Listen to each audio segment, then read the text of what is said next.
Welcome to 8% Virtual 2023 Zoomland. How are we feeling today? Hey, let me do this. Let me know where you are watching from. Also, videos on so we can make sure we see you lovely people around the world that are tuning in. How about this setup for those that are at home checking this out, right? If you're not in person with the speakers and attendees hanging out, we're at Courageous Church in South Springfield, Missouri. We've got an amazing LED screen with your faces all over it. We've also got 4 massive screens right in front of the speaker where we can see you all day. So thank you. What's up, James Donnelly in New York? Good to see you, bro, man. Dude, he's laughing. He's smiling. What's up? I see Chris Ball with the Impact logo behind him. Like, what's up, Kim Six Killer? I love seeing videos on. I like seeing you. I love feeling your energy. Right? I was talking to one of the speakers earlier. We were talking about, man, how do you get energy when everybody's muted? Well, you get energy when you participate today, right? Like if you remember last year, 8% Virtual 2022, we had dance breaks. We gave away cash. My buddy Josh Young's already saying he wants to give away some cash today. We gave away some tickets. What's up, Adam Lindsay? You ready for Ultimate Agent Season 2? Okay, what is up? If we can see you, I would love to give a round of applause to continue clapping just so we can see some energy. We can feel you. We can see what's happening as we kick off this amazing day.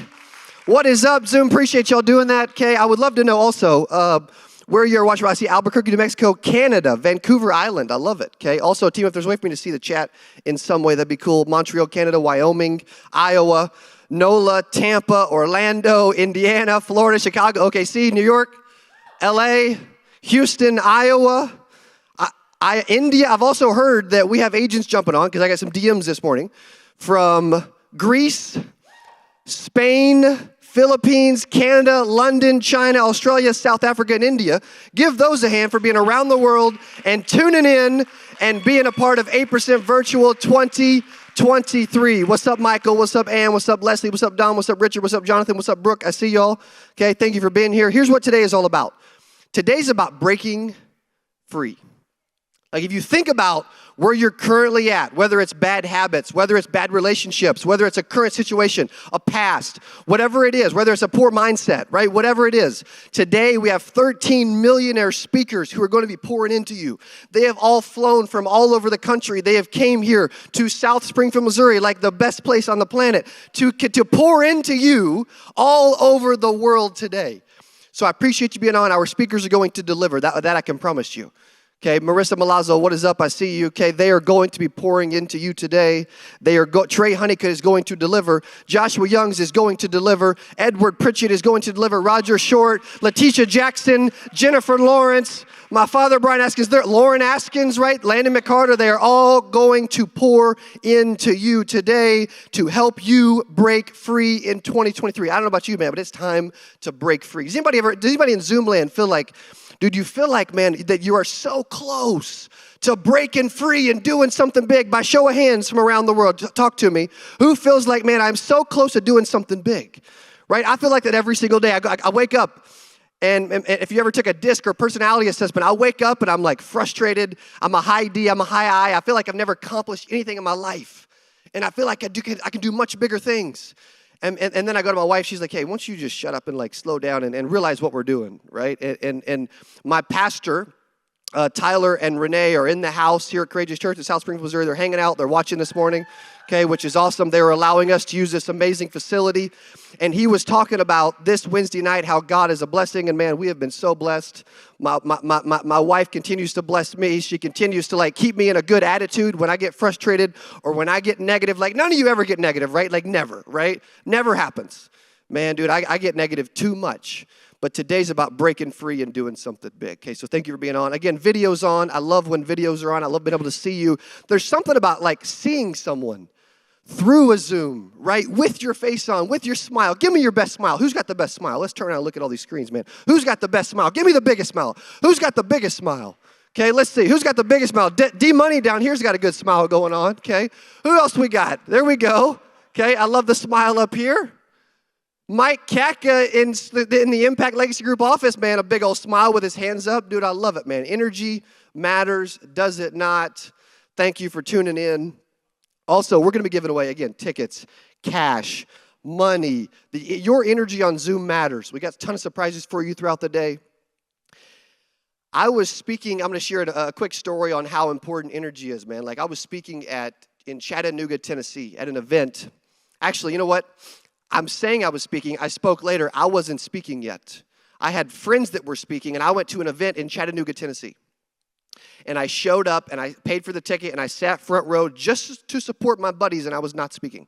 This was probably 3-4 years ago. And I think it's like the last time I've been back to Chattanooga, but, I was there in Chattanooga. I sat front row. All my friends were getting up speaking throughout the day. I was not invited to speak. And there were attendees beside me. There were attendees behind me. I sat front, middle. I had the right ticket. They're like, dude, sit wherever you want. I'm like, dude, I'm sitting in the front, right? I didn't do that in class or in college, but I do that in business now. I sat in the front. And throughout the entire day, I showed respect for every speaker. Like every time they got up, I stood up, I clapped, I was excited, I brought the right energy. I didn't look to my right or my left to see what anybody else was doing. Right, here's a nugget. I didn't look behind me to see if other people were joining in. I just did what I knew was right. And every speaker all day, like they got up, I stood up out of my chair. I was excited, I was clapping. I was like, let's go, Edward Pritchett. Every single speaker the whole day. My job was to bring the energy, because I believe it's your job to bring the energy every day. And after I left that event that I did not speak at, that I paid respect to all the speakers, and I sat middle and I did my thing and I showed energy, I left and drove back home. And the host of that event called me and said, man, we almost had you speak. I'm like, okay. They said, we're really glad we didn't though. They said, because the event would have been different if you had not been sitting in the front row. They said, you showed respect for every speaker. You stood up, you clapped, you showed great energy. They said, you didn't care what the person to your right or your left did, or the person behind you. You did not care what anybody else did. You did what was right. You did what was best, and you brought a whole new energy, like a J-Law, Jennifer Lawrence type of energy, to an 8%, to an event in Chattanooga. And guess what? I was actually recently invited to go back to one of their events. I was not speaking. I did what was right. I showed up. I sat in the front row. I had the right energy, Gary. Like Jacqueline, I did what was right, and I did what needed to be done. I didn't care what anybody else thought. And I got invited back to speak recently at their event as the main headline speaker, because I did, well, what's up, Alex Jackson? Thank you for that. Because I did what was right, man. I did what was best. And so I'm going to encourage you today to do what is right, to do what is best. I'm going to encourage you to share some energy today. Even through a Zoom when you're muted and we cannot hear you, I'm going to ask you to show some energy today, because I can promise you, the speakers, the more energy you give them through chat, through your video, onto the stage in Springfield, the better they will be. Type better if you're like, dude, I would love the speakers to be even better than they were already planning on being, because I give them energy today. Thank you, Nicole. Thank you, Tyler. Thank you, Derek. Thank you, Stephanie. Thank you, Kimberly. Thank you, Jennifer. I can promise you they will be better. The better you are, the better they will be.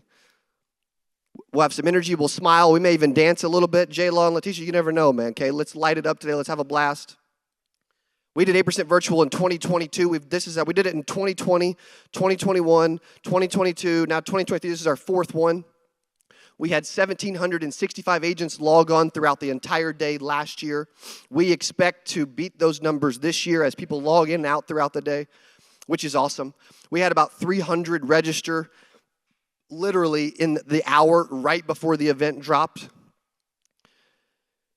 And we're doing this because 92% of insurance agents fail. And we want to help you win, level up, break free, and do something big in your life. Like, it doesn't have to be that way. We also last year had power players where we chartered 4 helicopters to Puerto Rico. We did 8% for 2,000 in Dallas in a massive room with Tim Tebow and Ed Milet and Jesse Itzler and a bunch of amazing speakers. Last year, we also released The Ultimate Agent. By show of hands, who knows what I'm talking about with the Ultimate Agent reality show that we did this past year? Okay, there's a lot that do know. There's some that don't. What's up, Kaylee Acosta? Okay, what's up, Edward?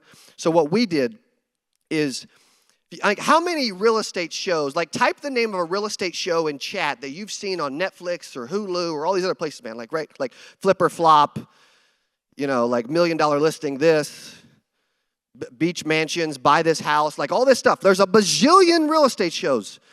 Now I'll wait, $1 Million Listing, right, I will wait Name a show about insurance. Before The Ultimate Agent, right? Now we do have The Ultimate Agent, but there's nothing to show off our industry.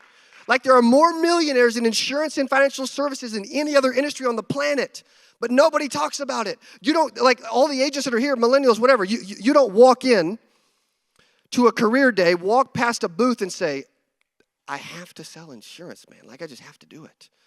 But you should, Trey, because there's more millionaires in this industry than any other industry in the world. And you have the ability to help a ton of people. And so our goal as a team is to spread this amazing message around the globe and to get more young people in this space because you need to be. Okay, give yourself a hand. If you're under 100 years old, you're still young, and you love selling insurance, and you want to love selling insurance or whatever, right? So for those who don't know what The Ultimate Agent is, I'll explain it. We had thousands of agents register for The Ultimate Agent reality show from around the world. We chose 5 on a live selection Zoom. We brought them to Springfield, Missouri, which is not the cool part yet. We put them on a private jet. We flew them to an undisclosed private location, Omaha, Nebraska. We rented cars. We put GoPros in their cars. We mic'd them up for 18, 20 hours a day. We put cameras in their face. We flew in mentors and coaches and trainers. We gave them leads. We had challenges and eliminations. We all lived in a mansion for a week. We had to send people home, which was way more brutally hard than I thought it would ever be.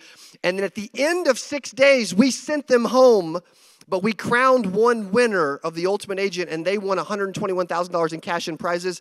And we actually showcased that live on stage at 8% 2022.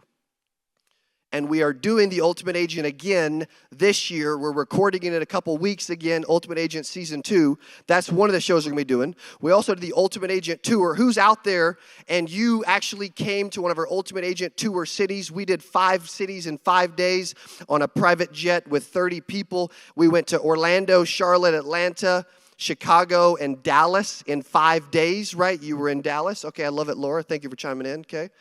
And we did all that in 5 days, and we brought these agents to spread the Ultimate Agent message. And now we're doing Ultimate Agent Season 2 again.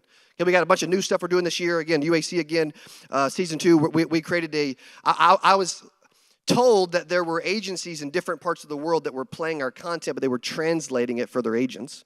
Like I was told there's an agency in Dominican Republic that does not... They show our videos, but their agents can't understand what I'm saying because I talk fast and I'm from Arkansas and whatever else, right? And they took my videos and translated them in Spanish for their agents. And so now we've actually created Cody, Askins, and Espanol, where our team is uploading content every week in Spanish so that those agencies don't have to translate if they don't want to, and they can just plug into content. Right? I've also been told that 20%, the Latino community is 20% of the U.S. population. It'll be the largest ethnic group by the year 2050.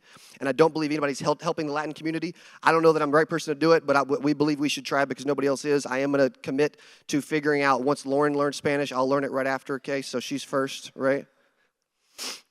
We also have we're also going to be creating, we're also releasing 8% Latinos in Houston in September as an in-person conference for the Latin community. We're also adding a show, which is really cool. We're adding a show this year called Agency Investors, where we have Edward Pritchett, Dr. Billy Williams, Cassidy Arbelli, and some other people. And we're going to be doing like a Shark Tank show for insurance. We already have people start applying, and we haven't even really released it yet. And we have agencies that are coming in to talk to the investors and actually ask for capital and mentorship and help. And then those individuals who actually have the ability to help agencies around the world. Like I remember me driving to my office got a call about an agency in Oklahoma. And I got on the phone and she said, hey, I'm about 28 days from closing the doors. I'm running out of money. And I don't know if I can do this anymore. And I said, well, let's figure out a way to help you. And so I went there for 2 days. I'm proud to say that agency is still in business. They are thriving. They are doing well. And we are going to be adding another show like that where it's like a bar rescue type show for insurance where maybe my father and I, we go to some random place in some random state like Iowa, and we since Brian Thompson's here hanging out with me from Iowa, and we save an agency that's about a month from closing their doors, right? Like who would enjoy seeing that live on camera as a show for the insurance industry? Then we have Apers Nation 2022, 2023, once again coming back in Dallas at the Statler, which I'm going to tell you all about. Is going to be amazing. Absolutely love that event. Again, we had massive speakers. When it comes to production and speakers, we go all out. Spent $1 million on the event last year, and we're doing it even bigger this year. I can assure you, if you have the ability to get to Dallas, which you do, I would not miss that event. Again, 8% Nation. We also have live training classes with me coming soon. I feel like I've kind of lost touch with the agent that's got like $9 in their bank account, and they spent $8 to be on 8% virtual. And I'm like, man, I want to be more connected with them. I want to help them. And so we're coming out with live training classes where you can actually go really to school with me for a couple weeks, 4 hours total, and I'm going to go over different topics, marketing and leads and ads. I'm going to go over scripts, and I'm going to go over objections and sales process and closing and all that kind of stuff. And so we've got live training classes coming out soon. Who would say yes if you would love to be on a live training class with me for 4 hours in the future where John and Baron, you and I can actually go and we can share info, and then you can take that info.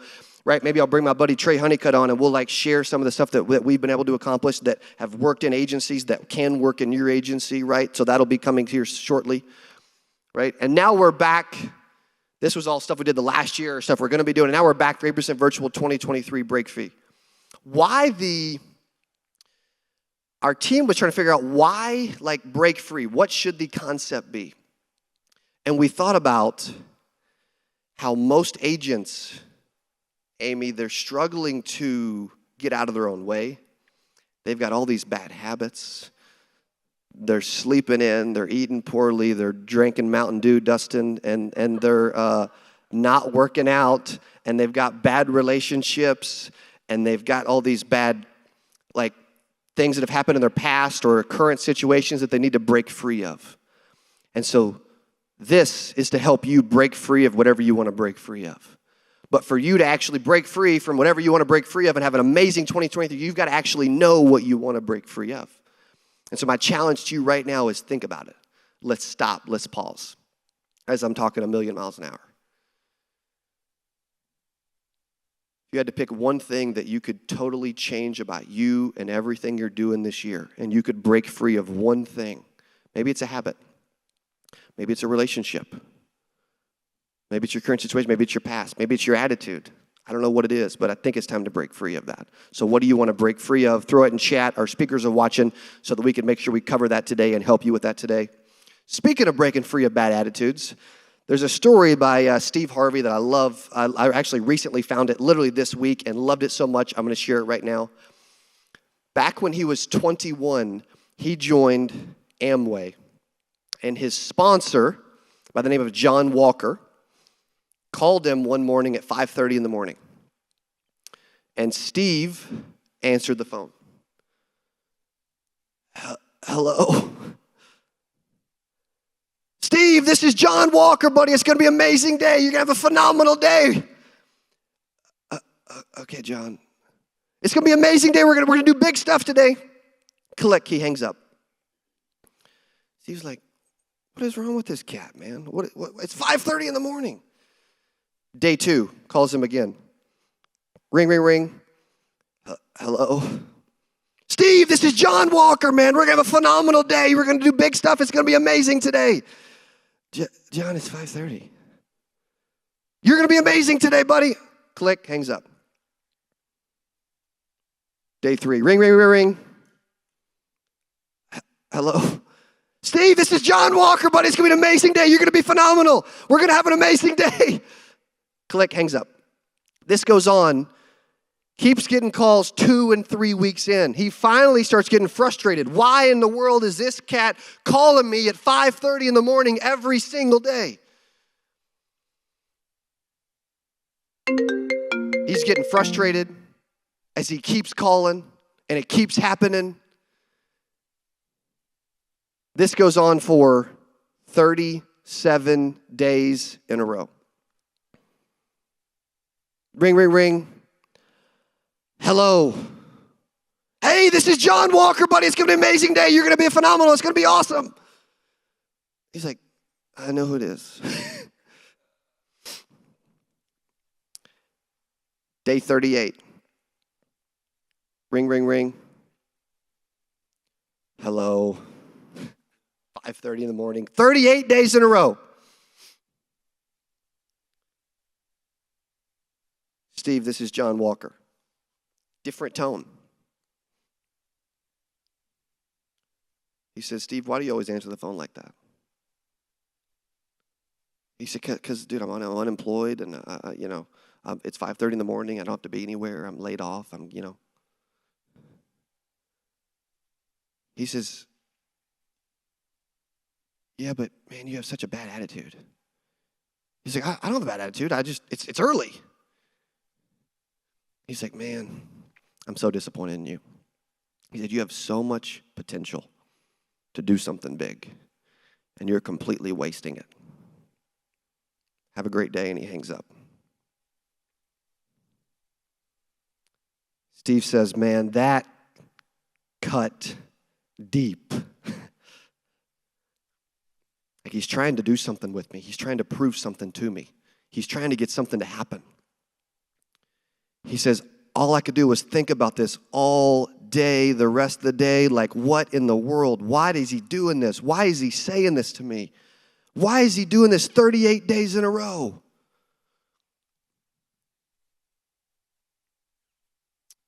Day 39. Steve said he was sitting up in the bed waiting for this call. Steve says, hello? Steve, this is John Walker. Hey, John, this is Steve Harvey. I'm going to do something big today, man. I've learned my lesson. I'm about to have an amazing day. We're going to do big stuff. Thank you for everything you're doing. It's going to be awesome. Thank you, John. Yeah, Steve, you're amazing, man. You got so much potential. You're going to do something big. Like your life's about to change. I can feel it. He's like, man, thank you. Have a phenomenal day, John. Hangs up. You know what's interesting about that is at 21, Steve didn't want to wake up, had a bad attitude, and is not the person we're seeing today. But fast forward 21 years later when Steve is 42, he's got a morning radio show. They call him the morning drive guy. He's in 113 markets, and he speaks to 9 million people every day. And he says, anyone can become the morning person and have a good attitude even when they don't have a good attitude. You know what's funny? Like, in my life, dude, 5 a.m., 5:30, I don't want to be in a great mood either. Like, can I be honest for a second? Can I be really, really transparent and vulnerable? I don't want to have a great attitude and be alive and awake. But my wife is bouncing off the walls. She's singing this morning. She's running around. She's dancing. She's like, it's going to be amazing. It's going to be a great day. 8% Virtual's back. Welcome. Happy 8% Virtual Day. Happy Friday. On Monday of this week, I was having a terrible attitude. We've all got stuff we're still breaking free of, by the way. I was having a terrible attitude.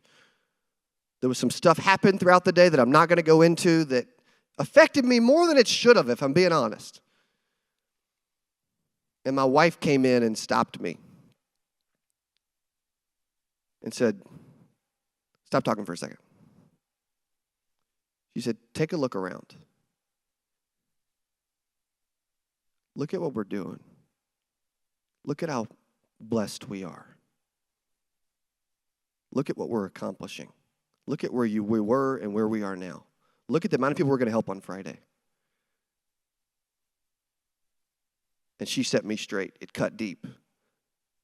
And she set my attitude right for the rest of the day. And then the rest of the week, man, I've had an amazing attitude, right? I'm so excited for this. Some of you need to break free of a bad attitude today. And if you're like, dude, I'm not a morning person. You are whatever you want to be. You're like, man, I'm broke. You have the ability to change that. There's 5 ways to break free. I'm going to share really quick, and we'll bring up our first speaker. Number 1, stop putting garbage in. Stop listening to negative people. When you stop pulling out your phone and scrolling through social and look at all the negativity in the world as you consume and put garbage into your brain every single day to kick off your day. Like, we have to stop that. And if there's somebody negative on your social, then just unfollow them. Like, it's pretty simple. It's pretty easy. That's how that works. It's funny, I got a DM this morning from someone, and they're like, hey, there's a glitch, and when I registered, I got 8 emails, and it was super overwhelming, and I'm just upset about it. I'm like, bro, if 8 emails is the problem, and it's going to be overwhelming, it's going to upset you, the insurance industry is definitely, you're not going to make it. You should be so busy dialing and setting appointments and helping people and making sales and being in such a good attitude that you don't care if you get 8,000 emails from Cody Askins at 8% Virtual. You're so busy helping people and accomplishing a lot that the 8 emails you don't even see, you don't even notice. Also, even if I get 8 emails or I get text messages that I don't want, like I'm so busy it doesn't faze me. Or maybe it shouldn't faze me and I should have a better attitude. Also, when something like that comes in, a lot of times, my buddy Mike Hall, who will probably say this later today, he says garbage in, garbage out. Like if you start thinking, oh crap, I got 8 emails, oh my gosh, it's super overwhelming. It's like it's flipping 8 emails, man. Like then it'll come out and you'll start sharing negativity with the world. You control that. Stop putting garbage in. Number 2, my buddy Brian Tracy says, think it, ink it. And so today I'm going to say, think it, do it. Think it, do it. Think it, do it. Like we've got this agency investors show coming up, and I was talking to my team this week, and we're trying to find one more investor for the show, and I'm like, dude, why don't we get like a pro athlete or a celebrity or get creative? And I'm like, okay, I know JJ Beret, and I know Carlos Boozer, and I know Darren Woodson, I know some of these different people, right, and have their personal cell phone numbers. And I'm like, yeah, but am I getting out of line by texting that person? No. Think it, do it. I believe it is being put in your brain and that you are having that thought because you should be doing it. Think it, do it. Number 3, blame yourself. Accept responsibility. Everything is your fault. Like it doesn't matter. Like most people have a tendency to be like, you know what? I'm stressed out over money, and it's because my employer fired me. Dude, fix it, right? I ran a stop sign, and I got pulled over, and it's a police officer's fault. Like, no, it's my fault, right? Like, I believe I should blame myself for everything in my life all the time, nonstop. Number 4, always show up. No matter what. Some of you have heard this story back when I was 16 years old. I did not want to go to work in Rogersville, Missouri at Apple Market. I was supposed to go to work at 4. It was like 3 o'clock. I was outside. I was throwing up, puking. I did not want to go to work. And I go to my dad. I'm like, hey, I don't think I'm going to go to work today. I'm not feeling too well.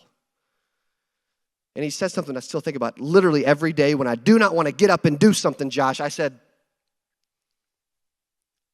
I don't feel like going to work today, man. I'm throwing up. I don't feel good. Some of us are not going to feel good, Duncan, are we? Some of us are not going to feel good, Mark. He said, you do whatever you want to do, but you know what I would do. I'm like, oh, gosh.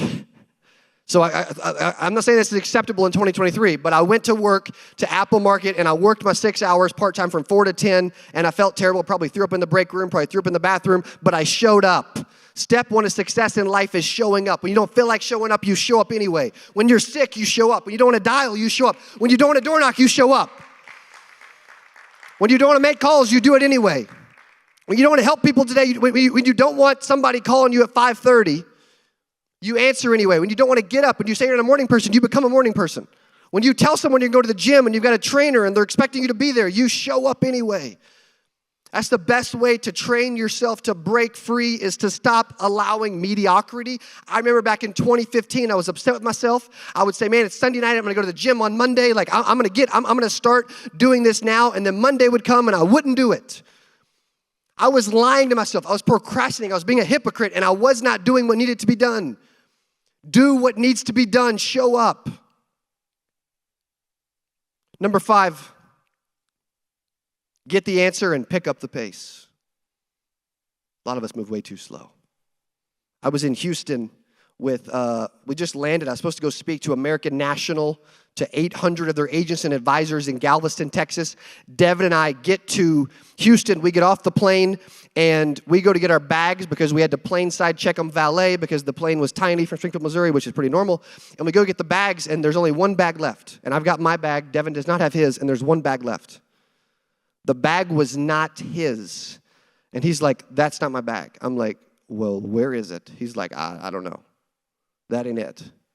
So we go to the stewardess out front. We're like, hey, there's one bag left. This is not his bag. We don't know what's going on. Like, she's like, well, you know what that means? I'm like, yeah, it's not his bag. What do you mean? Do I know what it means? She's like, that means somebody else took his bag and they left theirs. I'm like, are you kidding me? She's like, I'll make some announcements. I'm sitting there thinking, what do I do? I'm like, Devin, I'm going to sprint down the airport. We're behind everybody now. I'm going to catch all the passengers, and I'm going to see if I can catch up to your bag. So I take off running through the Houston airport trying to find Devin's bag. And I passed this family, and they've got a bag. And it was funny is I didn't pay attention to what bag Devin checked in this morning, but he had a gray charcoal metal bag. I'm like, okay, whatever. I'll see if I can find it because he stayed. And so I took off, and I passed this couple, and they've got like this gray metal charcoal bag, and I'm like, I don't know, maybe that's it, right? And so I'm like, are you sure? I'm sorry, hey, are you sure that's your bag?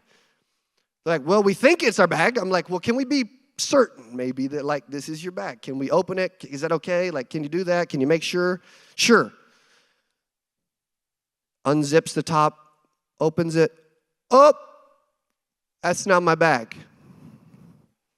I'm like, oh, okay, well, your bag is back there, and that's Devin's bag. So let's go give Devin his bag, and let's get your bag. They're like, okay, sounds great. We get his bag, we're walking away, and the stewardess stops us and says, I was making announcements. They didn't hear the announcements. I'm glad you ran after them because that bag was headed to Narita. Their next flight was to Narita. I'm like, where's Narita? Japan. Devin would have never saw his bag again. We could just sit there. We could wait for them to call. We could hope somebody notices before they get on the next flight, and they probably wouldn't have, and they bring their bag back. Or we can take action, we can figure it out, and we can run. In life, there's going to be circumstances that happen, and you have to run. You have to, as my buddy Bishop T.D. Jake says, pick up the pace. So when that happens, and you're in those moments, you're like, I don't know what to do. Do something. Take some action. Think it, do it. Stop putting garbage in. Everything's our fault. Always show up, get the answer, and pick up the pace. I remember, this is why I love this church. I remember back in 2021, I was kind of in a funk. We had lost some team members, didn't know what we were going to do. And my buddy Derek, who's our sales manager, invited me to a men's conference. He actually called me on a Friday night and was like, hey, and he actually triple dialed me, right? Like he kept calling. It's like 6:15 at night. I just got home. I'm like, what does Derek want? But he triple dialed me, which apparently it still works, Trey, right? Finally, I pick up like, dude, what is up? What do you want? He's like, well, I'm going to this thing. I'm like, what's the thing? Like, I'm going to this men's conference. I'm like, oh, great. I would like for you to come with me. And I was in a place that I really needed it. But I'm like, I don't know, man. I don't know. And he said, I'm going past there anyway. I'll just pick you up. What's funny is he drives from the south side of town, comes and picks me up on the northeast side of town, and gets in the car, and then we start heading back south. I'm like, dude, this was not on your way. He's like, no, but if I wouldn't have picked you up, you wouldn't have came. I'm like, yeah, you're right. We show up in this church for my first men's conference experience ever called Bold. Pastor Tyler Padgett's up here on stage, and he's talking about how maybe you're just fitting in, but just maybe you were called to stand out. And I was in the room that night and needed to hear the messages that were being dropped. And it's because Derek was bold enough. He had enough courage, and he picked up the pace, and he got creative, and he forced me to show up. You showed up today. We've got amazing speakers for you today. But even after today, as we help you break free, you got to keep showing up. When you don't want to do something, you got to do it anyway, right? Like that is what life is about. And so now I get to listen to that pastor every single week and get smacked around sometimes when I need it because we're all looking to break free. None of us are perfect. There's problems in our life nonstop. There's difficulties. Man, Chant, thank you for clapping right there. Chant Yoder's clapping with his headset on, man. I love seeing that, brother. Appreciate you, man, okay? Like this is what it's all about. You have the ability to break free today. Here's what I'm going to do. I'm going to give away, my wife's like, oh my goodness. Okay. I'm going to give away, but you have to have your camera on to win. That's a requirement. Okay. I'm going to give away a $1,000 ticket to 8% Nation 2023 right now before we bring up our first speaker. And I'm looking to see who we should select. Okay. Dylan, help me out. Okay, I'm looking. The video has to be on. If their video's on, don't even pick them, okay?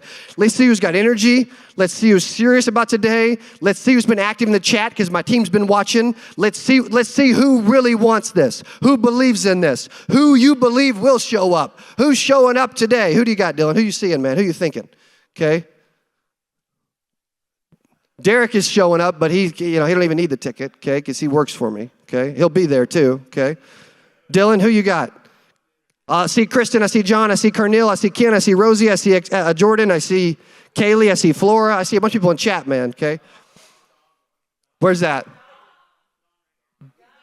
Don Matejko. Don Matejko with the dog, man. Say, I love that. Now she's still celebrating. Let's go. That's how you bring some energy to kick off the day.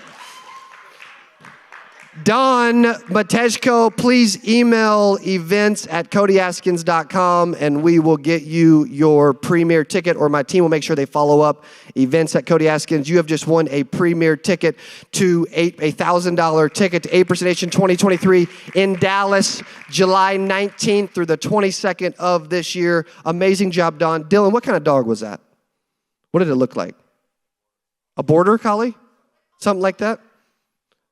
Yeah, I got a lot of options, okay? So whatever it was, okay, that's creativity, man. Thank you, Don. That's amazing. I love it. Also, as you bring up our first speaker, what do you want to break free of today? What is it time to break free of? How long have you been needing, what's up, Carl? How long, with the little baby with you, I love that. How long have you been wanting to break free? How long have you been needing to break free? I think that was a Bass Pro Shops hat too, which is where we're in Springfield, Missouri, the headquarters of Bass Pro, okay? I want you to focus today, take some notes today, have good energy, be ready for what the speaker's about to drop, as they're going to drop bombs on you, bomb after bomb all day today. Our first speaker. As we advance the Google slide to bring up our first speaker of today. He has built the largest agency with Symmetry Financial Group. He's a serial entrepreneur with one of the most impressive resumes in the industry. A massive heart for the space, is ready to help you achieve more. I call him the beast from the southeast because he lives in Puerto Rico now. Please welcome to 8% Virtual, Edward Pritchett.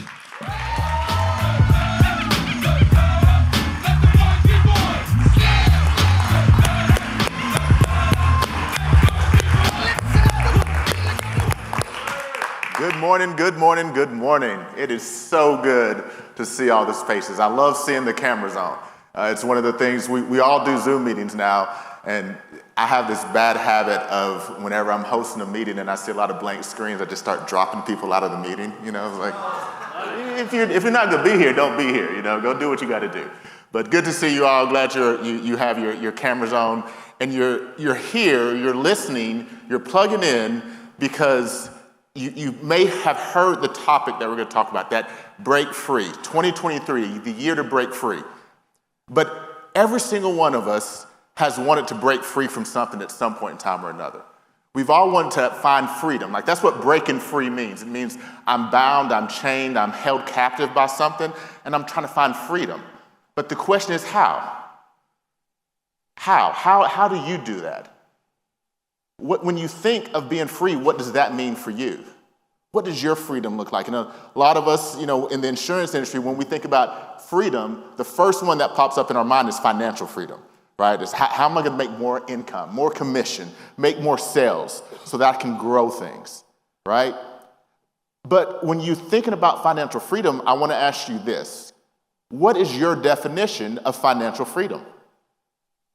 What is that definition? When I do interviews with people, everyone talks about wanting to make six figures, $100,000 a year, right? Let's be honest, $100,000 a year is not what it used to be. So maybe now it's $250,000 a year. Maybe 500,000 is what you think financial freedom means, but that's just a dollar amount. How you use that, how that flows in and out of your bank account, that's going to determine whether you're financially free. Because I know people who are making $500,000 a year that are still very much broke. All right? And I know people who are making $80,000 a year that are living amazing lives. So what is your definition of financial freedom? What's the barrier that's holding you back from financial freedom? And it's not just financial freedom. I was seeing in the chat, there are other things that people were posting. And that's the thing about freedom. It's not just financial freedom, even though we're at an insurance conference, and that's what we're talking about, how to get better at that. But it's, what about relationship freedom, right? What about freedom from your past? What about physical freedom, right? Like there's all these things that we want to be free, and if we don't have the tools or the techniques or the know-how to do that, and that's what you're going to get today. That's what you're going to hear from all the speakers throughout this day. And for me, I would hope that you would allow the words that you hear today to be a guide. Because here's the thing that these words will not do. They will not change your life. You will change your life. These words, everything that you're hearing today, they will help guide you and they will point you in the direction, but you have to walk the steps, right? You have to, as Cody was just saying, pick up the pace, right? So as we think about starting this journey to financial freedom, I had to look back for myself. And I look back, I've been in the industry now for 15 years, which is kind of crazy. And I was thinking about this year too. It was an important year for me. I turned 40 years old this year. And I was thinking like, okay, in 2023, what am I going to do differently so that for the next 40 years, my life is a life of freedom? And I was thinking back 15 years ago, and I was at a crossroads. I had a great education. I had capability. I think I have a little bit of a personality, right? Like, people kind of like me. But I was broke. I had cars repossessed. I was hoping to figure out where I was going to live, right? Because I owed a lot of back rent on the place that I was sharing with my roommate. And so I finally convinced my then girlfriend, now wife, let me move in with you. That'll take care of this whole rent thing. But I was at the lowest point in my life. And I was trying to figure out what career I was going to go into next because I had been an engineer and I didn't have any other prospects at that point in time. And guess what fell into my lap? We can all say it. Insurance, right? I've yet to really meet someone who was like, I started in kindergarten and wanted to be an insurance agent from day one. But maybe, and hopefully we'll all change that. I think we can change that. But I was at that point and I joined an organization that helped me take a look at the things that I was doing, where I had been, challenged me to do personal development. And the turning point for me was when I realized that all the things that I had done to be successful in education, right, to go to a good college, to get a good degree, when I stepped into the adult world, I just stopped doing those things. I stopped doing the studying. I stopped doing the goal setting. I stopped doing all those things that we tell our kids to do all the time. Believe in what you want. Go for your dreams. Write your goals down. I can remember my parents saying, okay, on the mirror in the bathroom, write down what you wanted to achieve. Right? I remember my brothers and sisters, they would have like times that they wanted to hit and track. We would put up what grades that we wanted to get. I put up, here's the SAT score that I wanted to have. Right? But then I get out of school, I start working in the real world, and where's that gone? Where's the personal development books that I read as a child, but I'm not reading as an adult? So I was introduced to a man named Brendon Burchard, and some of you may have heard of him. High Performance Habits, amazing book, and I was able to realize from those 6 habits that he had where I was not meeting the mark of what I needed to do to break free from the situation that I, taking responsibility, I had gotten myself into a specific situation. I had let the debt pile up. I had overspent when I wasn't supposed to. I had not gone out and built a business like it needed to be built. And I had stopped doing all the things that helped make me successful when I was a child. So I had to figure out, how can I get back to that place? How can I get back to those universal principles? And if you listen to anybody, right, Maxwell, Robbins, Ray Dalio, Warren Buffett, I mean, anybody that you could say like they're achieving and they continue to achieve and they're sharing that with others, the success principles that they talk about, they're all the same. There's not any new success principles. Does everybody get that? There's not new success principles that are coming out, right? The success principles that have been around for 3,000 years, they still apply today. And I love the way that Bouchard breaks it down. And I'm going to give you these 6, so go ahead and make sure you have your pen and paper, because there's no projection of these up here, okay? So there are 6 principles that we have to make sure that we're doing all the time, all right? So here are those 6 principles. I'm only going to talk about one today, and here's why I'm only going to talk about one of these, is the rest of today, I promise you, you will hear about the other 5. That is what you're going to hear as you hear the different speakers that are going to be talking today. Because again, the principles of success are universal. They don't change. So here are those 6, okay? So number 1, getting clear. Getting clear. All right, and that's the one I'm going to talk about for just a few minutes. Number 2, getting momentum. Getting momentum. Number 3, getting necessity. Number 4 is getting productive. Number 5 is getting influential. And number 6, getting courageous. Now, I ad-libbed on that. If you want to get the exact Bouchard way that he defines them all, pick up the book. But let's talk about this idea of getting clear.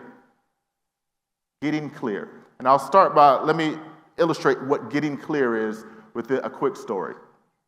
So, a sales professional, the best guy in his company, he was earning more than the owner of the company.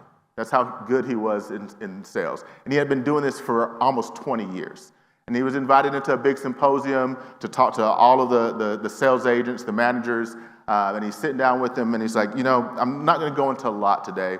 I'm going to share a couple things, but I want to start off by doing a quick auction.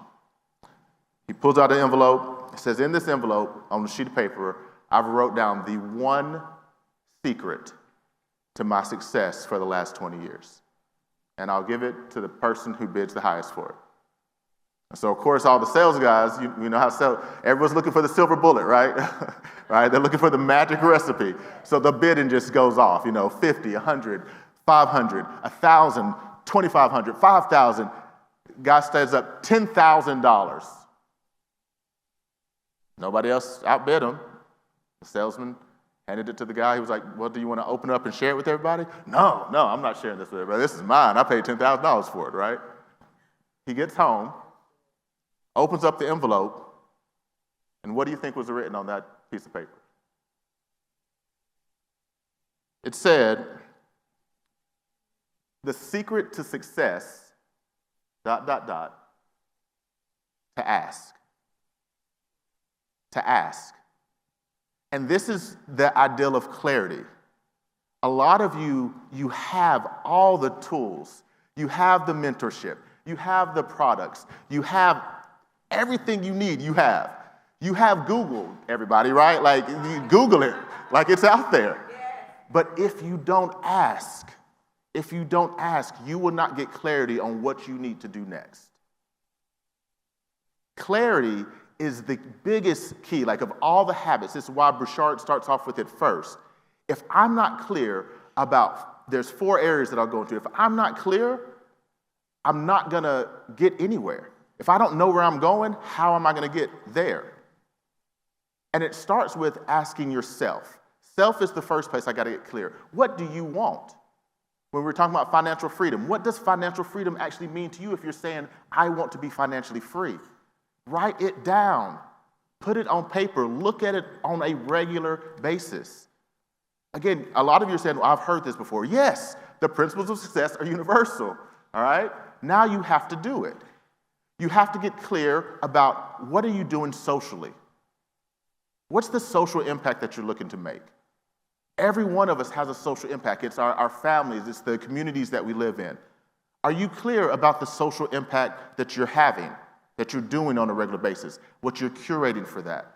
Are you clear about your skills? What skills do you need to get the financial freedom that you want?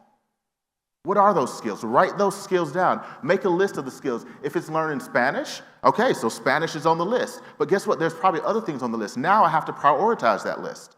And which skills am I going to work on first? Lastly, when we're talking about getting clear, get clear about your service. Your service to your business, your service to your family, your service to your community. How are you serving others? Because if service isn't a part of what you're doing, you're probably not going to be receiving much value back. Because the value I get back is the value that I give out. And then it gets to go out, it gets to multiply, and that's how I get to grow, right? When we're planting seeds, I'm not trying to plant seeds to go dig back up the seeds. I'm planting seeds so that they grow into plants that then produce even more abundant amount of seeds, a huge harvest.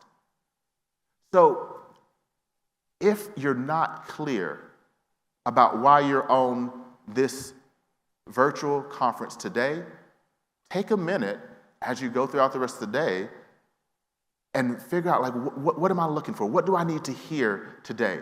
Maybe it is nuggets, right? But nuggets for what, right? If I'm going to be clear about why I'm spending my time doing a training, then I'm going to get more from that. If I'm clear about where I'm going for myself, if I'm clear about what I'm doing for my family, if I'm clear about what I'm doing for my business, then I can ask the right questions and start receiving the knowledge that helps me get the results that I'm looking for. So that's my wish for you today. Like I said, the other 5 I know you're going to hear about, but I wish that every single person on all these screens that we can't even see, that you find clarity about who you are, what you're doing, and where you're going, and that's how you're going to break free in 2023. Thank you, guys.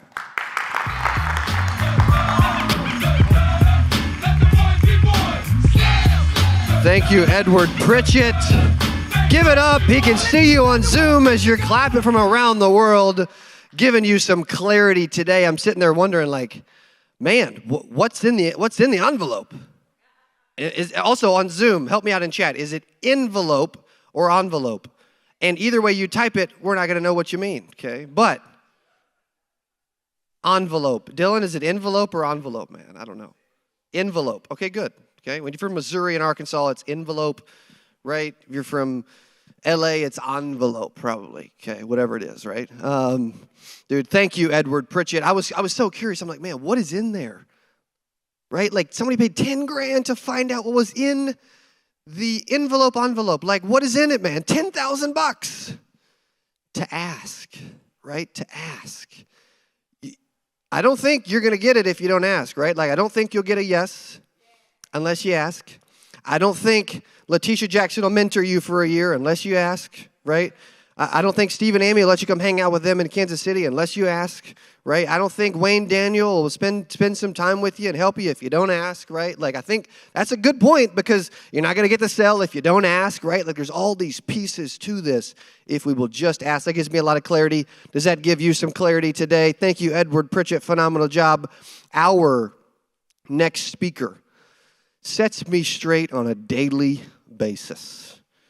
Okay, she is in charge of really like the operational team and finances and everything we're doing. Like, we call her the chief happy officer because she is constantly keeping everyone in the office happy. She makes sure that as soon as I'm out of town, they just party the whole time I'm gone, right? Like free Sonic, Starbucks, Andy's, Chick-fil-A, right? Whatever you want as soon as I'm gone. I'll actually share the quick story of how we met really quick, okay? So it was Christmas Eve 2010, December 25th, 2010, and my father and I, okay, bear with me here, don't make fun of me for this one, okay, but my father is shopping for my mother, Patty Askins, at Victoria's Secret, okay? And every year, yeah, like December, like Christmas Eve, he's raised shopping, right? I'm waiting till the last minute too, if I remember. And I'm with my dad in Victoria's Secret, shopping for my mom, okay, as weird as that is. And I told you I'm going to be vulnerable today. And we're start walking around Victoria's Secret looking, and there's this young girl that is helping us over here, and helping us over here and like behind, but she's pretty much stalking me the whole time, right? Obviously, okay. And then she's behind the counter, and now she's in charge, is just checking people out and put stuff in bags and ringing people up. I'm like, I don't think anybody else does anything else here because she just does all of it, right?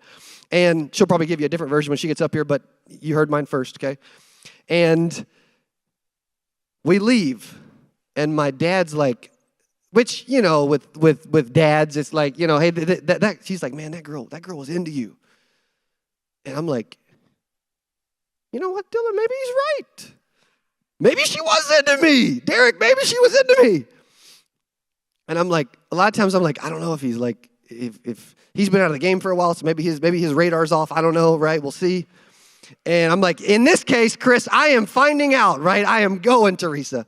And so I'm on crutches because I had messed up my ankle. Devin's back in the office, and he ruptured his Achilles. I didn't do that, but I had like messed up my ankle, so I was on crutches. So I crutched back in to Victoria's Secret. I'm like, I'm going to go find out. And that wasn't normally like me to do that, by the way, at whatever age I was, but I did it. And so I crutch in, and she's behind the counter. She walks out, and I said, hey, Missouri State, because we didn't know names yet. And she walks around the counter. She's like, yes. I said, hey, do you have a boyfriend? And she's like, yes, unfortunately I do. I'm like, oh, this is good. I like this, right? But what's weird is me, I'm like a natural salesperson, and I say the weird phrase of like, okay, I won't ask for your number, no big deal, have a Merry Christmas, have a great day, and I leave. Talk about trying to overcome objections. Like, I just like, all right, I'm gone. Come on, Ezra. Like, I could have done better, right?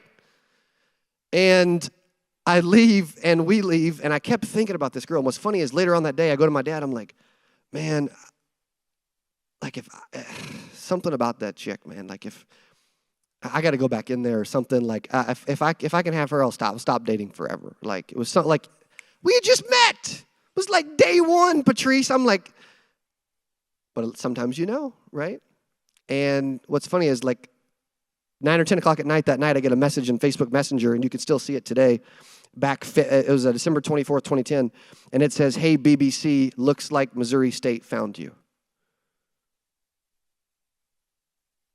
I went to BBC, she went to Missouri State, and she said, well, the way she found me is she had to go to the BBC, because she knew I played basketball at BBC, because we talked about it, I guess, in the store. She goes to BBC website, she goes to the men's roster, she sees my picture with my jersey number, takes my jersey number to the roster, jersey number to the name, takes the name and goes and stalks me and looks me up on Facebook, Sherlock Holmes style, and then shoots me a message.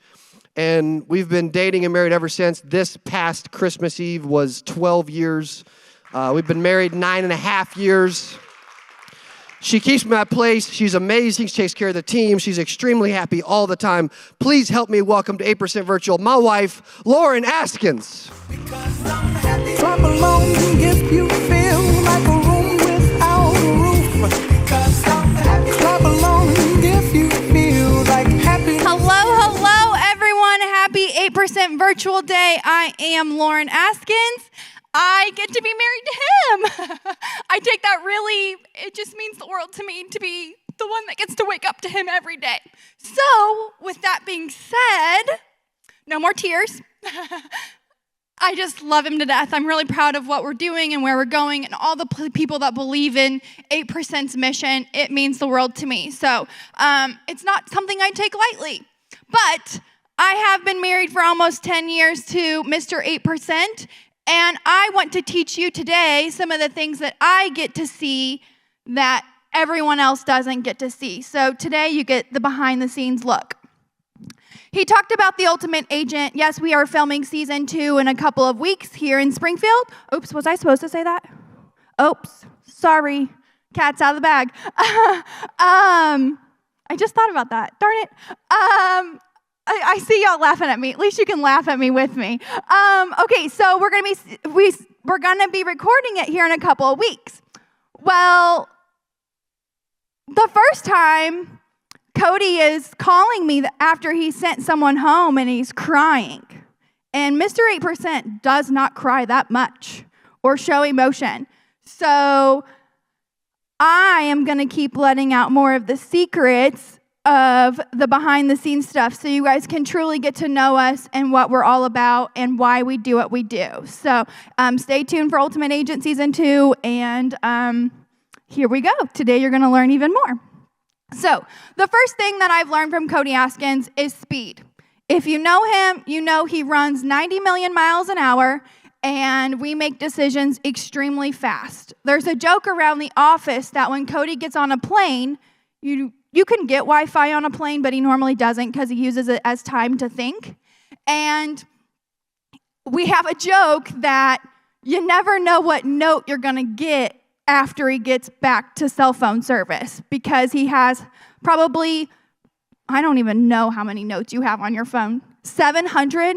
He has 700 notes on his phone just full of ideas. So we have a joke around the office that he's going to have his note, he's going to get off the airplane, have his note, and then he's going to expect it to be done in 2 days.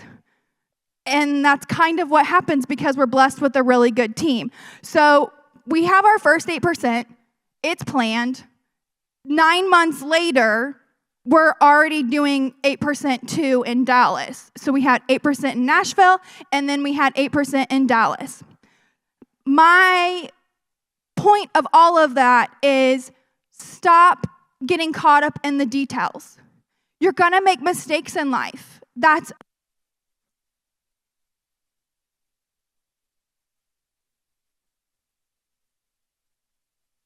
Boom. We're back. You're going to make mistakes in life. So don't get caught up in all the nitty-gritty. Just make a decision and go on. You'll figure it out as you go. And if you do make a mistake, don't be so high on your totem pole that you're not willing to look yourself in the mirror or whoever you made a mistake to and say, hey, I messed up and I'm sorry. Learn from your mistake, move on, but make decisions with speed. Speed, speed, speed. Point number 2, no excuses. Okay, if you follow me on Instagram or social media, you know that we had a pipe break on Christmas Eve. It broke up in our bedroom above the kitchen, went all the way through the kitchen, the laundry room, warped our floor. It could have been worse because we were actually home, so that I'm grateful for. But it gave us the opportunity to get new flooring.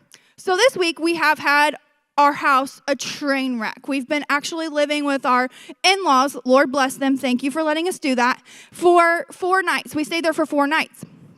Well, the night we packed up, the morning we packed up to leave because we could sleep in our own house again, Cody was going to the gym. Well, he thought we would leave in time to be able to take me home so I could unload the car and then he could come back or I could go get him or whatever. So we didn't have time to drop me off at the house. Guess what Mr. 8% Cody Askins makes me do? Go work out. On the way there, I'm like, Cody, I don't have socks. Like, I have tennis shoes on, but I don't have socks. He goes, okay, what's your next excuse? You're going in. I'm in my jammy shirt. Like, I have a sweatshirt on, but I have my jammy shirt underneath my sweatshirt. That's fine, Lauren. No one's going to care. You're going into the gym. Cody, this is TMI. I don't have a bra on. Like, I don't have a sports bra on. He's like, it's fine. You have a shirt on and a sweatshirt. You can't tell. It's no big deal. What do?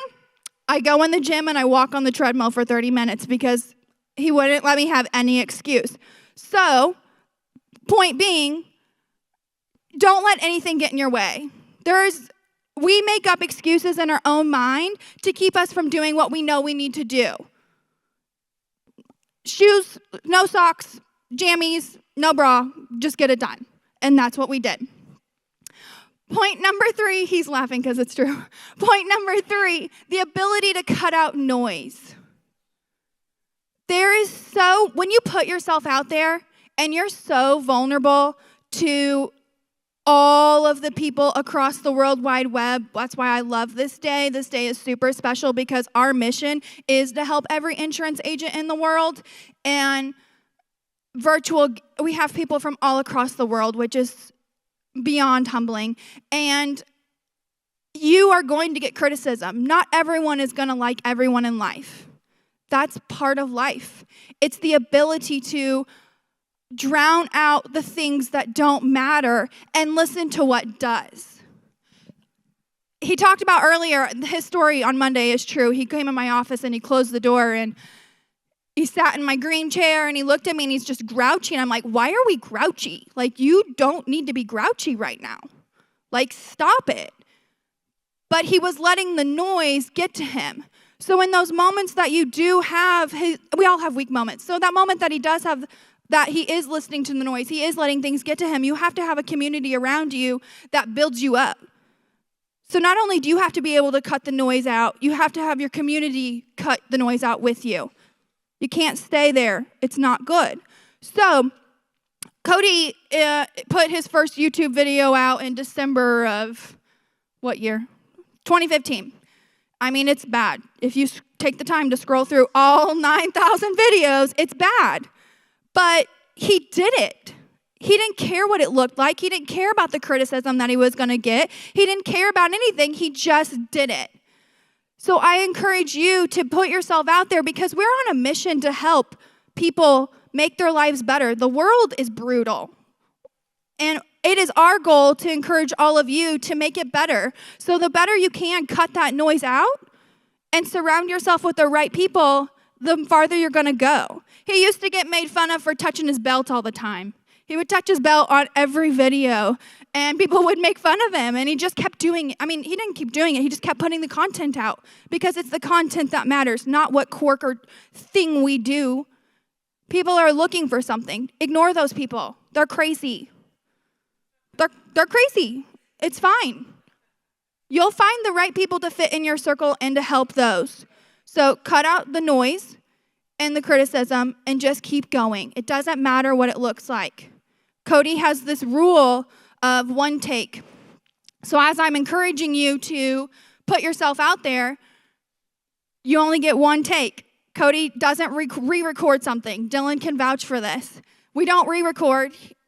He doesn't try again. We do the video and we move on. Because we don't have time for that. Your goals are so big that you just need to move on. So, move with speed. Have no excuses. Even if you don't have socks and you're going to the gym, go to the gym anyway. We can make up an excuse for anything. My toe hurts. I don't know. What's another excuse? Oh, my house is a train wreck.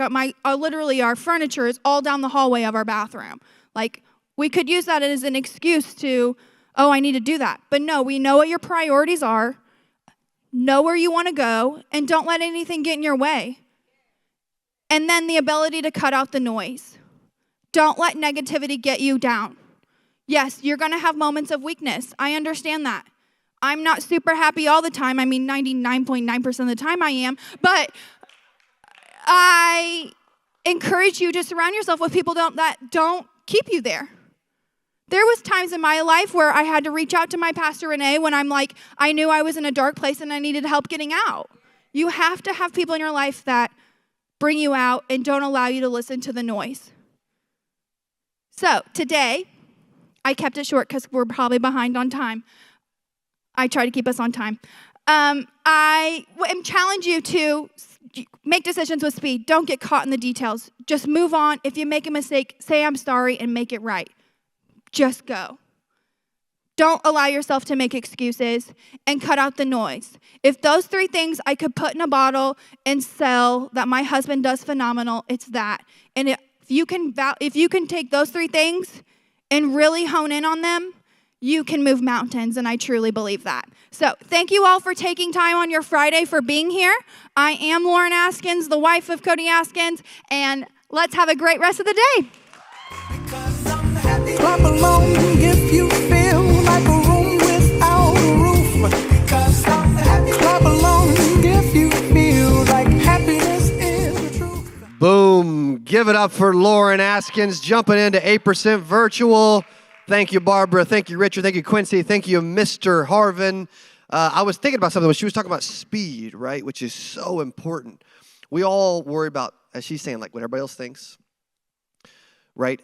If something's going to be right, if something's going to be wrong. Well, here's an example of something, okay? I'll give you a real-life example. We run a lot of ads. We're spending, yes, we spend millions with clients, right, through our marketing company, but just on the Cody Askins LLC side, security and marketing side, just to, like, get your attention, we spend easy north of 30 grand a month, okay, on like actual advertisements. Well, what's funny is I was researching and looking at last year's ads to see which ad was performing the best of everything that I personally like helped and knew about to put up last year.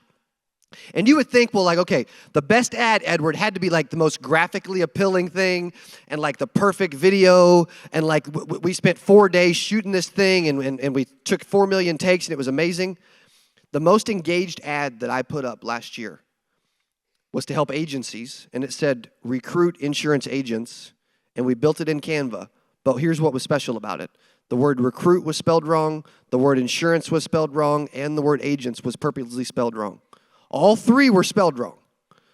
But like I thought everything had to be perfect, right? Like, and what's funny is in the comments, people were like, dude, you spelled recruit wrong. I'm like, no. We spelled all three words wrong on purpose. And we got your attention and you stopped and you commented. People love the opportunity to tell you. Who's seen those ads where we've put stuff out and we've misspelled it on purpose, okay, at some point, right? Dude, thank you, Duncan. Well, it's funny, dude, most people would never do that. That's like a cardinal sin. You can't do that. Dude, you could do whatever you want, right? Like getting someone's attention. And so there's a testament to speed of like what actually works. Landon was listening to a podcast with a couple of billionaires a couple months ago, and he sent me a message and said, man, this podcast made me think about you. He said, because he said the billionaires were talking about how important speed is and doing stuff quickly. He said, and how like most people, like just big time people are okay making a ton of mistakes because the more mistakes they make, the faster they're going to learn. And how you just want to do a lot and accomplish a lot and you'll learn and you'll like make a ton of mistakes, you'll fail, phenomenal.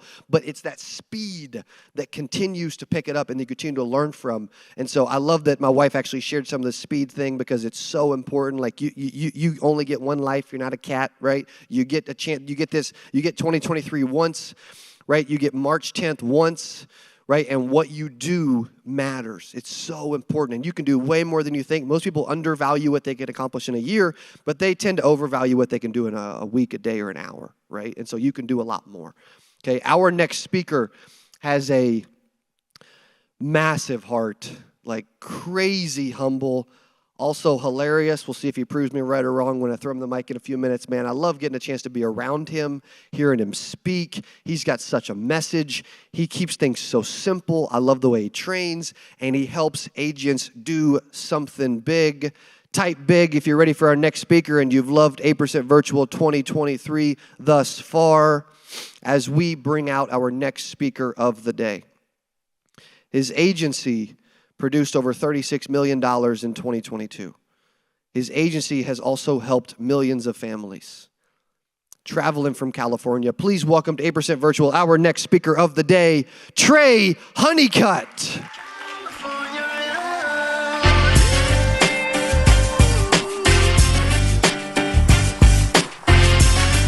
All right, howdy. Good to see y'all, 8% Virtual, all right? Hey, phenomenal event so far. I took a bunch of notes. I'm super excited about everything I get to go out and implement right away. If you guys have gotten a lot out of this in the chat, go ahead and put a 1. Drop a 1 in the chat. You got a lot out of it. So my goal here is to not disappoint. I got a few minutes to share with you some ideas on how to break free.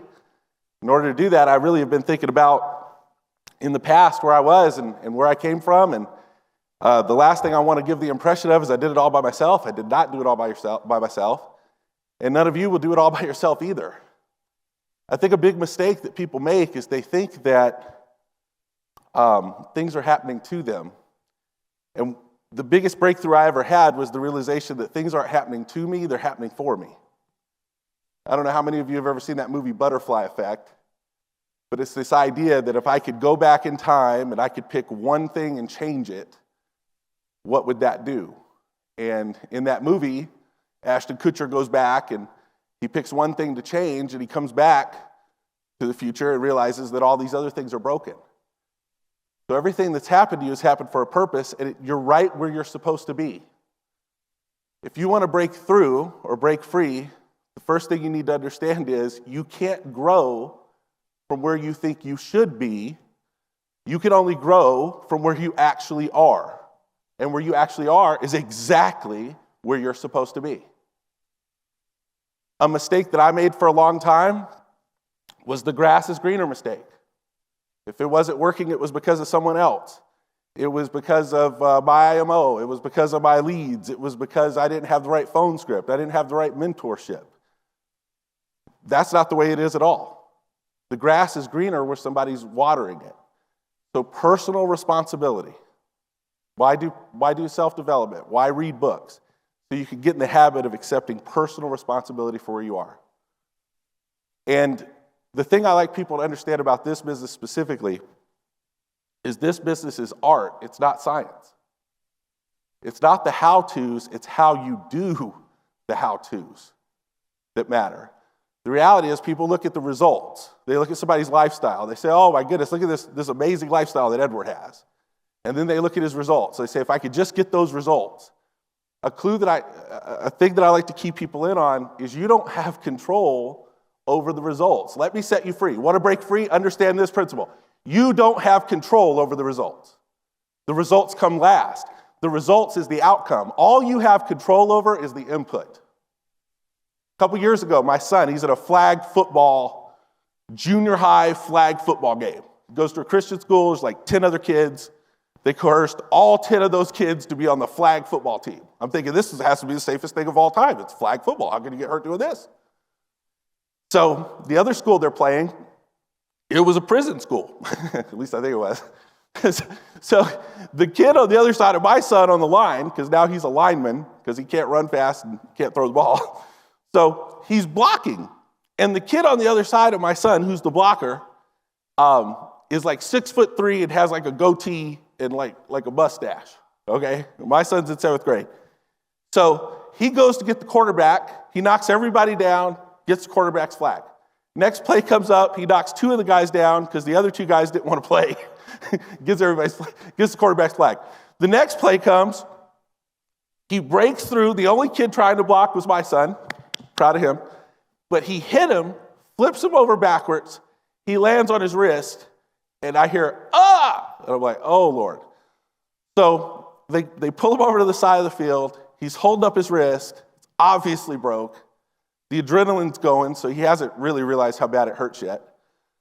So I try to bring some humor to the situation. I go, son, how was your first day of flag football? The third play, he breaks his wrist. He goes, Dad, this is the worst day of my life. He goes, can I sell these football cleats and get an iPhone? That's how my son ended up getting an iPhone, by the way. But what happened was we took him to the ER. He goes in there. They set his wrist and they put this cast on. They say for 6 weeks, if you don't do these things and you rest it and you don't try to take the cast off or get it wet, we have to do it over again, then your wrist will heal. And that's when and the analogy I'm trying to draw there is it's not up to the doctor to heal my son's wrist. All the doctor did was set the right conditions.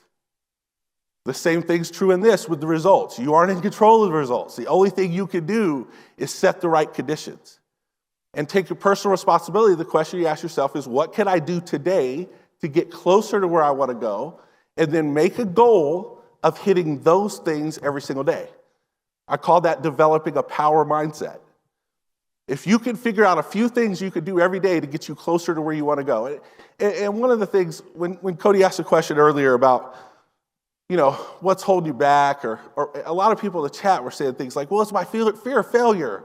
It's my fear of success. I'm not consistent enough. I don't know enough. It's too much knowledge. I don't have enough knowledge. I don't know the products. People come up with all this different stuff.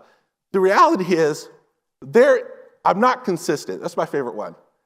There's no such thing as an inconsistent person. They don't exist. You ain't got no consistency problem. You're consistently watching Netflix and not talking to people about insurance. You're super freaking consistent. The only thing is you're not doing the things that are going to get you closer to where you want to go. And the number one reason why that's happening is because you aren't clear about where you want to go. So if you want to get consistent, get clear about where you want to go. So results come last. You don't have control over that. People say, all right, well, if I want to get the results, then I got to focus on the activity. What do I need to do? What do I need to do? How many appointments? How many leads? How many phone calls? Like I said earlier, it's art, not science. It's how you do the hows. It's not just a formula. So people look at the activity and then they start doing the activity and they still don't get the results. Then the next thing they do is they step back and they look at their attitude. And they say, well, I'm doing all the right activity, but my attitude's bad. That's what it is. I need to fix my attitude. And everybody thinks that's what it is. It's all attitude. The truth is, one step beyond that is your philosophy. And that's what you need to work on. What do you believe about you? What do you believe about work? What do you believe about work-life balance? What do you believe about money? What do you believe about people who have money? What do you believe about people that were raised the way you were raised, the success that they could have? What do you believe about the struggles that you have to overcome? Your philosophy, what you believe and how you hold it, that's what's going to change things. So the reason why you want to focus on associations is you get around people that have the right philosophies to handle the problems that you're going to encounter before you have to encounter them. Because this business, what it is a series of ups and downs where you're constantly getting better with the ups so the downs don't last as long. That's how it works. The other thing I want people to know, I think is super crucial, is success takes time. It takes time. It's consistent, persistent effort over time. If you want to break free of the idea that you could go from zero to hero overnight. Because you don't learn how to win from losing all the time. You learn how to win by winning. What do I mean by that? Today, at the end of the day, before you go to bed, you're going to plan everything you're going to do tomorrow. And you put this big list together. I'm going to do all these things. And then it's just a big list of stuff to do. You do 2 or 3 things on the list. And at the end of the day, you feel like an absolute failure. And you say, well, I just need to set bigger goals. That's my problem. I set bigger goals and just fail at more stuff.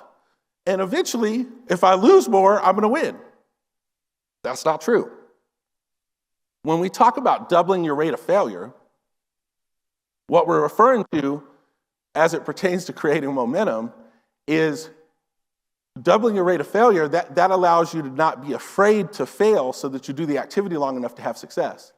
But what I mean by you learn to win by winning, if last week you wrote 3 policies, or your best week was writing 5 policies, or you dialed for 2 hours straight to set your appointments, and that's the most you've ever done, why not just set a goal to dial for 3 hours? Why not set a goal to dial for 5? Why does it have to be all or nothing all the time? Why don't you celebrate success when you've done it right 70% of the time? Because what people do, at least what I did, this is how I broke free, is I would set these crazy high goals. I would do good for a couple days. Wednesday, I'd blow it, and I'd say, crap, the week's shot. I'm going to go to the movies. I'm not going to dial tomorrow. I don't feel like working. I'm tired. I'm exhausted, yada, yada. I'll hit it again Monday. And I would go through this cycle of not winning, not setting up a game that I could win. Like if you were driving from Springfield, Landon said Spring Vegas, I like that. If you're driving from Spring Vegas to New York City, and you're 2 hours, 3 hours into the drive, and you get 1 flat tire, are you going to pull over and fix the tire, or are you going to slash the other 3? That's what I was in the habit of doing. Was I would pull over, oh, I got a flat tire. That person was mean to me. That person said no. That person said they thought it was free. The leads don't work. You know, my mentor, they didn't call me back in 2 hours. I had a product question that was so important. Were you going to write the product? No, I just wanted to know it. I don't have any support. Just slash all the other tires. Don't. I hope y'all can relate. If you can relate to what I just said, drop a 1 in the comments, please. So you learn to win by winning. If every day you could do a few things to get you closer to where you want to go. We set appointments on Mondays and Thursdays for the next 2 days, right? That's how my agency does it. So if on Monday, you're going to start dialing at 8 o'clock, be there at 7:30 and have a great attitude and chalk that up as a win. Actually put next to it, like my goal today is to show up at 7:30 with my leads printed out so I can call it. And if you do that, that's a win. My goal today was to dial 50 dials in 1 hour. And if you do that, that's a win. Don't tie yourselves to the results. Fall in love with the activity, not the results. Because if you do the activity long enough with a good attitude and the right philosophy, the results will ultimately come. Because it's inevitable. It's a probability, it's not a possibility. People are always looking for an easier way. Like they pour a foundation, they pull all the weeds around it, they dig a deep hole, they lay some pillars in the ground, they pour a foundation, and they look to the left and right, and they say, oh, that foundation over there looks a lot nicer. Oh, they don't have to dial? Oh, they set all their appointments by text. Oh, their people teleport to their house to buy insurance from them. They're good. It's different. I'm going to go over there and see what that foundation's like. And then they go over there, and they never stay here to put up the walls and the roof. So the number one thing I did to break free is I stopped looking for an easier way. The easier way is to go through it. Here's the thing, though. Over time, the thing that's hard to do becomes hard not to do. Everybody wants to quantify the results all the time. They want to say, this is the recipe. If I do this will happen.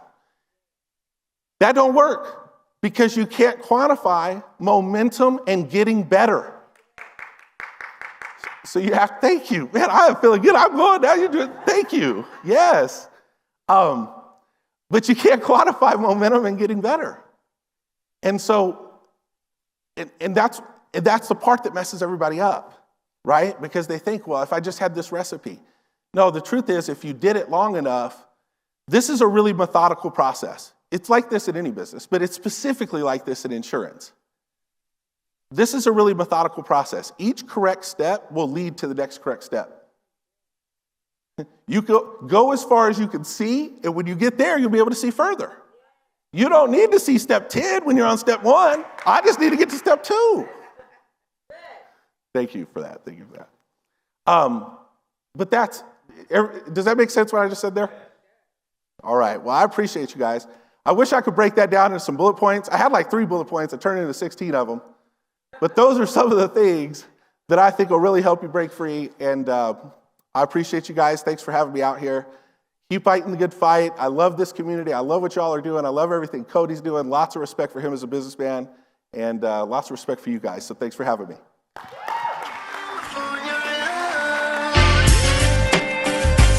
Let's go.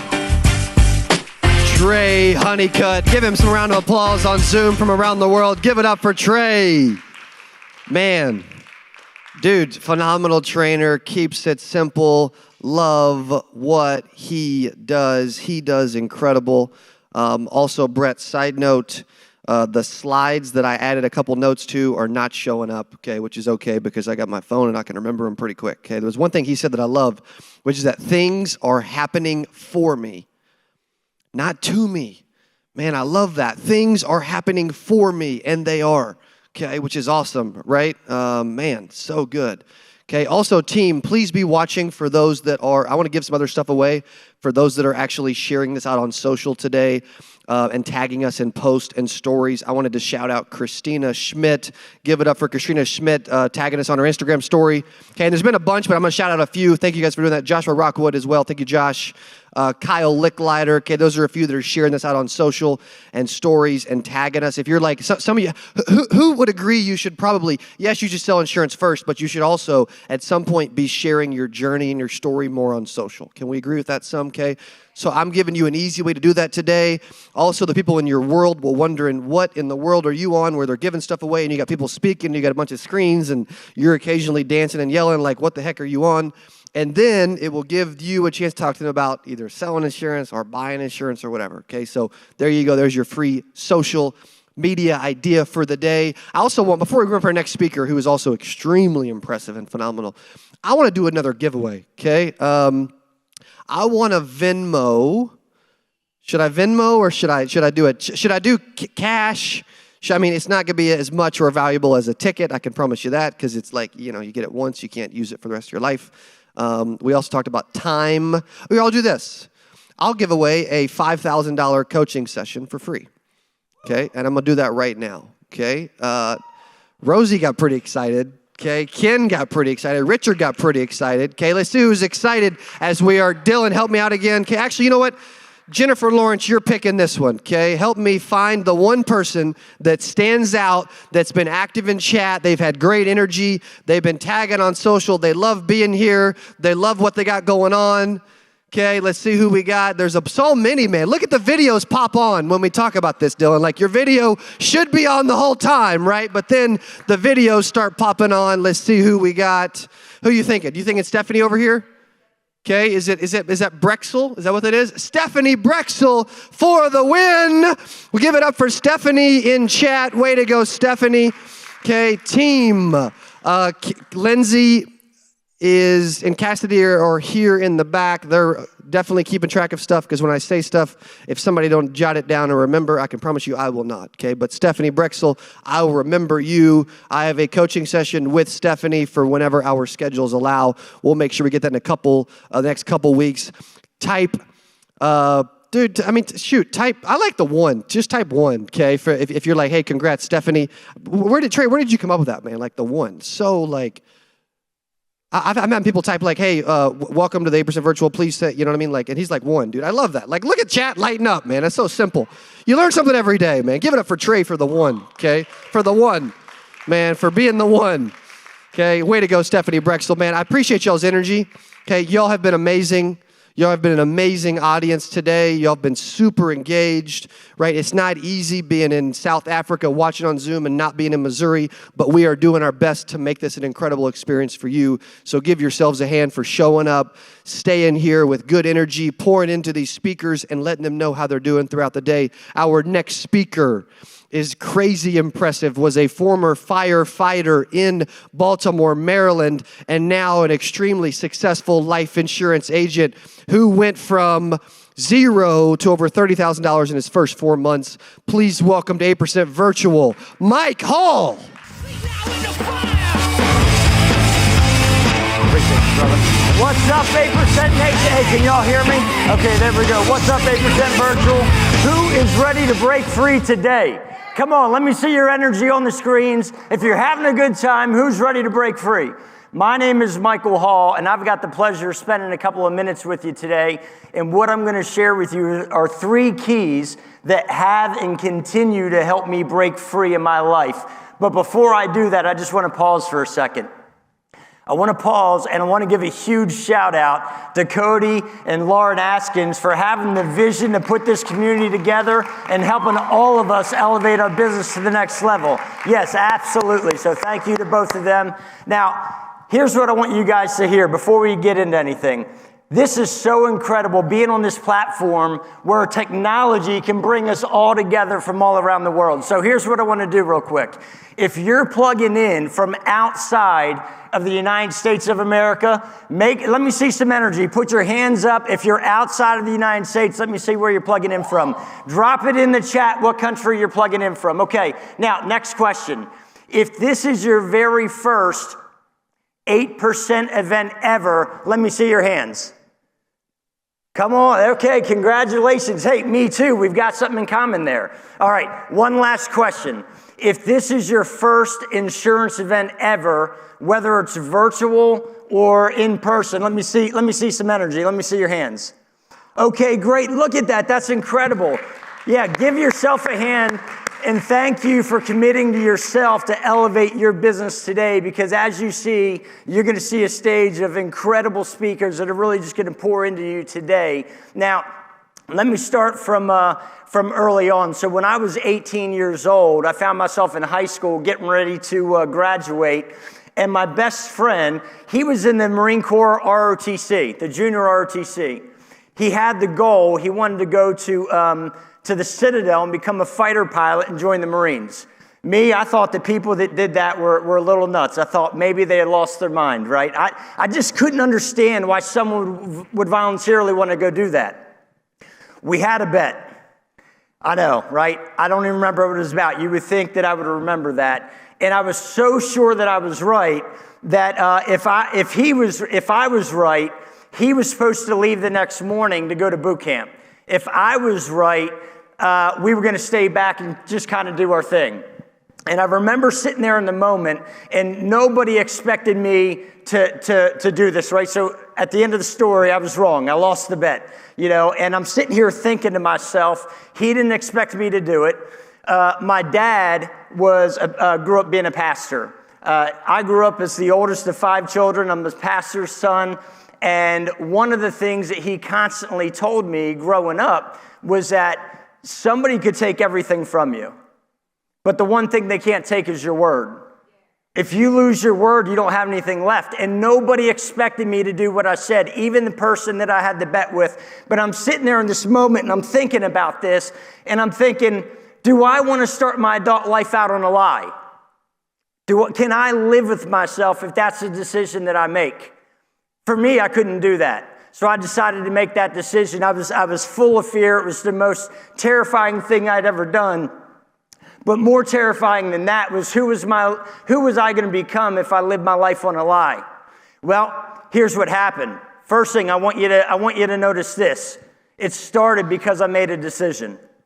Once I made that decision, what happens when you make a decision? Doesn't adversity typically just fall all over you? Well, here's what happened. We were in a small church, a family church where everybody knew each other. I had co-workers from my job. I was a volunteer firefighter, and I had a bunch of people there that were around me, that were close to me, and I was and all of my friends and my family. And here's what I heard from them.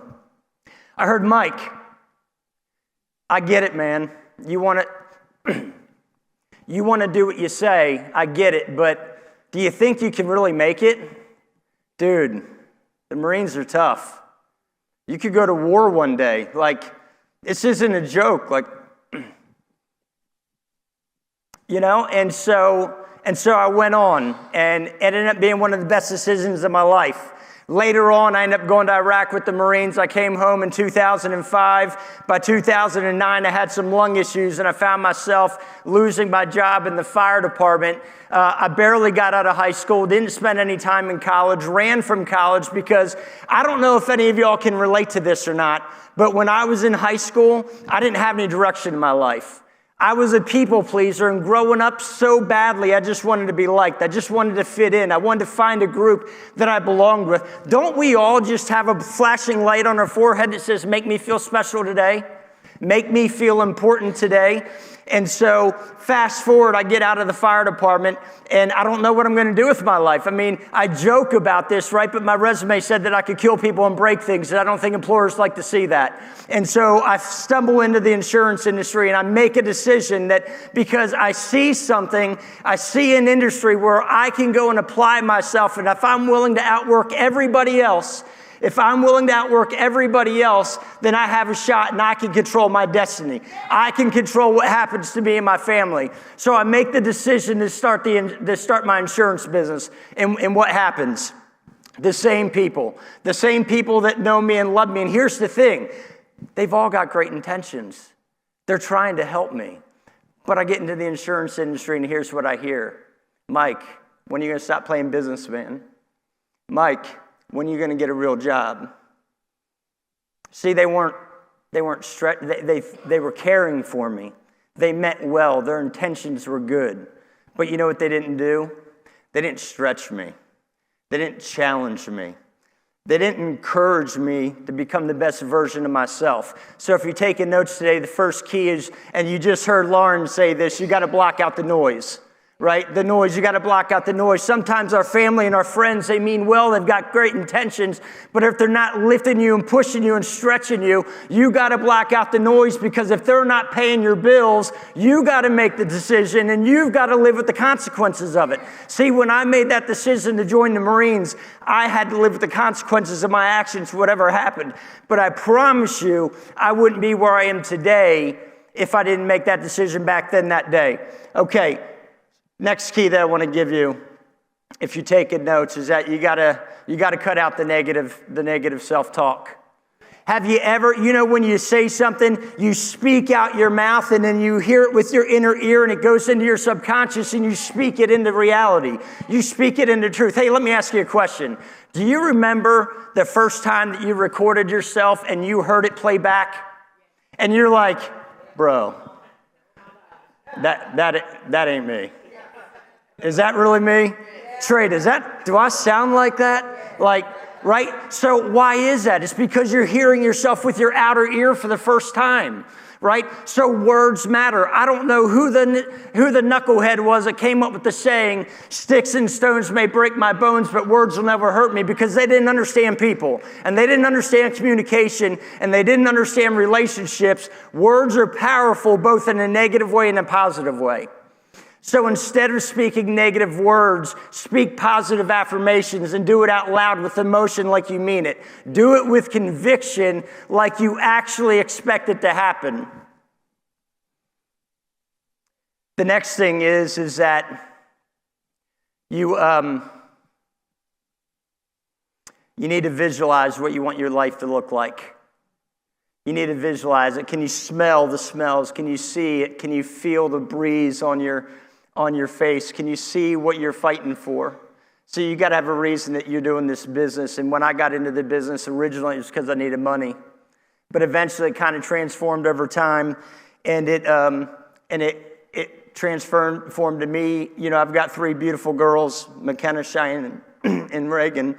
And I just wanted them to know it was okay to be different. It was okay for them to fight for what they believed in. It was okay for them to chase their dreams. And if they were doing the opposite of everybody else, then they were going to be okay. Here's the third thing I want to leave you with. Third thing is we got to break free from fear.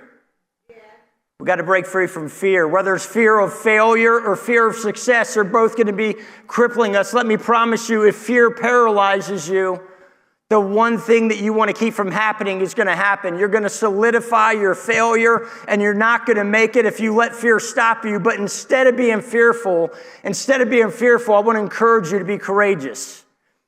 I want to encourage you to be courageous. We were on a call last week, and there was a lady that was talking about me, and she said, "Man, Mike is fearful." I said, "No, Mike's not Mike is fearless." I said, "No, Mike's not fearless. Mike is filled with fear." But I'd like to say that I'm courageous, because courage is not the absence of fear. It's taking action in spite of fear, not letting it stop you. It's okay to be fearful. It's okay to be fearful. You just can't let it stop you in your tracks. Let me tell you a quick story. So 7 years ago, after I'd already made a whole lot of money in this industry, I found myself 8 hours away from home. I didn't have any money in the bank. I had $10 in my pocket. I had a brand new baby daughter at home, and I had trouble putting diapers on her. If you can relate to where I'm at right now, if you're struggling, if you're in a spot in your business and you don't know how you're going to make it to tomorrow, you don't know how you're going to be able to see the end of the week, I want to encourage you that you've got to have a why that's so deep, it's so emotionally connected to you that not if, but when you want to quit, it's going to get you through. Because see, this day, I found myself having a conversation with God and banging on the steering wheel, asking why. Why would you bring my family through this? But you know what? If I would have given up on my dream that day, I wouldn't be able to be here talking with you right now on 8% Virtual. So don't ever let fear stop you, but instead, let me leave you with 2 things that you can do. And the only thing that we can control is our actions and our attitude. And the way that we control our attitude is the information that we take in. You heard Cody say it earlier, garbage in, garbage out, right? So if we want to think like successful people think, then we've got to read their thoughts. Look, here's what successful people do. They take their thoughts and they put it in books. And when we read books, we can read their thoughts, and we can over time create the habit of thinking like successful people think. And when we think like successful people think, we can make decisions like they make them, and eventually we can have what they have. So we need to read books. We need to listen to podcasts. We've got to surround ourselves with people that are where we want to be. And when it comes to activity, just like in sports, everybody in our business has got talent. Everybody in our business has got talent. We're not in the insurance business. We're in the people business. We're in the relationship business. And all we do is we solve problems. We love on people. We solve problems. We show life into people. And we just help the people that want it. So we got to focus on the activity there. And I'm going to leave you with this. All I ever wanted was a shot. That's all I ever wanted. If I didn't make it in this business, I was okay with that. I just wanted to make sure that I didn't make it because I wasn't good enough, not because I didn't leave it all on the field. I watched you're going to hear from Josh Youngs here a little bit later today. And Josh mentioned on a video last week that he was at the UFC fight last week. Did anyone see that UFC fight last week? I'm telling you, man, John Jones is just incredible to watch. And after he won the fight, when he was in his post-fight interview, he said this. Well, actually, they asked him, one of his friends was saying something to him as he walked up into the octagon, and they asked him, they said, what did that man say to you as you were walking into the octagon? And he said it was his friend Brian McKenzie, and he said this. He said, neurologically, a cow and a lion feel the same emotions when they're fighting. They're both pumped with adrenaline. But the difference is the lion actually wants to be there. How many lions do we have in here? Don't ever quit. Break free in 23. Thank you for your time, 8%.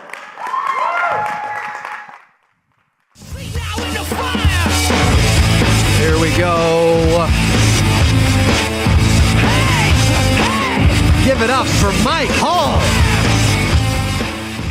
Man, I love that dude. I love his pace. I love his energy. I love his passion. Type Mike in chat if you enjoyed listening to Mike Hall drop some bombs.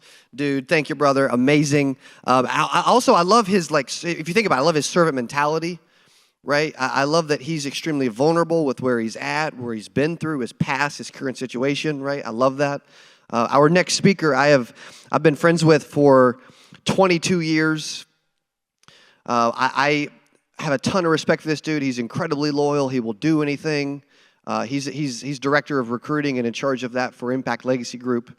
It's also his birthday. Dallas, get up here real quick, okay? He's turning 70 today. Get a look at Dallas. As he turns 70, let me know if you believe it in chat. Does he look 70 or does he not? Okay, right? Maybe not. Okay, let's do. I want to see you. I'm gonna sing. I want to see you sing, and we're gonna sing Dallas. Right? 1,000 people all around the world are gonna sing Dallas. Keithley, happy birthday. What are you actually today? 45. 45 years old. Dude looks good for 45, man. Okay. I hope I'm not stealing any of your material, but he's in the middle of doing 75 hard.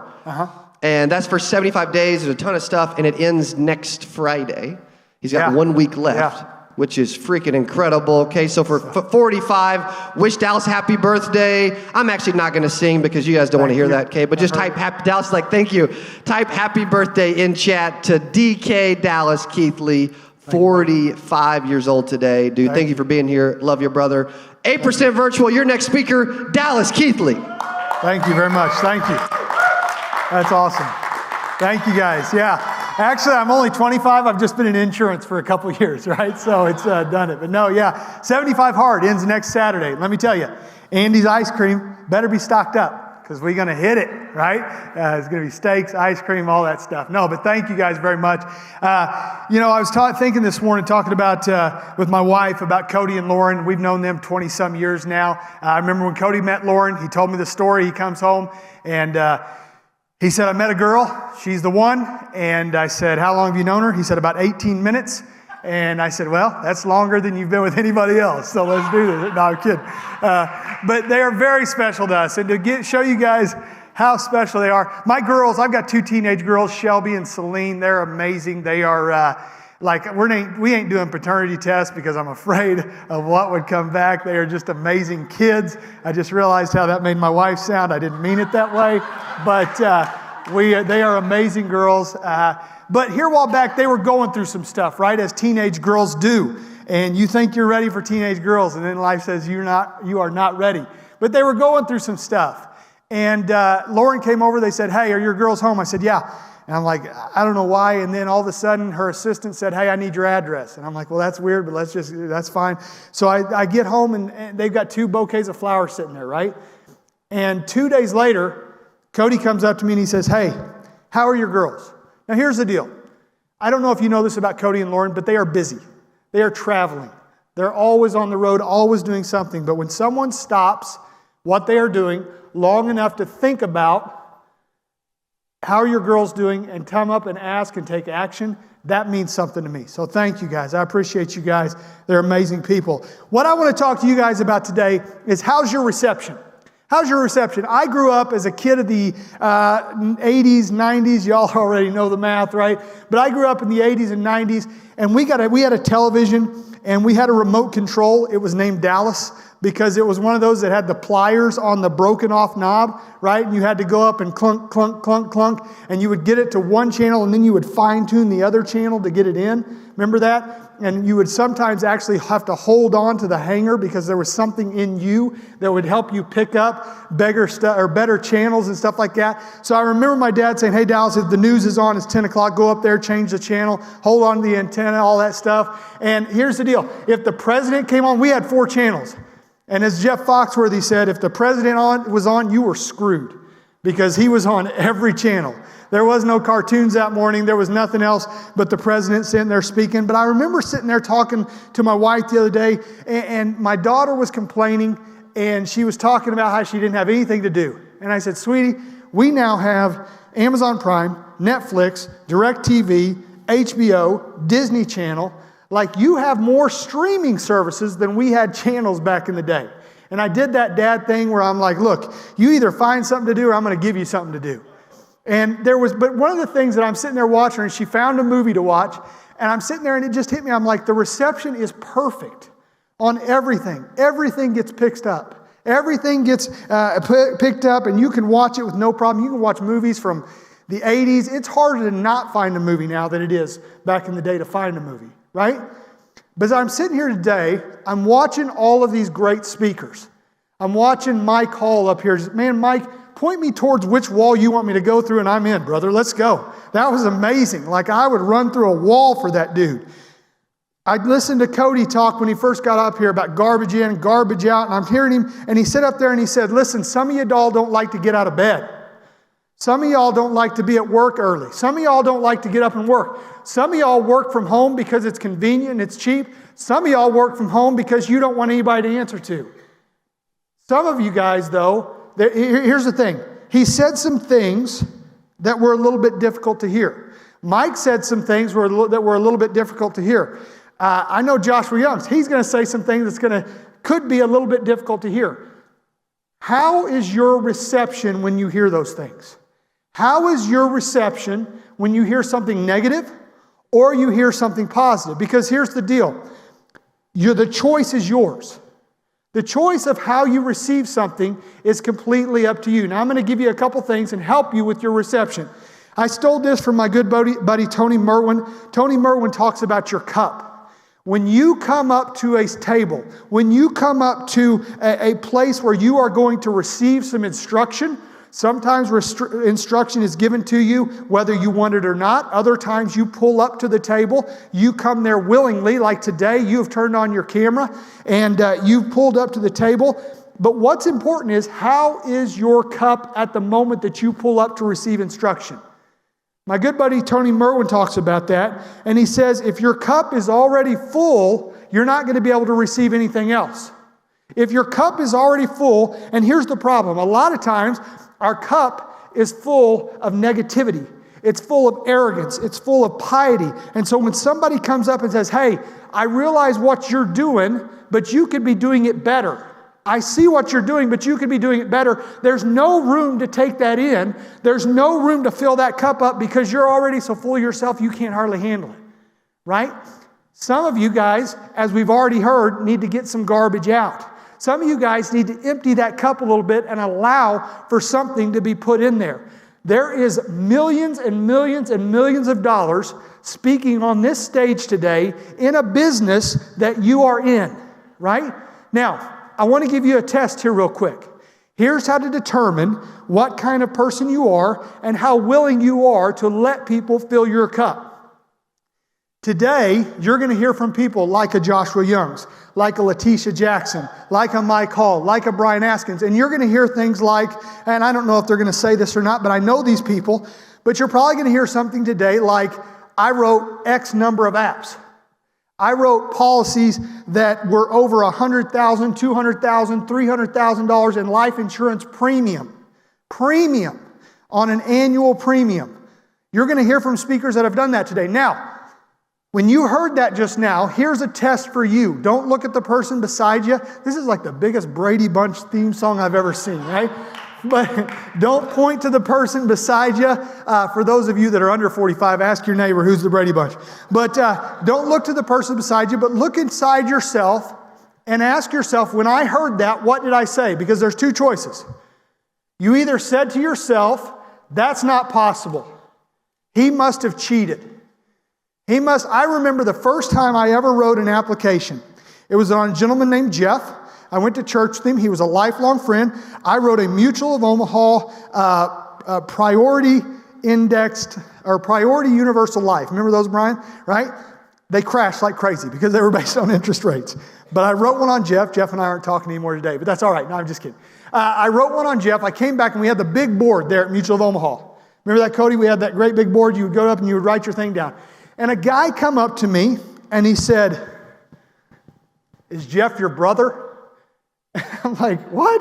He goes, "Only way anybody's writing something with you is if they're your brother, your mom, your dad." I told him, "The joke's on you. My mom and dad wouldn't let me write anything on them." Right?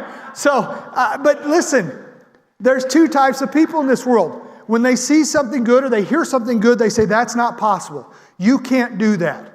There's no way. You must have been cheating. You must have a team of 50,000 people working behind you and doing all the work for you." Or there's the people that say, "You know what? If Brian can write a $100,000, $200,000, $300,000 annual premium life insurance case, why can't I?" Right? If Letitia Jackson can start a podcast and have thousands of people listen to her podcast and living their life and making their life better, why can't I? Or you'll sit there and say, the podcast market's full. It's full. Nobody hears what I want to say. Nobody knows. Nobody wants to hear what I got to say, right? Which person are you? Are you the person that says they must have cheated, it's not possible, nobody can do that? Or are you the person that says, "You know what, my bar was here. My bar was right here." But what that person did, they just took it and they raised that bar and they raised the possibilities. Because let me tell you something. I'm made of the same dirt as Brian Askins. I'm made of the same dirt as Letitia Jackson, Mike Hall. There's nothing that they can do and nothing against them. But listen, we're in the same business. We have all the same tools. There's nothing that they can do that I can't do. It just takes realizing, okay, they put it here, now I'm going to go here too. I'm going to follow them right along beside what they do. You see, the insurance world is easy. Brian tells me this all the time. Insurance world is easy. You just find somebody that's doing what you want to do, and you do what they do. You do what they do. But the problem is, I was talking to one of our agents there at Impact here a while back, Mr. Mike Quartain. The dude is a beast, right? Mike Quartain goes out and he knocks on doors. Dude's got knuckles that are calloused over. Dude goes out and knocks on doors, and he was sitting there and he said, "Dallas, I have agents underneath me. I have agents underneath me that they want what I have. They want what I got," right? They see me with my bank account, the money's coming in, right? And I see they want what I have, so they come to me. And they say, "Mike, I want this, I want this, I want this." But he said, "Dallas, they're not willing to spend the money I spend on leads. They're not willing to spend the Saturdays that I spend knocking doors. They're not willing to go into the houses that have fleas," right? We've been in those, Cody. They're not willing to go in the houses that have roaches. They're not willing to sit there for hours and look at people's bank statements and figure out if they really are paying for that Allstate policy or that policy that Alex Trebek set them on TV. They're not willing to do that. And I told him, he goes, "I don't know how to make them do that." And I said, "Here's the problem, Mike, you can't. You cannot make people, you can't give people the drive. You can't give people the drive. They have to have that themselves." So I want to ask this morning, how is your reception? You see, what's happening right now is there's some matches being thrown onto your fire. People are getting up here, Brian's going to come speak, different people are going to come up here and speak, and they're going to throw some matches on your fire. What's going to happen is you're either going to douse it out or you're going to let it sit there and you're going to let it grow and you're going to let it spark and it's going to hit that kindling. It's going to hit that tender wood, that dry wood, and it's going to spark up and it's going to light something inside of you. Some of you are going to try to push it back down. You're going to try to put a cover over it. You're going to try to smoke it out, try to wet it down. I can't. But some of you, probably about 8% of you, if I had to guess. See what I did there? About 8% of you are going to say, "Man, I know I can do this." You see, I failed in this insurance business twice. I failed twice. And one of the biggest reasons I love Cody is because Cody kept coming to me and saying, hey, Dallas, everybody loves you. You can do this. You can do this. You got this. Get back in this thing and get going, right? Get back in this thing and start talking to people. And he said some harsh things to me. And finally, I realized it myself, and we got a system going. We went out and we went in those roach-filled homes, and we started digging through people's bank statements, and we started sitting at people's tables and touching knees with them and finding them a better thing than they already had. And man, it took off like crazy. I want to challenge you today. You have a chance. We're only about maybe halfway through the 8% virtual conference. You've heard some good stuff. Give yourself a self-examination. Sit and look inside him and say, okay, how has my reception been? Has it been one of, this is stupid, what am I doing here? Cody Askins just up there selling stuff, right? I've heard all the haters with Cody. I love how he just keeps on rolling, baby. Just keeps on going. Keep on bringing it. If you're that person, you have a chance right now. Let's have an altar call. Pastor, is that okay, right? If you're that person, stop for just a second. Write it down. I will change starting now. My cup is empty. Bring it. Ladies and gentlemen, my name is Dallas Keithley. I'm with Impact Legacy Group. Thank you all very much.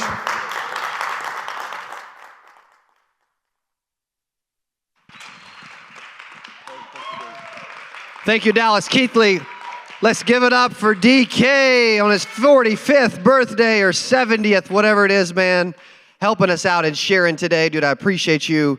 Means a lot. I also just made a bunch of edits to that, Brett, if you want to come out and come back in with that, okay? Dude, Dallas, thank you so much, man. Like, I like that, man, he's... Also, have you noticed a theme so far? Like, I haven't seen a speaker get up here and just brag on how famous or rich they are yet. You know? Like, I haven't seen it. Like, they have a good heart, right? Like, they're transparent, they're vulnerable. I also, man, I told you Dallas was old, and he started talking about bunny ears on the back of TVs and stuff, and I'm like, I don't know what you're talking about, but, you know, I guess that's what you used to do, right? Type Dallas in chat if you enjoyed listening to Dallas Keithley today on 8% Virtual. Thank you guys that are sticking around, man, and being a part of this thing. I love it. There's a few stories that I want to share that I have never shared before. Okay, my wife said, oh. I've shared a ton of stories, right? Like by show of hands, who has seen me speak before virtually? Okay, at some point. Okay, cool. Who is, a lot have not. That's why we got today going, I guess. Who has seen me speak in person by show of hands? Okay, a decent amount, but a lot have not, right? And I guess it's kind of hard to do that from India unless, you know, you come here or I go there, one of the two, man. But I would love to do that.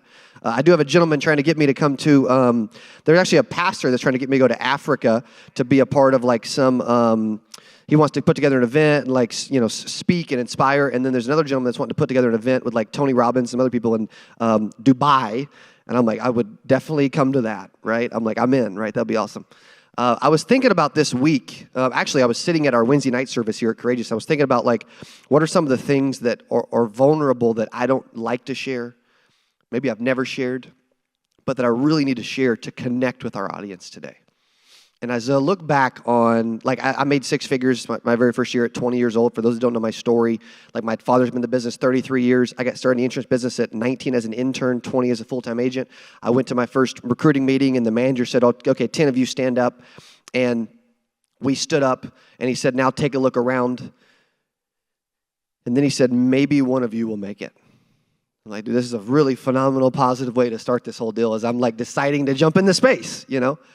And I said, I don't know about you, but I said, if it's going to be a one, I'm going to be the one, right? Type one in chat if you're like, I don't care what has happened to me generationally or before me or after me, but I'm going to change that forever. I'm going to be the one. I committed, dude, I don't care. Like, I hope all 9 of you succeed, but I'm competitive. I am going to be at least one of the 10 that succeed. I can't decide what they do, but I can decide what I do, right? And I went on by cold calling and cold door knocking with no leads to write $117,391.13 in commissions in my first 8 months at 20 while I was in college playing basketball. Some of you have heard that story. Well, I share that because I made six figures, and I made six figures ever since then. However, there was a time where it's kind of funny. Like a lot of you think, dude, Trey, when I make six figures, like I'm just rolling in money. I've just got money forever, and I'm just like, there's more money than I can ever dream, and I'll get to buy whatever I want, like islands and yachts, and like Mike, just six figures just goes forever. Like, no, what's funny is, what's interesting about it is your lifestyle evolves and changes. The more money you make, the more you spend. Okay, like that's just, look, keep it real, right? Julian, you can agree with me. Like the more you do that, the more that happens. Well, we were on our honeymoon in somewhere in California. She's going to have to remind me. Somewhere in Palm Springs, California. Thank you, Lauren. Okay. And we're on our honeymoon, and we're supposed to be enjoying our honeymoon. And we are. But we are stressed the freak out about money. Like our account's getting really low.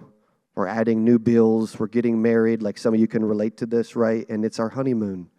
And we are stressed out. And I'm feeling embarrassed. And it's hurting my pride. And I'm feeling like I'm not starting this relationship the way that I should, right? And what I owe and I need to do for that woman and what she's done for me, right? Like, I don't know if you can relate to this right now today. Type relate if you can relate that to this today. As you're like, man, I've had moments in life where I didn't know what was going to happen. I'm in the moment. All I can do is think about the moment. I don't know what's going to happen next. But in that moment, I'm struggling, Jennifer. Like, I don't know what's going to happen. I don't know if we're going to make it. I don't know, like some of you are like, I like there's a few of you on here, by the way, that you're like, man, dude, I spent my last $8 to be on this thing, and I'm really hoping that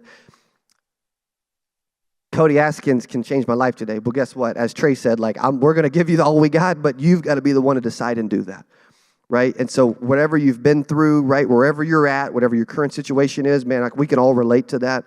We need to be more vulnerable and transparent about that, right, as we share that. And so I've never shared it before. I never wanted to share it. But, man, you know what? When you don't want to do something and it keeps popping up in your brain, it's because you're supposed to do it, right? That's the truth, okay? Also, another quick story before I get into a few other things. This is another story that I never shared.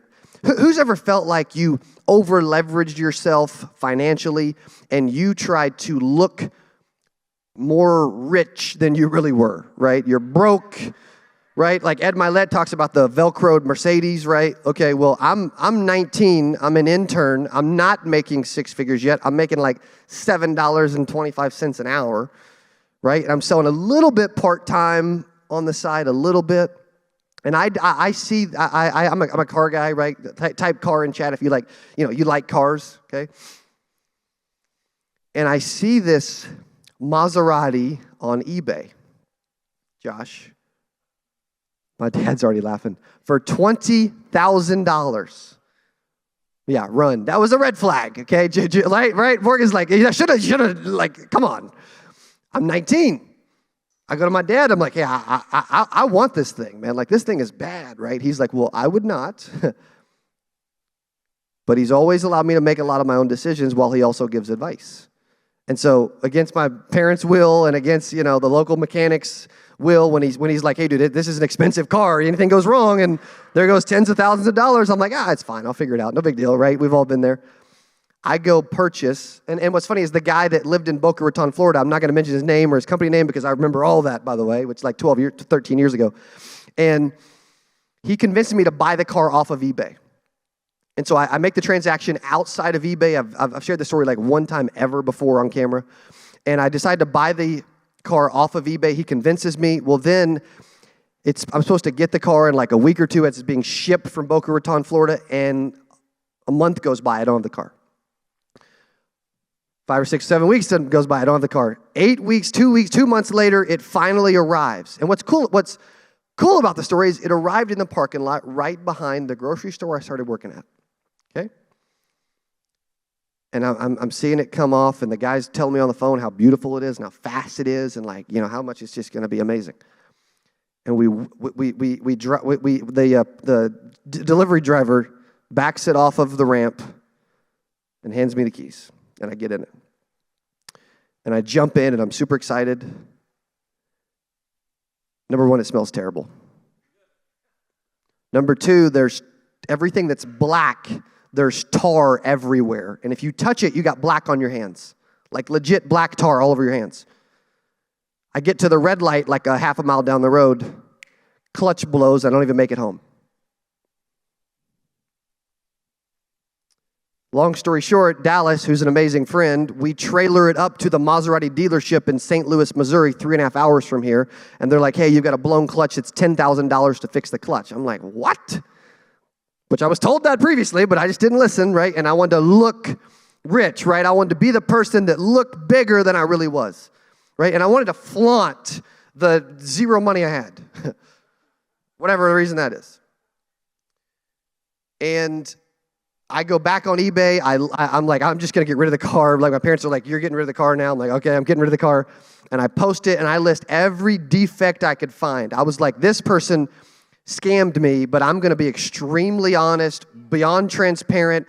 Someone from New York decides to come through eBay and buy it for 10 grand. They think they can fix it and flip it and all this stuff, right? And I was brutally honest. Pictures, videos. I listed 100 things that was wrong with the car. And they eventually gave me the 10 grand. And actually what's funny is they then tried to start negotiating down after they already decided to pay 10 grand. And my mom's out there and she's just like, that's fine. I'm like, no, that's not fine. Like, they agreed to 10 grand, you know? And finally they take the car, and it was a $10,000 lesson. And I had the car in my possession for about 30 days. So for about 30 days, if you rolled up in the driveway, Cody Askins looked like a big deal. And I'm sharing that because do not rush your success to trick others. Do not rush your success to trick others. Okay, like if you want success and you do whatever it takes to get success, you will find success. Whatever success means to you, as Trey said earlier with financial freedom, right? But don't start like over leveraging yourself and doing stupid stuff and making decisions that like you're doing or don't make decisions because of what other people will think of you. Do what is best for you. Right? Like Jose and Gray, man, they do what's best for them. That's what you got to do. You got to do what is best for you and don't rush it to trick others. So what really matters? I'm going to go over 5 things, man, that really, really matter as you're kicking this thing off, okay? Number 1, supporting people matters. So I love about these speakers, man, they're here, they're supporting. That's what I love about you, right? Wherever you're at, you're supporting yourself and your family, future generations after you, myself and Lauren, the speakers, like you're supporting your community, your agents around you, whatever it is, your office, right? You are doing that. Supporting people matters. What's interesting about that is when I came to Bold, that conference, that men's conference I told you about a year and a half ago, pastor of this church, Tyler Pritchett, walked up to me in the back of the room, and this is the room we were in, and said, you don't realize this? We live in the same neighborhood. And I walked past your house because Derek had been going here for a decent while, and they had talked about where Derek worked and Lauren and I and all that. And he had been walking past our house and praying for Lauren and I before we'd even met.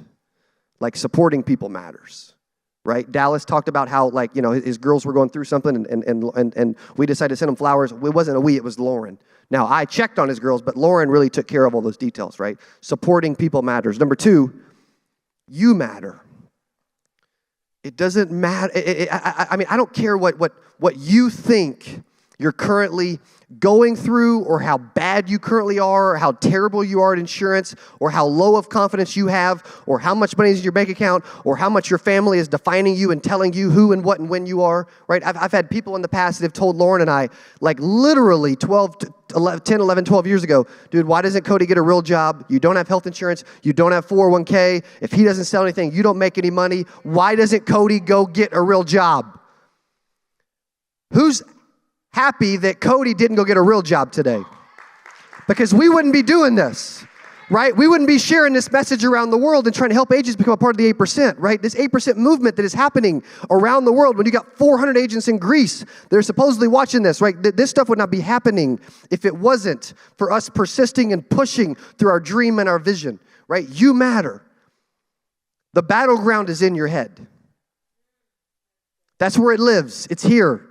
It is you. It is your thoughts. It is what you say. It is what you're going through. It all starts here. Only thing that matters is what you say to yourself, what you listen to yourself, who you listen to, what you pour into, and what comes out. Mike says, man, garbage in, garbage out. He didn't say it today because he let me say it. Garbage in, garbage out. What are you putting in? You matter. The battleground is in your head. It's so easy to doubt ourselves, is it not? Stop doubting yourself. You were meant to do something big. Maybe you're just fitting in when you were truly called to stand out. Stop doubting yourself. You matter. Number 3, people matter. People matter.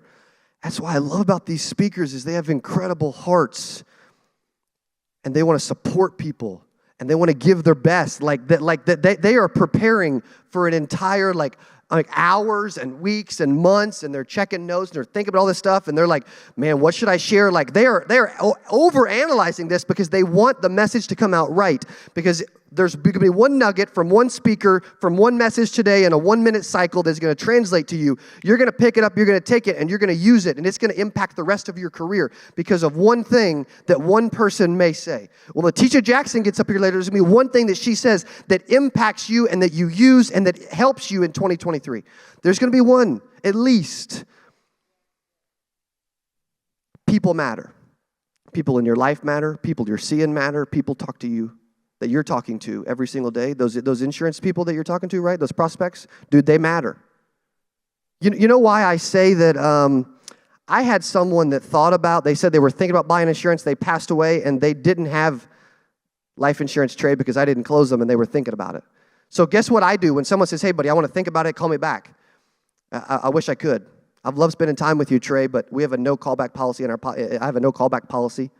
I do not let people think about it. I will not call you back because I had someone just like you that said they were going to think about it. 6 months went by. While they were thinking about it, their family thought they had life insurance. They passed away while they were thinking about it. And guess who their family blamed for not helping them make a decision they should have made earlier?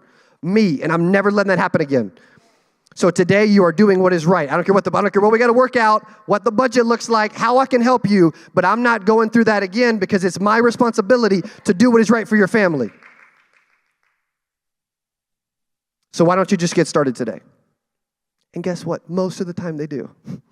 Why? Because I'm not like, oh, woe is me, and oh, Darren, like, gosh, I get it. You should think about it for months until you never do anything. Guess what? Here's the clue. Most people that say they're thinking about it never actually think about it. They're busy. Life happens. That's why I make decisions so fast, because I'm too busy to think about the thought of buying the car tomorrow. Like Roger can attest to this. I was on the phone with him when I was test driving an all-electric Porsche Taycan a year and a half ago, my first one in 2020, end of 2021. And I'm on the phone with Roger. I'm talking to him. The sales rep brings it to my office because they know I'm busy and I don't like to spend 14 hours at a dealership. Like, who loves to do that? And he throws me the keys. I get in. I go for a test drive. I'm on the phone the entire time I'm doing the test drive around my office. I come back. I throw him the keys. I'm still on the phone. I'm like, I'll take it. Get the paperwork ready. I'll come by and sign it. And I walk in. I'm still on the phone. I'm not saying I recommend this. I'm just saying this is how Cody Askins makes decisions. And I said, man, I love that car. I walk in. Derek's the first person I see. He's like, hey, do you realize that that's electric? I'm like, what do you mean? He's like, the car you just drove is electric. I'm like, what does that mean? Is it like half gas, half electricity? Like, do you take gas? It does not take gas. It is entirely electric. What does that mean? You plug it in. I'm like, oh, okay, cool. Decided to buy most expensive car I'd ever bought without knowing it was electric. Now, I look back on that. Did it really matter if I liked the car? No, because I love electric now, right? Why I'm sharing that is all these people you're talking to, they're not thinking about it and analyzing the details near as much as you think. They're just not. Like even the people that aren't busy say they're busy. Some of you have no appointments ever. You've got nothing on your calendar. It's wide open, and you're like, I'm so busy. I can't get on this. I can't book calls. I can't go see people. I can't do any of it because I'm so stinking busy. But you're not, right? Like I've seen some calendars of some people that are really, really busy. Trust me, none of us are busy yet. Like we're just not. Like, let's be honest. Like, if you're going to speak something, let's at least say the truth. You're not busy. You got time, and you're going to start to do something big because you're going to decide that, and you're going to stop making excuses. So when I sell life insurance, I'm like, dude, you ain't thinking about it. And I do agree majority of the time. But with this one, like, call me back, think about it. No, I'm done agreeing. Maybe I've lost that in translation when I'm training people. Like, I'm done agreeing. You are doing this or you're not. I'm not letting your family down like I did other people. Also, Brett, I'm going to get to some of that training pieces with that graphic in a little bit too as I explain and walk through this training. Okay, who enjoys that, man? Like, who's like, type I in chat if you're like, dude, I should implement that. I should stop letting people think about it and call me back and all this other stuff, right? Because they're not. And now if it's like a $500,000 sell and it's like a ton of money, dude, when it's $42 a month, it ain't, you don't need to ponder that. You just don't. When we go to Sam's and spend $200, I don't think, well, crap, should we buy the $4.40 milk that's now $9 or whatever it costs? I don't know. Dude, I'm just like, either we get the milk or you don't. I got way off track. People matter. Take care of the people. Number 4, having a vision matters.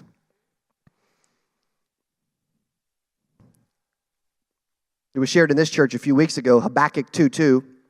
Write the vision, make it plain, so those that see it can run towards it. What is the vision for you? What is the vision for you? Where are you going? Where do you want to go? Now, you're not going to have it all figured out, but make a decision what you're going to do today, tomorrow, next week, in March, in April, in May, in 2023. Like, at least make some decisions. Like, I didn't tell you earlier when I made $117,000 in 8 months at 20. I went to my dad, and I'm like, man, I'm excited about this insurance thing. I don't know what to do. I feel like I'm listening to Brian Tracy. I feel like I should have a goal or a target, but I don't know what it should be.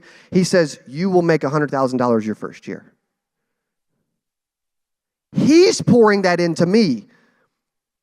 And I'm thinking, like we all do, 100 grand? Are you kidding me? Like, 6 figures, Trey, I'm 20. I don't even know what I'm talking about, bro. I can't even spell insurance. I don't know anything about the products. And I've never sold before, even though I've been selling my 3 sisters on whatever I wanted for their whole life.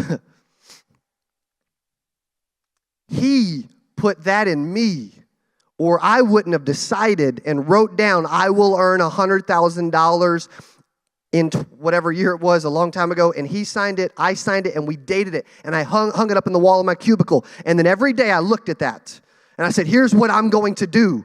Now, you could be a driven person to stay with that for a year, but I had a vision of where it was going to go. All of this started there.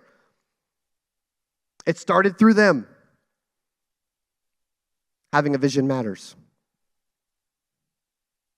Also, it's so funny, like when we post on social, we're always worried about looking so perfect, right? We just do, right? Here, I'll give you an example of how having and sharing your vision matters. Derek on my team again, who I was talking about earlier, let me see if he's still on somewhere.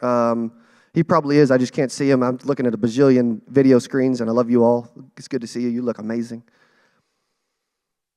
We were in Austin, Texas, speaking at Joe Campert and Tony Merwin's little office thing they did, and we were together, and we had just woke up, and we were about to go to the gym because I have to go get like energy up before I speak, and I was supposed to go speak. It's just 2 weeks ago, and Derek's got much longer hair than me. Okay, it's not like this, but it's it's longer, and he wakes up and he goes look in the mirror, and his hair is just like, boom, just like everywhere, and he's about to start like fixing it. I'm like, hang on, don't touch it. He's like, what are you talking about? We're going to the gym together. What do you mean? I said, try something. I said, test, do you trust me? Yes, okay, I guess, right? Oh, okay. Post on your story, comment on your hair, and see how that does. It's not perfect, but guess what? He got like 60 DMs that day about his hair, and it was the most engaging story he had ever put on his social media. Why? Because he did not care. It wasn't perfect. He just shared what he was doing with the world, and they responded because we can relate to bad hair days, can we not? Stop worrying about being perfect, right? Like, you actually have a better chance of going viral if it's terrible than if it's perfect. Like, you just do. So stop overanalyzing everything. Number 5, what you hear and what you say matters. What you hear and what you say matters, and I'm going to prove it. I'm going to share a story that I'm actually going to read it because I want to make sure I read it word for word. I normally memorize them. I'm just going to read it because it's such a good story. What you hear and what you say matters. One day as a small child, Thomas Edison came home and gave a paper to his mother. He told her, my teacher gave this paper to me and told me to give it to my mom. His mother's eyes were tearful as she read the letter out loud to her child. Your son is a genius. This school is too small for him. He doesn't have enough good teachers to train him. Please teach him yourself. Many years later, after Edison's mother had died, he was looking through old family things, now one of the greatest inventors of the century. He suddenly saw a folded piece of paper in the corner of a desk drawer. He took it and he opened it. On the paper was written,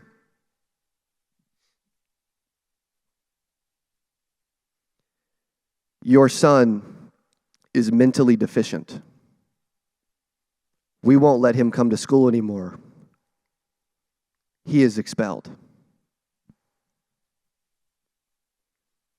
Edison cried for hours, and then he wrote in his diary, "Thomas Alva Edison was a mentally deficient child that by a hero mother became the genius of the century." His mother had a choice.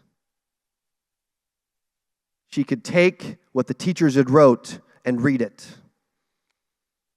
And she could get Thomas Edison's life started off on the wrong foot. She could have said, "Tommy, you're dumb. Your school doesn't want you. Your teachers don't believe in you." But instead, she wanted her son to decide for himself what he was and what he was not. Give it up for Mrs. Edison in chat, as we maybe wouldn't have lights on if it wasn't for that. Right? Like, he invented the incandescent light bulb, so thank you. Right? We got lights here. We got them coming out of screens. We got them coming out of 8% letters. We got them shining on me. He decided what was best for him. He decided his future. He decided what he wanted. And his mother is the hero because she decided, I'm not going to say that. Like, I've never shared this before, ever. And it just hit me, so I'm going to share it because I believe when stuff hits you, you should share it.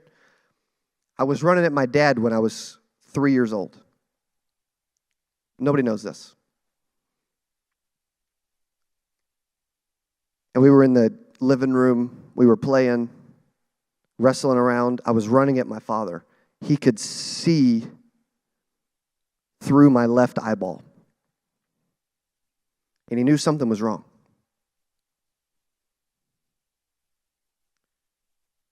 So they took me in and found out that I'm blind in my left eye. And I'm not saying this for you to feel sorry for me, because my parents sure didn't let it get in the way. Like, you would think it would throw off depth perception so you wouldn't play basketball, but I played in college. Right? You would think that you wouldn't be able to catch a ball in the air or pitch or whatever, but no. I was an all-star at everything I ever did athletics-wise, and it wasn't, my parents never gave an excuse. They never brought it up again. They never mentioned it. My parents are like, you are not going to let this hold you back. You're going to be just like anybody else. You're going to do whatever you want. You're going to be better. Because I've never mentioned it, and it doesn't even cross my mind most days because they didn't let it cross my mind. Because it doesn't matter. Because you determine who you are and what you are meant to do. I'm going to touch on it briefly. I'm going to have Brett throw up a graphic. For those that would like more time with me, more training with me, we are going to be releasing a new agent training class. Okay, I'm going to share it with you. If it's right for you, great. If it's not right for you, great. And I'm going to have them also throw a link in chat. I'm going to do 4 classes over 2 weeks, and I'm going to start doing a group training class for the next few months because we got a lot of agents wanting time with me, a lot of agents wanting training, and a lot of agents wanting to get better. So I'm going to do 4 classes over 2 weeks, Tuesday, Thursday. Class 1's on leads, marketing, and ads, because getting in front of people is kind of important. Class 2, phones, text, and scripts. Class 3, sales 101, how to ask questions and objections. Class 4, sales process and closing. This is normally something we would do for about $1,000. My time is $5,000 an hour. If it was one-on-one, it would be $20,000 for 4 hours. In this case, I said, dude, let's make it so, we did $8 for registration for this. Let's make it so ridiculous. Let's cap it out at the first 50 people, and it starts next Tuesday, and it's $199 to spend 4 hours with me and for me to pour into you and do some additional training. right? If that is right for you, we're going to throw the link in the chat. While you're here today, if you want to take part in that, you're welcome to. Okay? Either way, we're going to love you, right? But if you need some additional training and if something's holding you back and you want to get better, then I want to help you get better. If you have the $199 and you want to get better and you want to improve, I believe for everything to improve, I got to improve. I believe for everything to change, I got to change. And maybe some of you want to change and improve. And so if that's meant for you, phenomenal. If it's not meant for you, phenomenal. We want to extend it as an option for us to spend more time together and to pour into you. Also, Brett, give me a hand wave if you've got or if we put the link in there a few times. Yes? Okay, cool. Perfect. Yeah, actually, raise by show of hands. I'm guessing the team put the link in chat. Everybody can see the link in chat, okay, for this agent training class. Yes? Okay, good. All right, cool. Yes, Brett? Maybe? Maybe not? He's checking. Either way, we'll get it up. Okay, you can jump back to my notes, and I'll bring up our next speaker. I've been thinking about this. Like, the reason we're rolling this out while they're switching some stuff for me is I feel like when my sales team talks to agents around the world, the number one thing they say is that they need help getting in front of people and selling policies, and they wish they could learn that live with me versus just throwing them in some course. And I'm like, okay, fine, right? I'll commit the next few months. We'll do a bunch of it. We'll cap it at 50 people per week, so it's intimate, kind of like this, and they can ask questions, and we could do some Q&A, okay? So that's a new agent training class you can take advantage of. I also want to mention one more thing before I bring up our next speaker.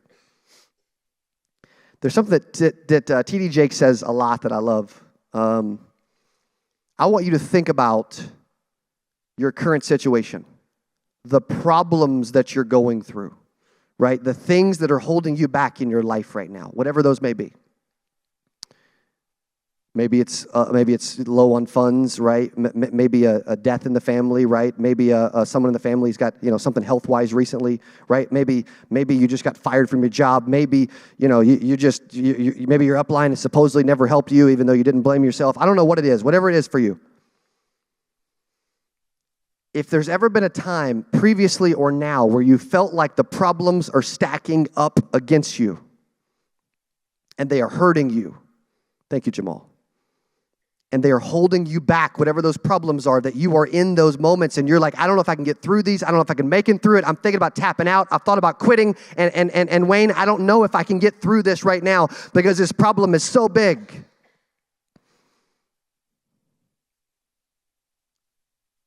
Maybe, just maybe, the problem you're going through is because you are being tested for that next level of you. Maybe the problem that you're going through is a blessing. Maybe the problem you're going through is actually going to, when you get on the other side and you don't throw in the towel and you don't quit, you're going to look back and say, look at what I'm doing now. I almost gave up. I almost quit. I almost threw in the towel, but I didn't, and I'm on the other side of it, and I'm bigger and better now because of that. John, that may be true for you. Carol, that may be true for you. Tisha, that may be true for you. I don't know what it is. But I know when we go through moments, my wife reminds me, hey, this is a blessing. Hey, we're fortunate to be getting sued right now because somebody couldn't read a website page or something ridiculous, right? We're fortunate when a COO and our entire sales team walks out the door. We're fortunate. It's a blessing, right? When my mother's been diagnosed with cancer a couple times, right? Like, it's hard to see those as blessings, is it not? We all have these moments where we're going through something, right? And there's problems, and we think they're so big and they're holding us back.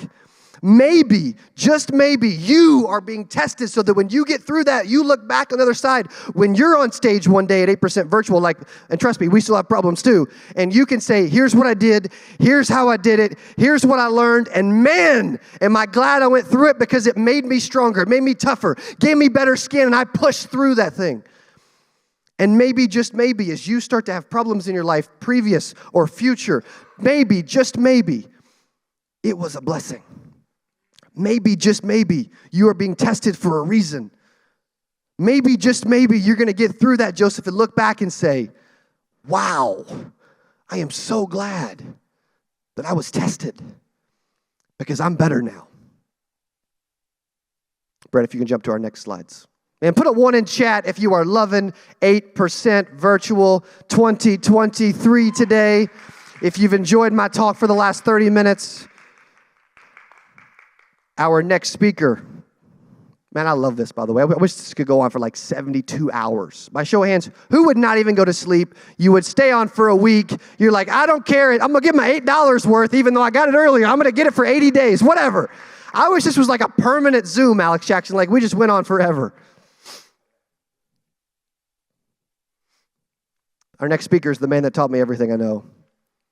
Knows more about insurance than anyone I've ever seen. He's extremely fair. He's honest. He's caring. He's driven. Super competitive.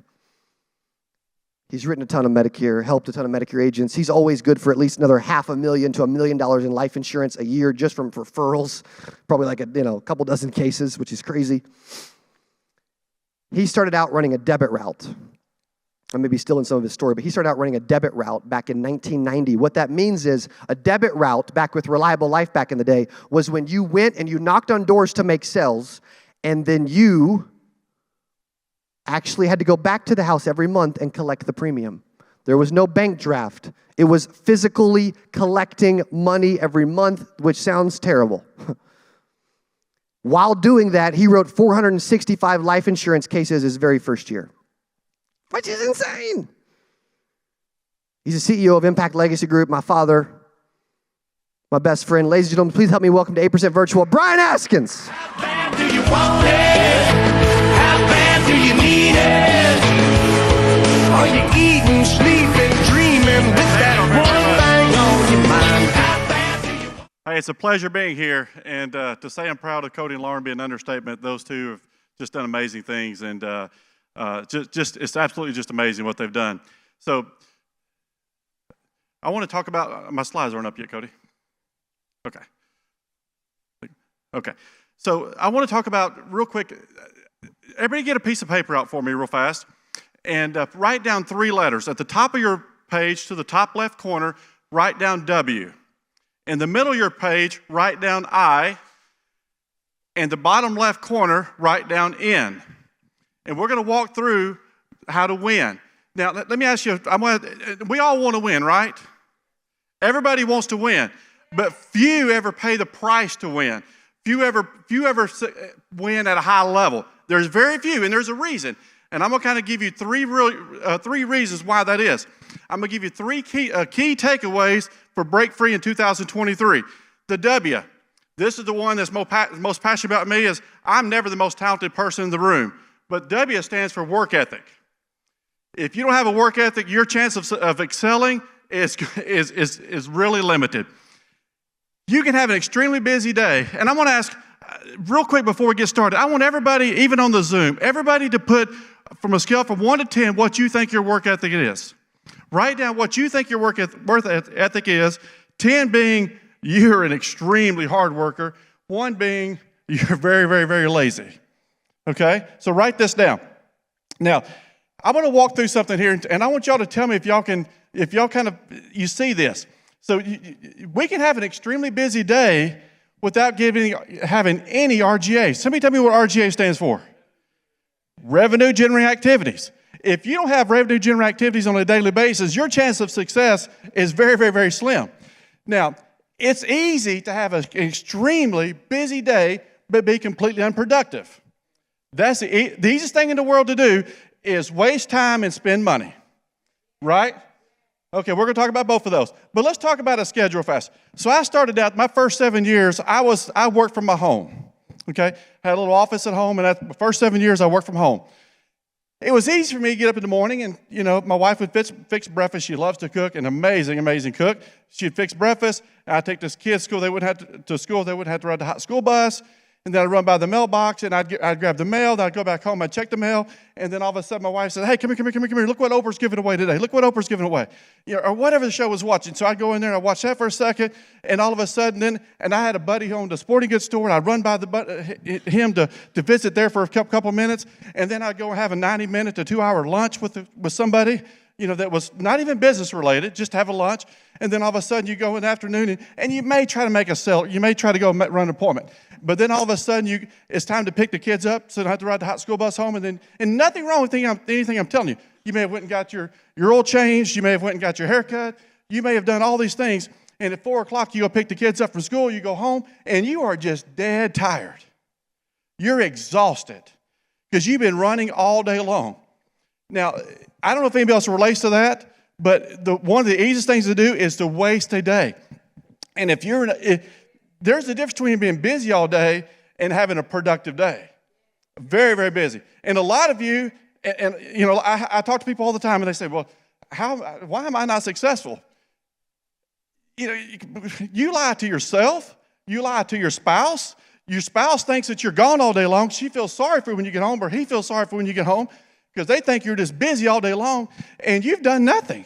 You've done nothing to have any revenue-generating activities. You've done nothing to better your business. So I'm just telling you, if you want to be successful, you got to get your schedule under control. It's one thing to work hard or to be busy all day. It's a separate thing to work hard and actually have revenue-generating activities and every single day. And so now let's talk about before we leave work ethic, do this right here. Now that I've kind of given this example, has your number changed?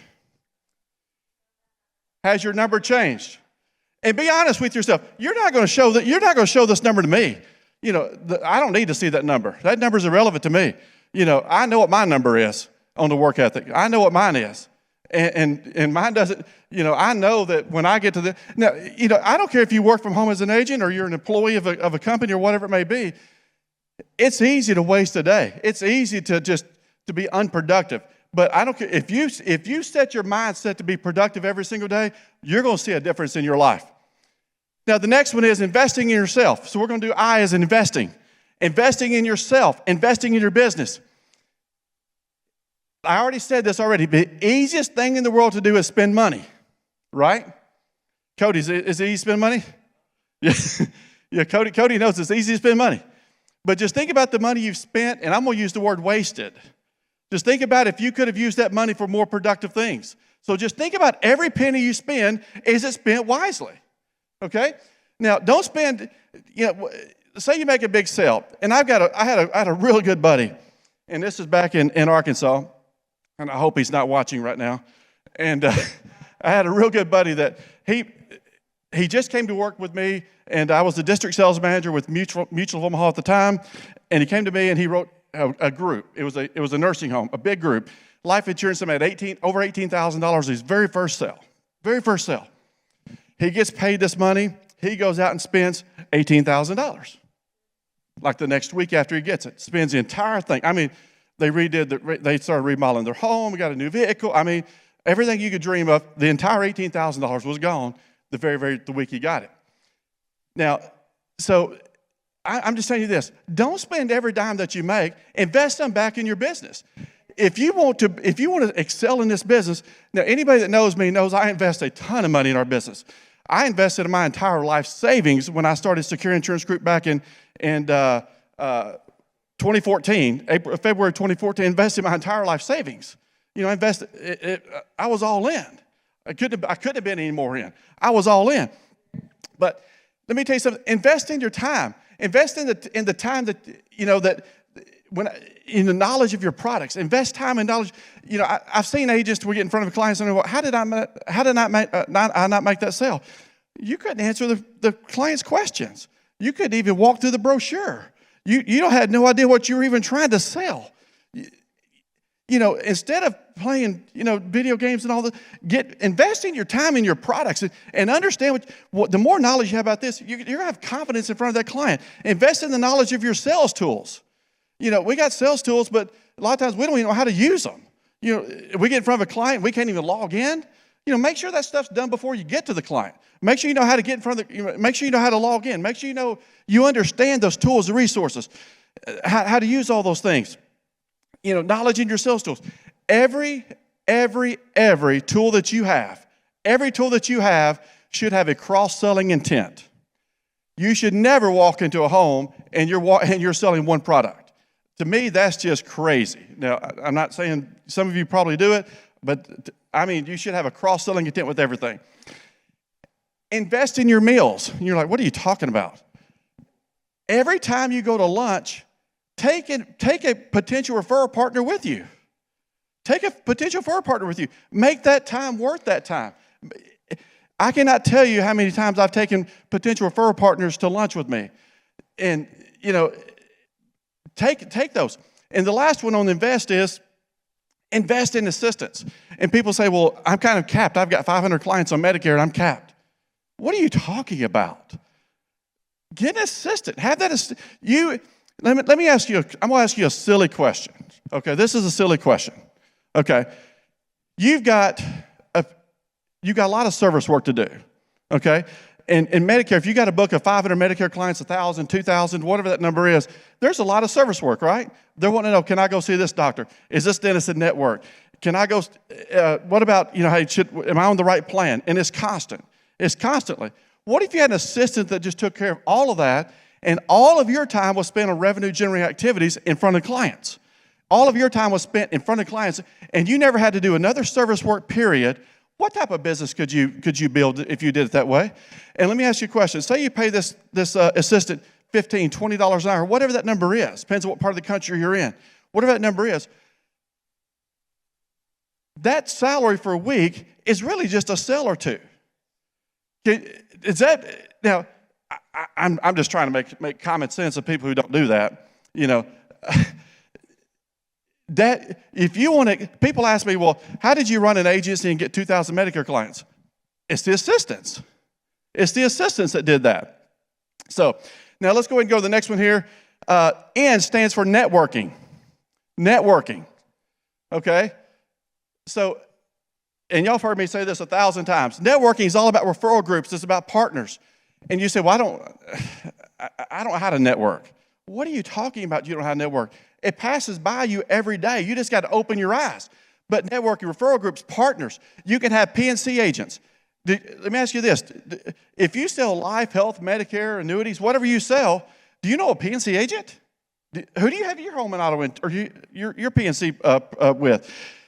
Go have lunch with them. Find out if you can refer them business, they refer you back. Elder law attorneys, estate planning attorneys, mortgage brokers, real estate agents, business brokers. I started my own referral group several years ago, back in 2014. Me and a buddy of mine started ours. And it was a group that we started with 3 of us, then went to 4, went to 5, went to 6, and just continued to grow. And it's been the best thing I've ever done.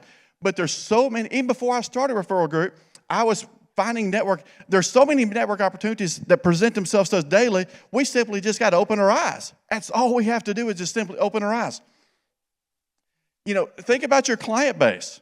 You can network your own client base. You can get creative on how to, people say, well, I've sold a client and that's my, they're my client. And how many of y'all have ever sold a client and you never touch them again?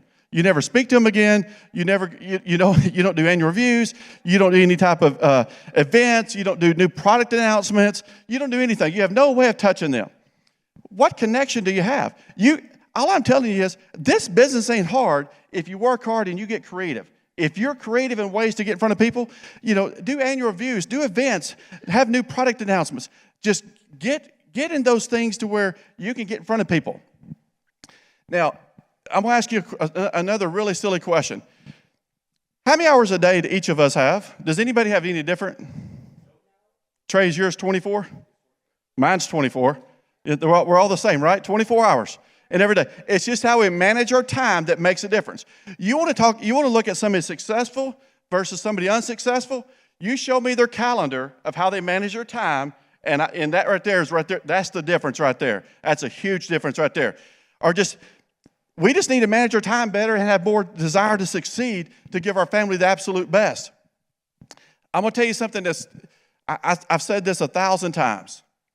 If you want to be successful, win every day. Win every day. Because if you win every day, you win the week. If you win 5 days during the week, you won the week, right?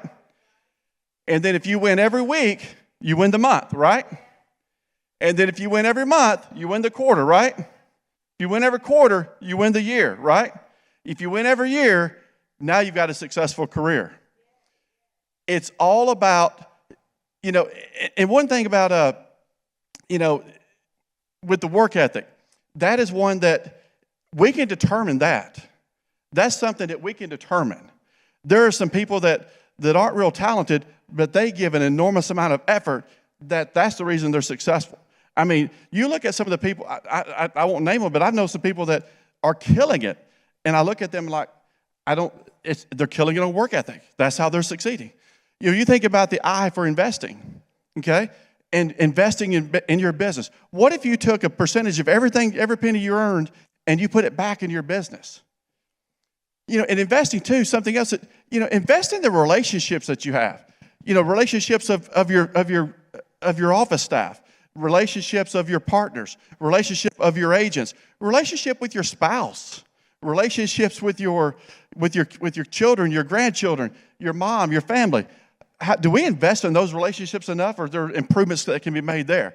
So we really, I'm just telling you, so like in the work ethic, think of ways, write down right now ways you can be better at that. In the investment part, write down things that you can do to invest.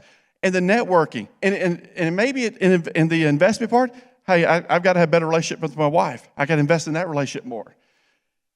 In the end, write down things that you can do, because I'm telling you, if you'll just think through this, there are 1,000 opportunities out there for you. But I cannot tell you how much I appreciate y'all today listening. I hope you got something out of this a little bit. But I'm rooting for each and every one of you to win. I want to see you win. I don't care if you're on our team or another team. I could care less. I want to see you win, okay? It's all about winning. So let's go out and win. How bad do you want it? How bad do you need it? Are you eating, sleeping, dreaming with that one thing on your mind? How bad do you want it? I love that always bring you up with that theme song as well. Thank you, my dad, Brian Askins. Give it up for Pops in the chat. It is, I don't know about you, man, but it feels like it's time to win, J-Law. Like, type win in chat if you're like, man, I haven't been winning at the level I want to win. But it's time for me to start getting my act right, get my life straight, and at least start winning. Now, depending on your personality, you may feel like you're me, like you're like, I'm never winning, like I'm just always behind, right? And I can always do more. However, a lot of us can do a lot more, right? We can win. We can achieve a lot more this year in 2023. Also, Brett, if you can update that really quick. I'm going to do, you know what? Should we give another giveaway? Should we give out something out again, right? As you guys are in Zoom land around the world hanging out, should we give something out? Let's do that, okay? So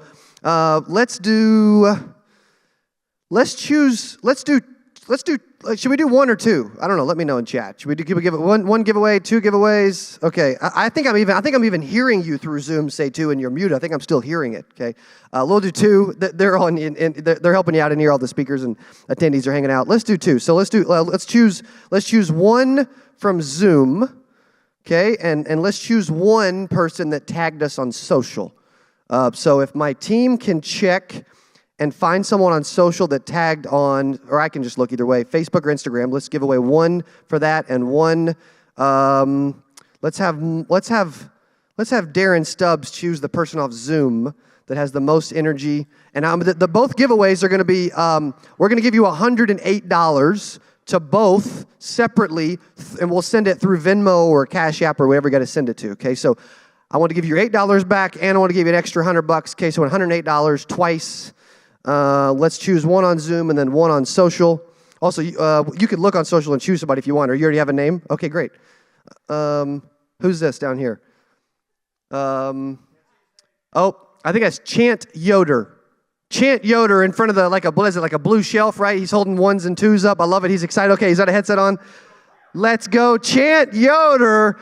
$108 giveaway. Thank you, Darren Stubbs. Way to go, Chant, man. Give it up for Chant for having some action, some energy, being excited. And then let's get one more. We'll choose a name from social. Hannah, who you thinking?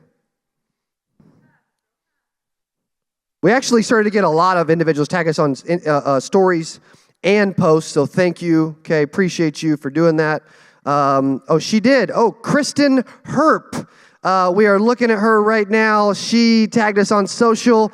Way to go, Kristen. She is the winner of the additional $108 through Venmo. Give it up for Kristen. You know what? Let's do one more. Why not? Okay, while I'm up here, we're going to do one more. We're going to give away one more. Lauren loves, I just keep doing this. Okay, we're going to give away another premier ticket to 8% Nation 2023, a $1,000 ticket to our in-person conference.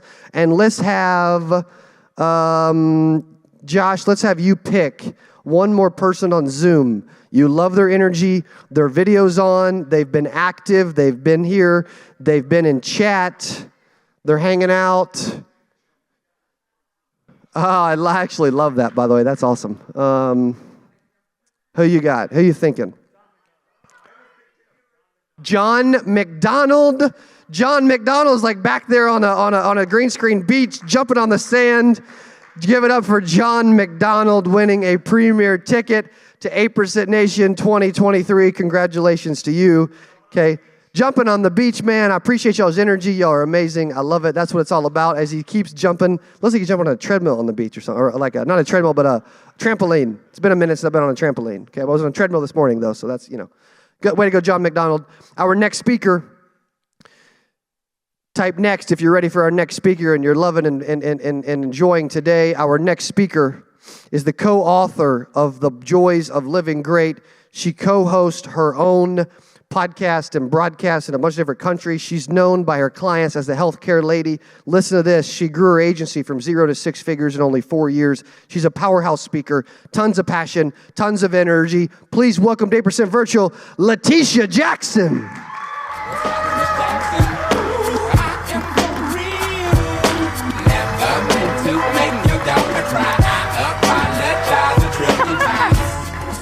Virtual. I hope you are having a fantastic day on today. I'm glad you decided to invest in yourself and to learn something that will change your life forever, to change the way you think about things, to get you to the next step where you want to get through. I like how Cody has put together breaking free. So what does breaking free mean to you? So I want you to write down, better yet, put in the chat, what does breaking free mean to you? What are you breaking free from?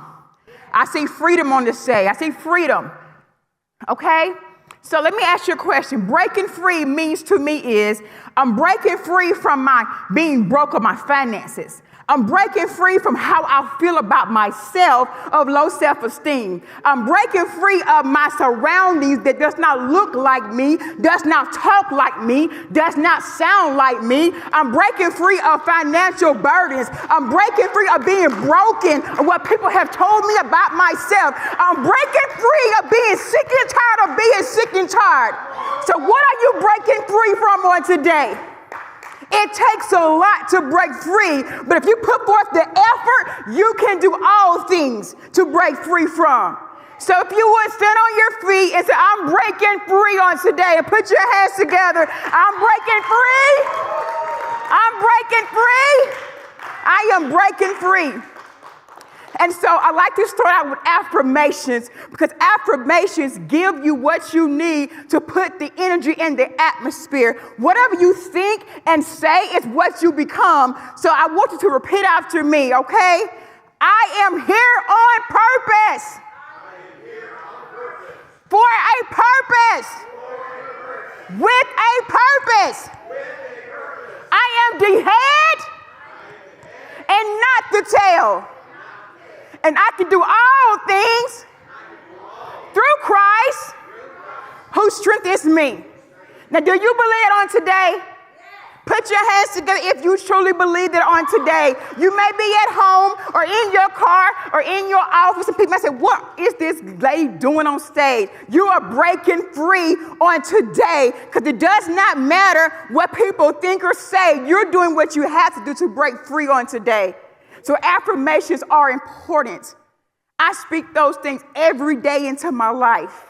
And some things I say I did not believe at first, but I continue to speak those words. Because like I said, you are what you speak. You are what you want to become. You are what you are around. So breaking free also means you have to change your mindset on how you see things, on how you do things. We are oftentimes, our mindset is a habit of how we respond to situations or how we think about situations. And so in the mindset, it's important to shift the way you think or respond to become what you want to become in life. And there are several different types of mindset. I'm going to talk about 4 on today. My first one is having a fixed mindset. A fixed mindset. Or put S-O-B. Right was what I said. What? S-O-B. Stuck on brokenness. Having a fixed mindset, you're stuck on brokenness because you start believing that you are not supposed to excel what the world has given you. You're stuck on you're not good enough to be the next 7-figure earner. You're not good enough to break generational curses in your life. So you're stuck on brokenness. I'm going to tell you a story right there. So some of you who may not know, my story is my husband and I struggled for some time before our agency grew to where we could not afford $1 cheeseburger. We actually argued over $1 cheeseburger. And so I don't know if some of you are right there on today, but that's the worst feeling in my life, being stuck fighting over $1 cheeseburger. I was at home pregnant with our last child, where he's working 16 and 17 hours a day. And he scraped up just enough change to buy $1 cheeseburger and a Coke for his lunch, while I was stuck at home eating ramen noodles and bologna sandwiches. Okay? I had just quit my job, J-O-B, just over broke, so I could pursue my career. We had a game plan mapped out. I was going to work 6 months, build up cash, take some time off of work, and get back to work. Well, that did not happen for me. The doctor took me off my feet so I couldn't do anything. Okay? So we were broke. We were broke. And so not only that, you all, whatever I had built before I could not work was taken away from me as well. What do I mean by that? I had put together a game plan to be able to help sustain our household with income. And everything I worked hard for was stolen from me. It was taken from me. Every type of effort I put forward, type of marketing event I went to, my clients were taken from me. So I started back at zero, being broke with no money, and now my clients have been stolen from me. So what do you do in that situation when you are down at zero? I could have stayed there and just been stuck on brokenness, stuck on this is how it is for me. I got to go back to work. But instead, I decided I'm going to be on my growth path. So having a growth mindset, right? You're thriving against your adversity. Growth, S-O-B. What does that mean? Starting on my business, right? Starting on my business. So I decided to put forth the effort once I was able to have my child to go out there and hit it hard, doing whatever it takes to get me from being stuck over brokenness. Being that I was a female, and I understand females, we may be limited because we are wife, we're mother, we have duties at home, right? Yeah. But I did all it took to allow me to get to that point. So you have to have the mindset is no matter what comes my way, I'm going to continue to move forward because I don't want to go back to where I come from. So what does that look like to you on your growth path? Quit believing in all the excuses you're giving yourself and start showing up to the occasion. So you have a fixed mindset or you have a growth mindset. You have to choose on today which one are you and take on accountability, having the accountability mindset. And so during that process, I realized this. I had to be accountable for what happened to me in that fixed mindset. I had to realize my mind was broken. My attitude was broken. My marriage was rocky.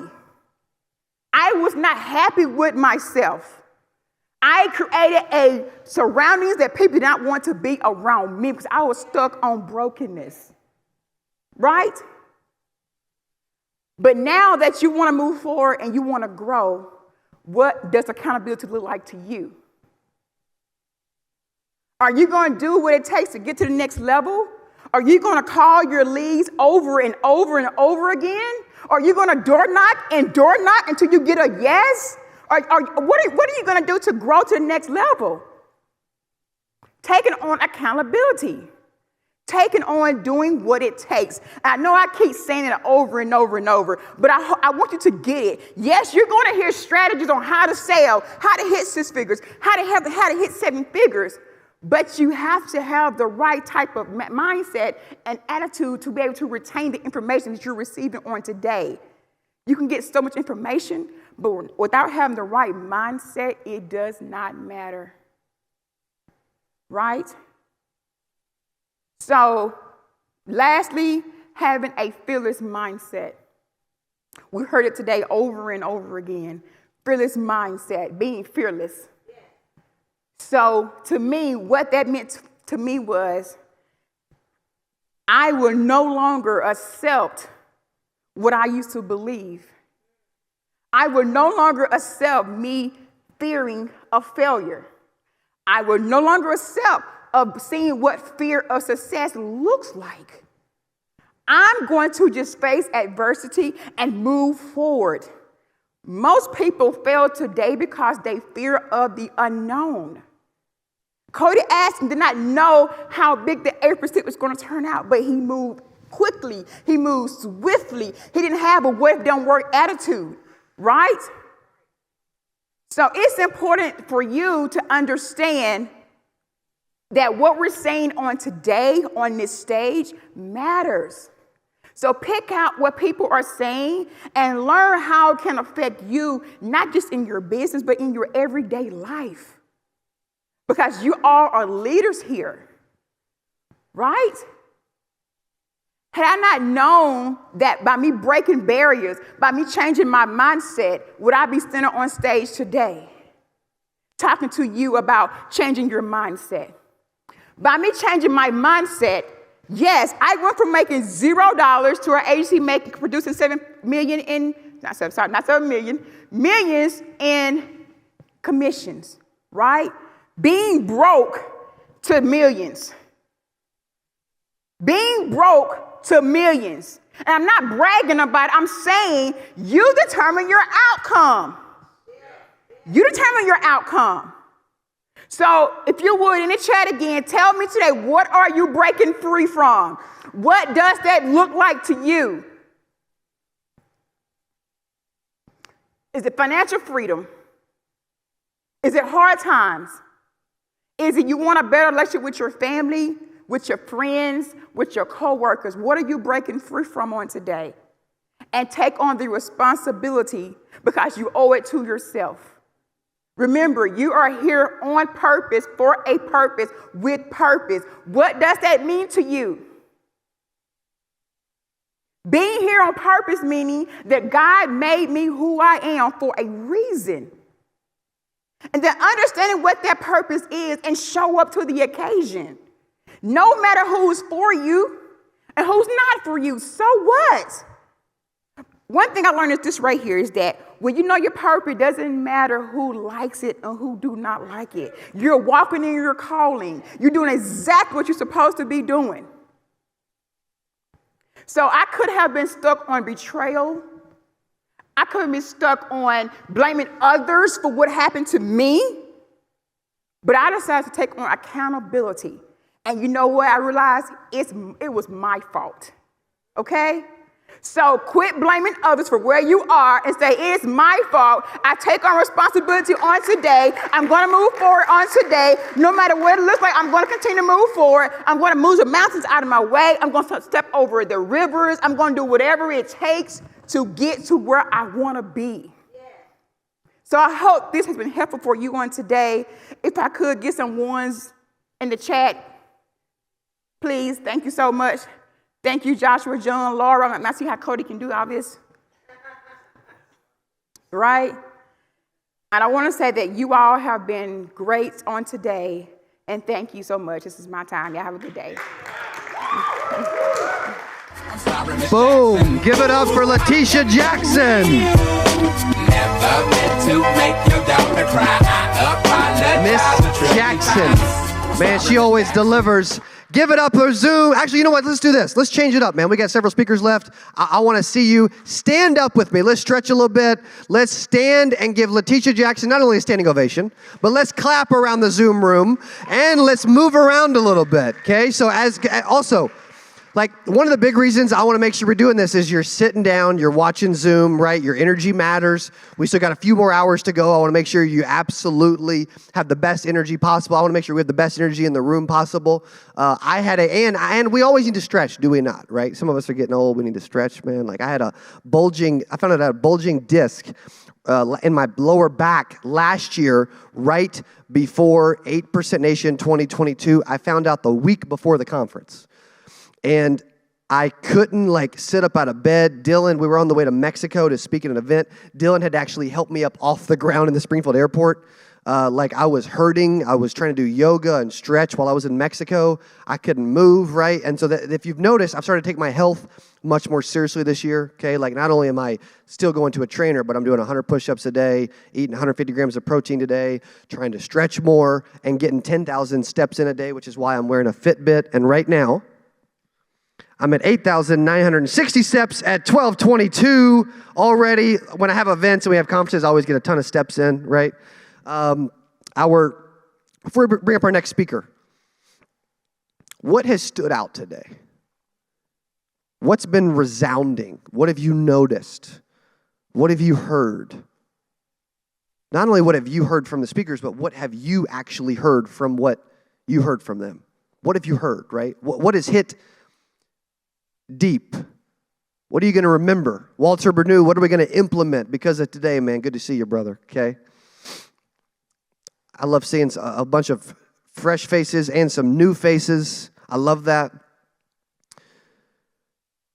And instead of a 1, give me an 8. If this has been an 8 out of an 8 so far today for an event, man, for 8% virtual, okay? Our next speaker, as we're about to bring him up, our next speaker is our resident marketing expert. He's my business partner and runs the daily operations of Secure Agent Marketing. He knows how to scale through ads, marketing, branding, and social. Every company needs someone like him in his corner as he's managing our team of 50, and they're managing millions a month in advertising for insurance in a separate building with Secure Agent Marketing. He's not only a freak in height, but he's a freak in marketing knowledge. Author of his book, Find Your Marketer. Please welcome to 8% Virtual with a virtual round of applause, Landon McCarter. I wish I was a little bit taller. I wish I was a baller. I wish I had a girl who looked good, I would call her. Wish I had a rabbit in a hat with a bat and a 6-foot baller. All right. I wish I was a little bit Thank you guys so much. Like I said, all the speakers that have been here today have been extremely motivational. I'm going to change the pace a little bit. I am not a very good motivational speaker. I'm the nerd that runs the marketing campaigns and has been a Google partner for 14 years, and I'm not that motivational.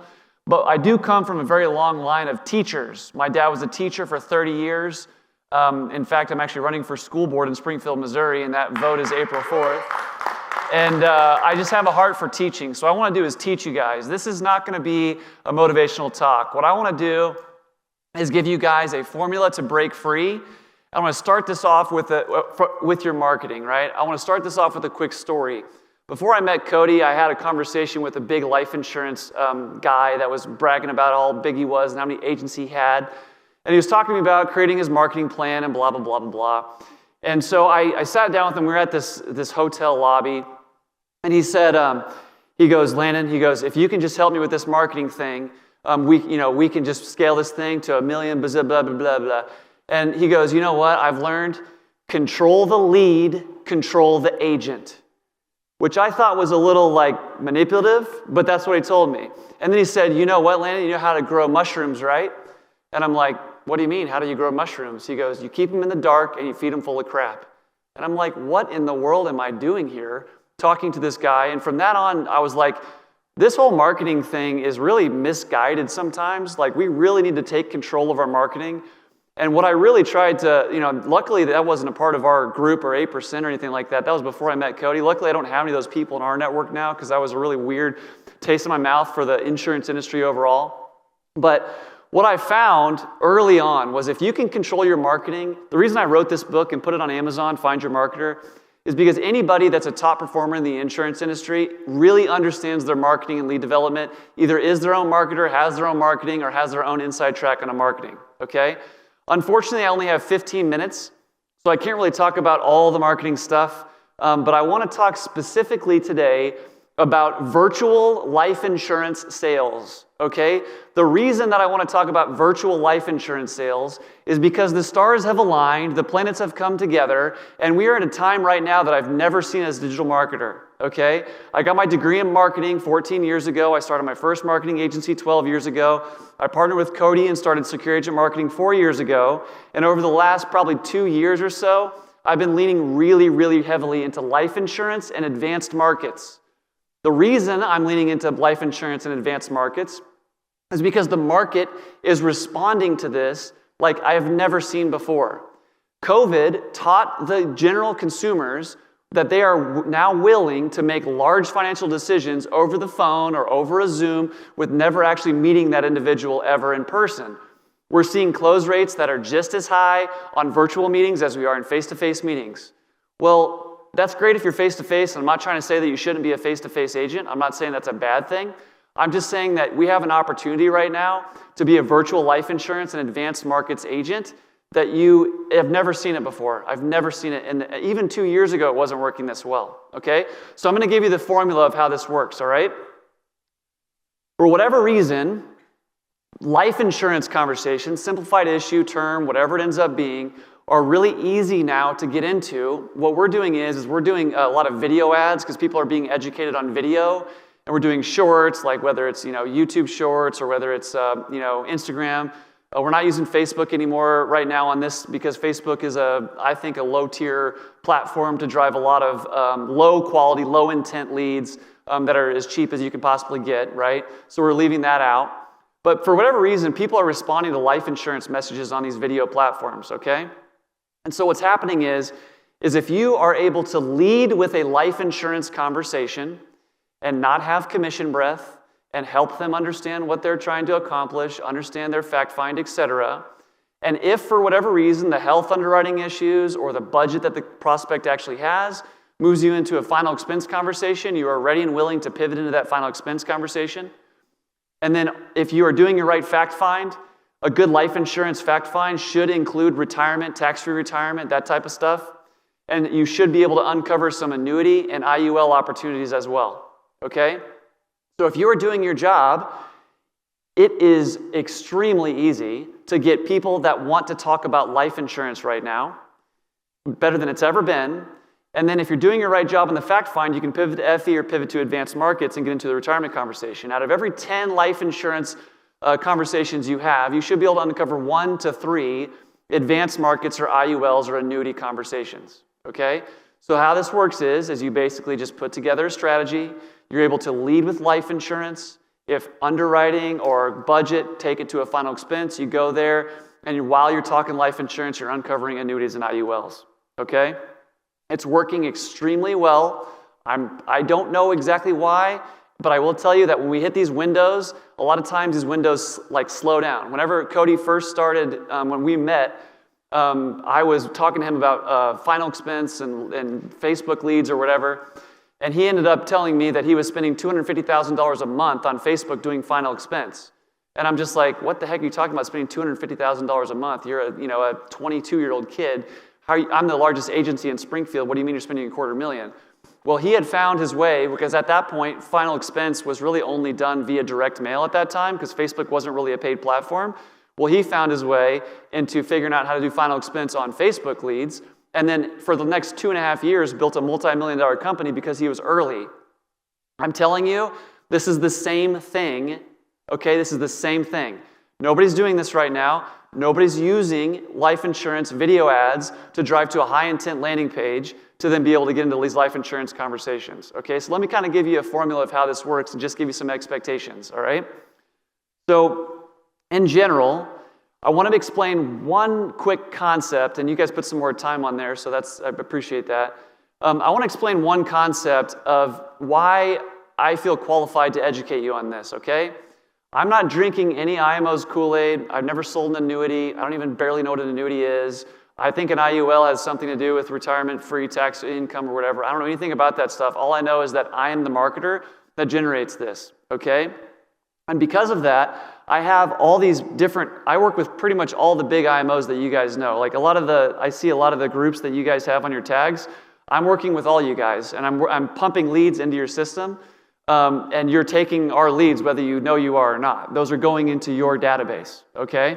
So what's happening is you're able to really take, like if you got to make a choice. The real barrier to entry in the life insurance space or the insurance sales space is not getting your license. It's not learning the products as much. It's not passing your test, etc. It's really doing what it takes to spend the money on marketing to get in front of the people. That's the real barrier to entry. I don't know what people have told you or what you think it is, but the people that are scaling are the people that are getting in front of individuals, whether it's seminars, whether it's virtual, whether it's leads, whatever it is. That's the real barrier to entry. If you don't have that budget, that's totally fine. Go down the grassroots route. There's plenty of people that have been successful with grassroots. You just got to ask yourself, do you have more money or time? If you have time to go door knock, that's going to be your best return on investment because you're going to spend $0 to walk out to the neighborhood and door knock. You probably want to maybe optimize your time a little bit and get some more conversations than others, right? So once you understand that there's two types of life insurance agents out there, there's the life insurance agent that's trying to replace their income because they are able to sell life insurance and have a life insurance job, or there's the entrepreneur that's building a business and life insurance is the actual vehicle to get to that point. I am talking to the entrepreneur and the business owner in this talk. I'm not talking to the employee. Okay? And if you're a business owner and an entrepreneur, you've got to understand that any business plan has a marketing budget. Okay? You have got to spend that dollar to get in front of those individuals. Okay? So let me explain exactly some expectations of what you should be able to see. All right? If you can put together a $4,000 to $5,000 a month budget-ish, that's where I'm going to start. Okay? Here's the general sort of results that you should be able to get. You should be able to get about 20 guaranteed pre-booked appointments that you sit down with to talk about retirement, all right? You should also be able to get about 50 high-intent life insurance opportunities, whether you do it through videos or whatever it is, to be able to sit down. So let me talk to you about the retirement opportunities. They're very simple. As long as you don't have commission breath, and as long as you're able to take a consultative approach, you should be able to take about 50% of those pre-booked appointments to a second or a third meeting. You should be able to close about 15 to 35% of those overall meetings. So I'm not sure what your guys' commissions look like, but if you sell annuities or IULs or anything that's an advanced market, just run those numbers. For every 20 appointments, you should be able to get 5 to 6 to 7 customers, whether it's an IUL or an annuity. Now, the biggest mistake that I see these individuals make that focus on their retirement is they're too busy for the life insurance conversation, right? That's a mistake. Okay, do not do that.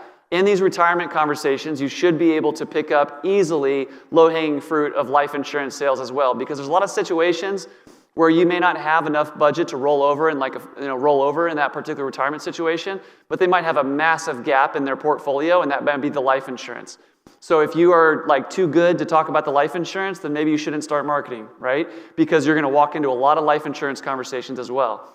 Then, because you can't always have unless you had a $20,000 a month budget, you can't just have 8 pre-booked appointments every single day, 5 days a week. That's just kind of unsustainable. Not to mention most of these appointments should be able to take a third and a fourth appointment, or a second and a third appointment rather. So before you know it, you're just too busy. So what you do to supplement that is you create marketing campaigns that generate lead opportunities to these individuals that are not necessarily pre-booked appointments.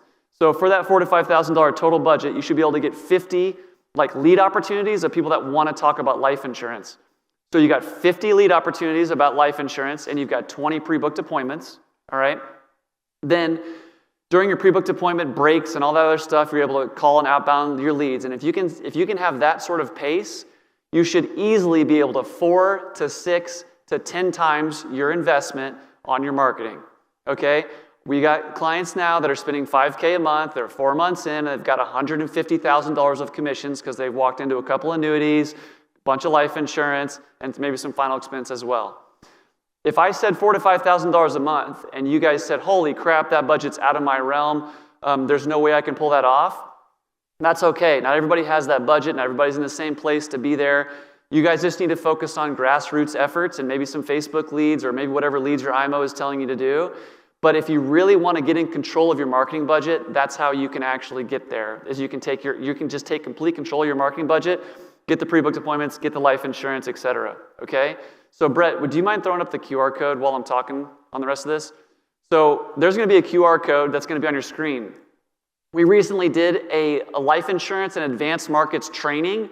That's a 90-minute training that goes through top to bottom how this individual was taking a 3-meeting approach and is able to basically take $5,000 of budget into about $20,000 a week of commissions. I charged for this training. It was about 3 weeks ago. I'm going to give it to you guys for free. All right? There's no asks on it. There's no upsell. There's no whatever. It's just literally like get the training and watch the 90 minutes. So after you're done with all the virtual and you have some time this weekend or next week or whatever, just watch the training. And if you start to see yourself in the mindset that this actual training is by a guy his name is Jeff Vaughn. Jeff Vaughn is a very talented guy, just so you know. Like, he's not like a scrub. Like, this guy is the top of the game, top of the food chain. He'll tell you his story about in December. I think he worked 10 days on virtual appointments, and he had $20,000 of commissions that month. So this isn't like for the faint of heart. However, it is a model of success that is working right now. So let me explain one concept since I have a little bit more time while you guys are sort of, is this on the screen? Yeah, there we go. So let me explain one concept that's happening right now that we can take advantage of. And I think this window is going to close in the next 6 to maybe 12 months, but right now people are printing money for those that are figuring it out, okay? There's something really interesting going on right now where life insurance, for whatever reason, is like people are actually going in and self-enrolling all the way through to life insurance. That's why these companies like Policy Genius and some of these companies are still growing in cap rate, because people are actually wanting life insurance just auto-enroll, right? So what's happening is these ad platforms like let's say TikTok, let's say YouTube Shorts, let's say Instagram Reels. What happens is these individuals will be watching some sort of like TikTok or whatever, and they'll be scrolling, and they'll be thinking about life insurance. And because TikTok's a new platform, you're able to sort of like get in there for pretty cheap. They may want to talk about life insurance, and what'll happen is they'll be on their phone scrolling until 2 a.m., and they'll go through, and as long as you have a mobile landing page, these individuals will potentially go all the way through the enrollment process to be able to actually get that self-enrollment as well, okay? So what I'm saying is that I don't think the insurance agent is ever going to be automated out of the insurance business, ever. Because when you look at the actual self-enroll like persistency rates, a lot of times the self-enrollment persistency rates are a little bit lower, and the second, Elizabeth calls them and says, hey, like, I'm the insurance agent, I want to try and see if I can help you out, yada, yada, and makes that personal, they're going to potentially go with that actual agent. So, we get a lot of people that come to us that like they want us to drive traffic to their Ethos landing page or whatever, and they think that there's like this pipe dream of like, giving me a landing page and having all the traffic just go self-enroll and then you can just collect the commissions. That's not going to happen. But if you kind of stand in the middle of that and you're able to sort of get that traffic, collect the lead, send that to a landing page, and then potentially be able to qualify that traffic, call them, help them, find their solution. These individuals are like right now, it's probably the easiest laydown deal sale that we've ever seen in the marketing. And this kind of thing, once this happens, it kind of closes out, okay? So there's also, you got me more time, Cody, so I'm going to try and wrap up here in a few minutes, or like right now-ish. So what I want to try and explain is watch that 90-minute video. Don't watch it in a rush. Take a second, do it in the evening, put it on your TV. Now that you can actually have YouTube videos on your TV, I've been doing that a lot lately. And just if you start to see yourself in Jeff Vaughn, I'm telling you guys, virtual life insurance right now is the most easy niche to get leads and pre-booked appointments. Since this week, I probably generated 2,000 pre-booked appointments and probably 6,000 life insurance leads in the last 5 days, and I could do another 10,000 if I needed to, because the market is so big. There's 4 billion watch hours on YouTube Shorts every day. The amount of impressions that are available right now are unbelievable. YouTube just opened up their ad platform to be able to market on the YouTube Shorts. Like I'm telling you guys, you need to lean into this if you think about wanting to scale and grow your marketing. And if you're looking for some help, Secure Agent Marketing exists to do that. If you'd like to talk to us, there's actually my Calendly link below. I'll take a 30-minute strategy session with you and to help you with your marketing if you want. If you don't have the budget of like $4,000 to $5,000, then just watch the video. If you do have a budget, then just hit the Calendly link, and I'd love to talk to you. So, Cody, thanks for your time, buddy. Boom, let's go. Let's go.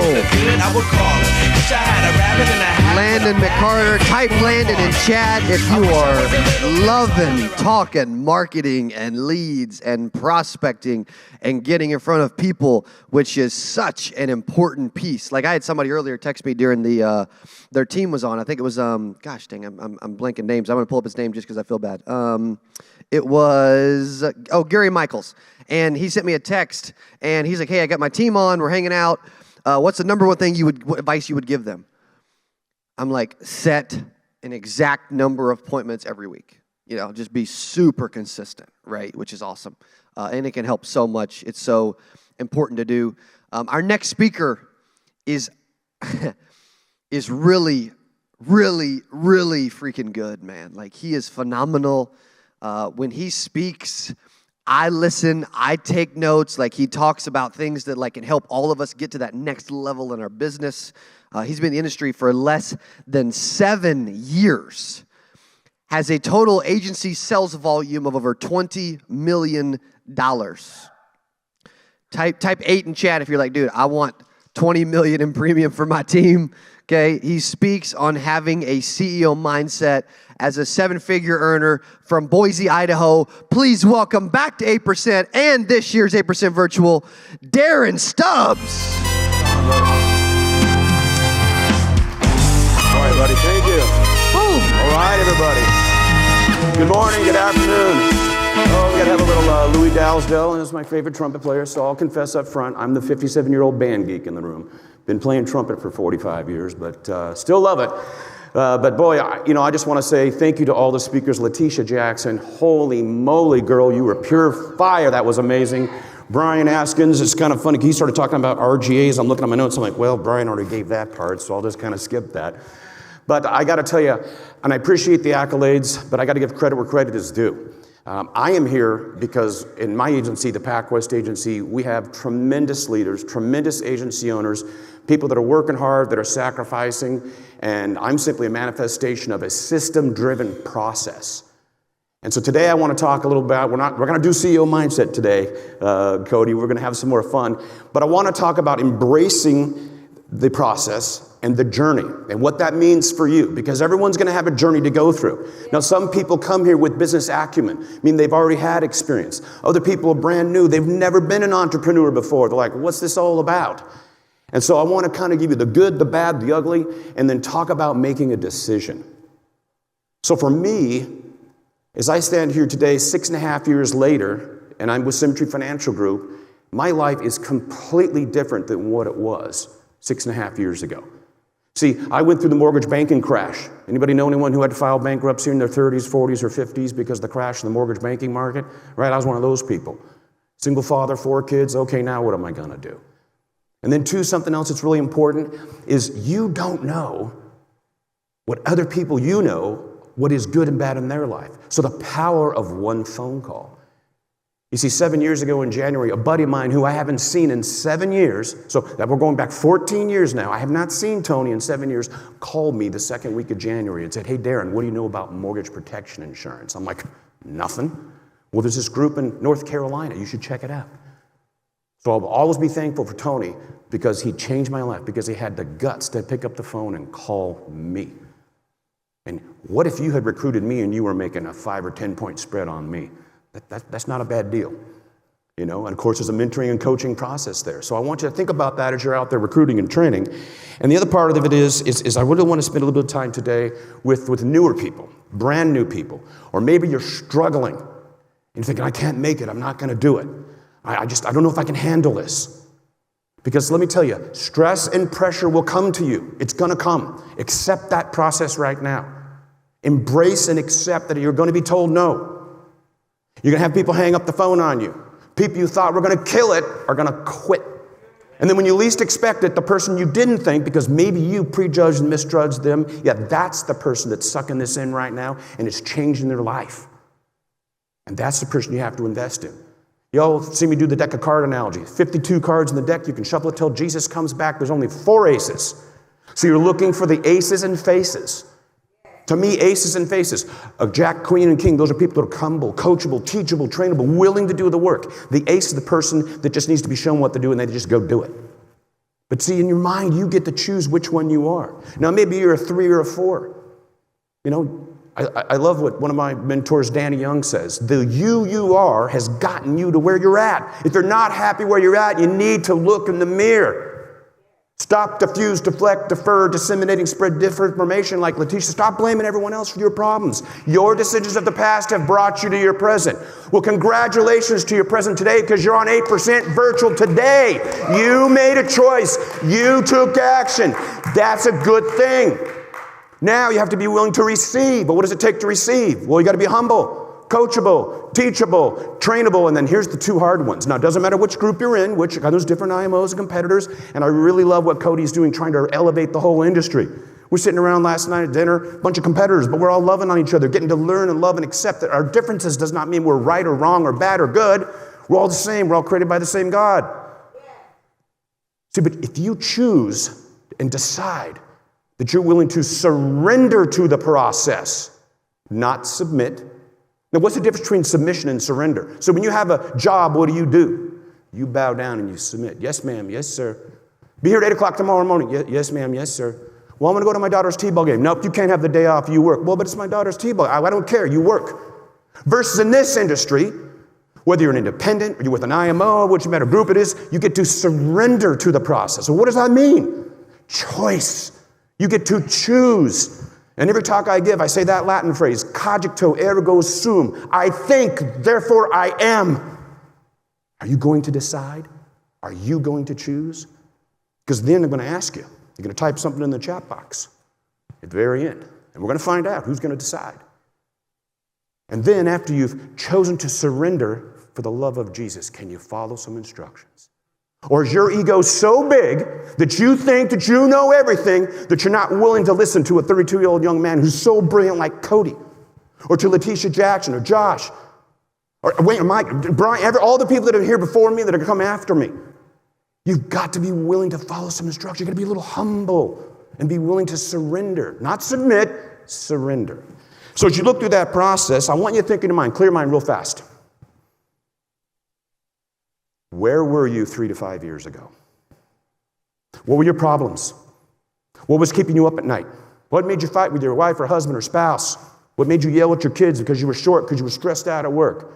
Any ever done that? I've been ashamed of myself yelling at my children because I had a bad day. That ain't right. You're just a little child. How fast did the last 3 to 5 years go by? Boom, right? Fast. Raise your hand. The last 3 to 5 years went by in an instant. Flat, just flew by. Now, what if you made a choice and you decided today? Because here's the bad news. You ready? You ready for the bad news? This is not a 3 to 5 day journey. It's not a 3 to 5 week journey. It's not even 3 to 5 months. It's 3 to 5 years. Can you be committed for 3 to 5 years to do the daily, mundane, grinding activities to change your whole life? Did you listen to Letitia Jackson? My God, I couldn't even take notes fast enough. I want to get a copy of that and just watch it again. Letitia, can you come on my call next week and talk to my peeps? That was pure truth and beauty and fire. And did you hear how much love came from Letitia's heart? Did you hear that? Did you feel it? So that's when you know you got some mentorship, some leadership, because they might say things that might be a little tough, but it's coming from a position of love, not power, not greed. See, this business, once you get the hang of it, it transcends greed and power in the normal corporate structure. If you haven't figured that out yet, let me help you understand that. See, the only way for me to get to my goals, I got to help Cody. I got to help Derek. I got to help someone else get what they want. You make 1,000, they pay me 70. Well, if I help enough people make enough money, well, then I get what I want. And if you go through that process and decide 3 to 5 years, controlling your calendar. Brian and I think a lot alike. Because part of what I wrote in my notes today, and I actually prepared a different talk for today, but when I got here last night and I was having dinner with everyone, I felt inspired to just put that talk that I wrote, just put it away. And I woke up this morning and I wrote my talk today in a very thoughtful, peaceful meditation mindset in my morning journey. And I'm a little emotional today. Because 7 years ago, I was broken. I didn't have a credit card. I had less than $1,000 to my name. I'm trying to raise children, feed my family, help people. I had no money for leads, so I sold my sofa out of the living room, artwork off the wall, my mountain bike out of the garage, chainsaw, tools, whatever it took to make money to invest in leads. And I sat on the phone and I worked by choice. Cogito ergo sum, I think, therefore I am. I chose. No one made me work 6 and 7 days a week. I was 51 years old when I started in this business. 51. And I was broken. So I had to catch up. So I had to sacrifice. I had to go out there and do the work. So I sold what I had to do because I knew once the machine turned on, after that first 30, 60 days, I've never paid for a lead. Because I understand the principles of running a business. The first person you pay when you get a commission is who? Raise your hand if you set money aside in your bank account. Every time you get a commission and you transfer money into your lead and marketing bank account. If you're not doing that, you might want to do that. Pay yourself first. So basically, I've been paid millions of dollars because I was investing in leads from the beginning. Best practices. So if you do that and you get out there and you do something, okay, here's another thing too. 57, got to wear glasses. Can't even read my own handwriting. This is crazy. But you have to think and look, are you destined for something greater than where you've been? Because I believe in each of you there's greatness. You just haven't found it yet. Or maybe your ego's in the way. And when your mentor and coach comes, you've got too much ego to listen and surrender to the process. Readers are leaders. I heard a quote a long time ago. Someone who can read and won't read is no better off than someone who can't read. Everyone here can read. Everyone on the streets can read. Are you reading books? Man, kudos for being here. You're plugging in. You're receiving coaching. And that will help you to change yourself. Because remember, the you are got you to where you're at. If you're not happy where you're at, you got to change. What did Michael Jackson say? I'm starting with the man in the mirror, and I'm going to make that change. That's what each one of us has to do, to choose to make the change in your life. Is it hard? Yes. In the beginning, especially the first, raise your hand if you've been here less than 90 days. In the insurance industry, less than 90, I'm going to talk to those people for a minute. Okay, I see a few, right? Or maybe you're struggling. Here's the bad news. It's the hardest the first 30, 60, 90 days. That's the hardest. And the only reason I'm up here on this stage, and I'm very humble and grateful that I was invited by Cody to come back. I do appreciate that. Because you don't expect to get up here. You don't tell Cody, hey, I'm coming. He invites you because you earned it through merit. This business is the ultimate meritocracy. We don't care if you're black, white, brown, 20s, 30s, 40s, 50s, 60s, 70s, gay, straight. It doesn't matter. None of that matters. What matters is what are you going to do? How hard are you going to work? And if you get in here and you put the work in, and the only reason I'm standing here, can I swear, Cody? I've just had my ass kicked on the phone more times than you. I've been hung up more times than you. I've recruited more people who quit than you. So if you keep a journal of your activity, a should have said, if you're new, if you ever have a conversation with someone, right, and you hang up the phone, and like a second and a half later, your brain catches up and you go, oh man, what I should have said was. Raise your hand if you ever had that, right? So I teach in my agency, have a should have said journal. Yellow pad of paper. Walmart sells these great little books for like $1.25. Client said this, I should have said that. Then stand up, tap it, look at it, repeat it, say it out loud. And then the next time a client says that, guess what will fly right out of your mouth? What you should have said. Ladies and gentlemen, there's only about 7 objections on the phone. That's it.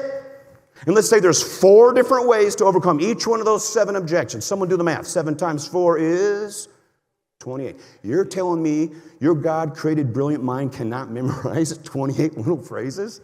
You don't have the brain power? I don't buy it. I don't buy it. You can. You just have to decide to do that. And be committed to the RGAs. Revenue generating activity. I'm pointing to Brian over there.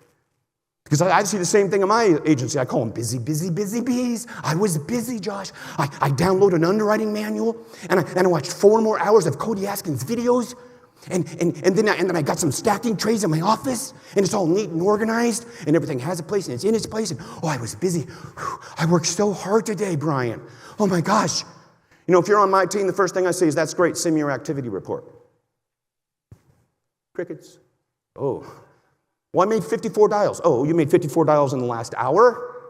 No, I made 54 dials last week. Oh, come on, man. You're fooling yourself. You have to decide to be committed to massive action and constant correction.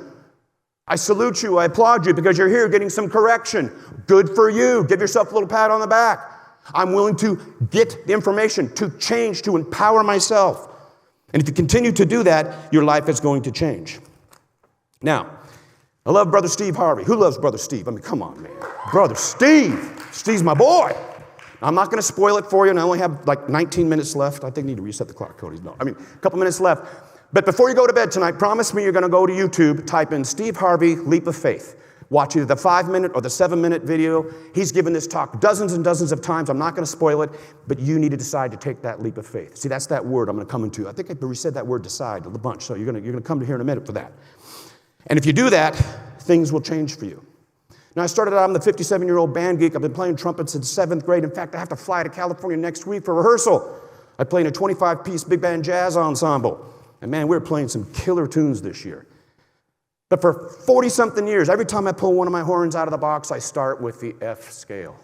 Da da da da dee da da da da da dee da da. Go up a step to G. Da da da da dee da. These are the trumpet fingerings. Only 3 valves on the trumpet, but you can play every note because there's only 12 notes. So it's no different than mastering dialing. You ever seen an amazing musician, piano player, violin player, whatever instrument? Do you realize they gave their life to get that good? You know that old rule of 10,000 hours, right? Well, have you given 10,000 hours to mastering your business? You know the answer to that question. Either you have or you haven't. Well, whose choice is that? That's on you. So get out there and really master what you know you need to do. Now, I grew up going to Sunday school. And I remember a little hymn I learned when I was a little boy. And it's getting close to Sunday. I am actually in a church, and I am on stage in a church, so I suppose I could preach it a little bit. But here's how the lyrics go. I want you to think about this in your own life. Clear your mind for a moment. Know this, that every soul is free to choose his life and what he'll be. For this eternal truth is given, that God will force no man to heaven.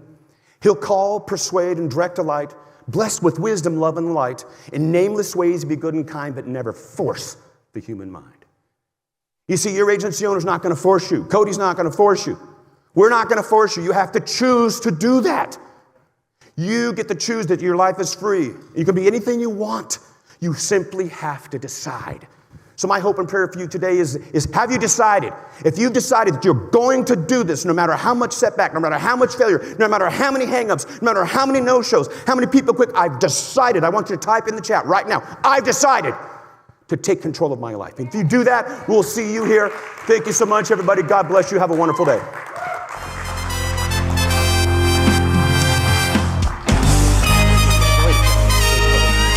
So good.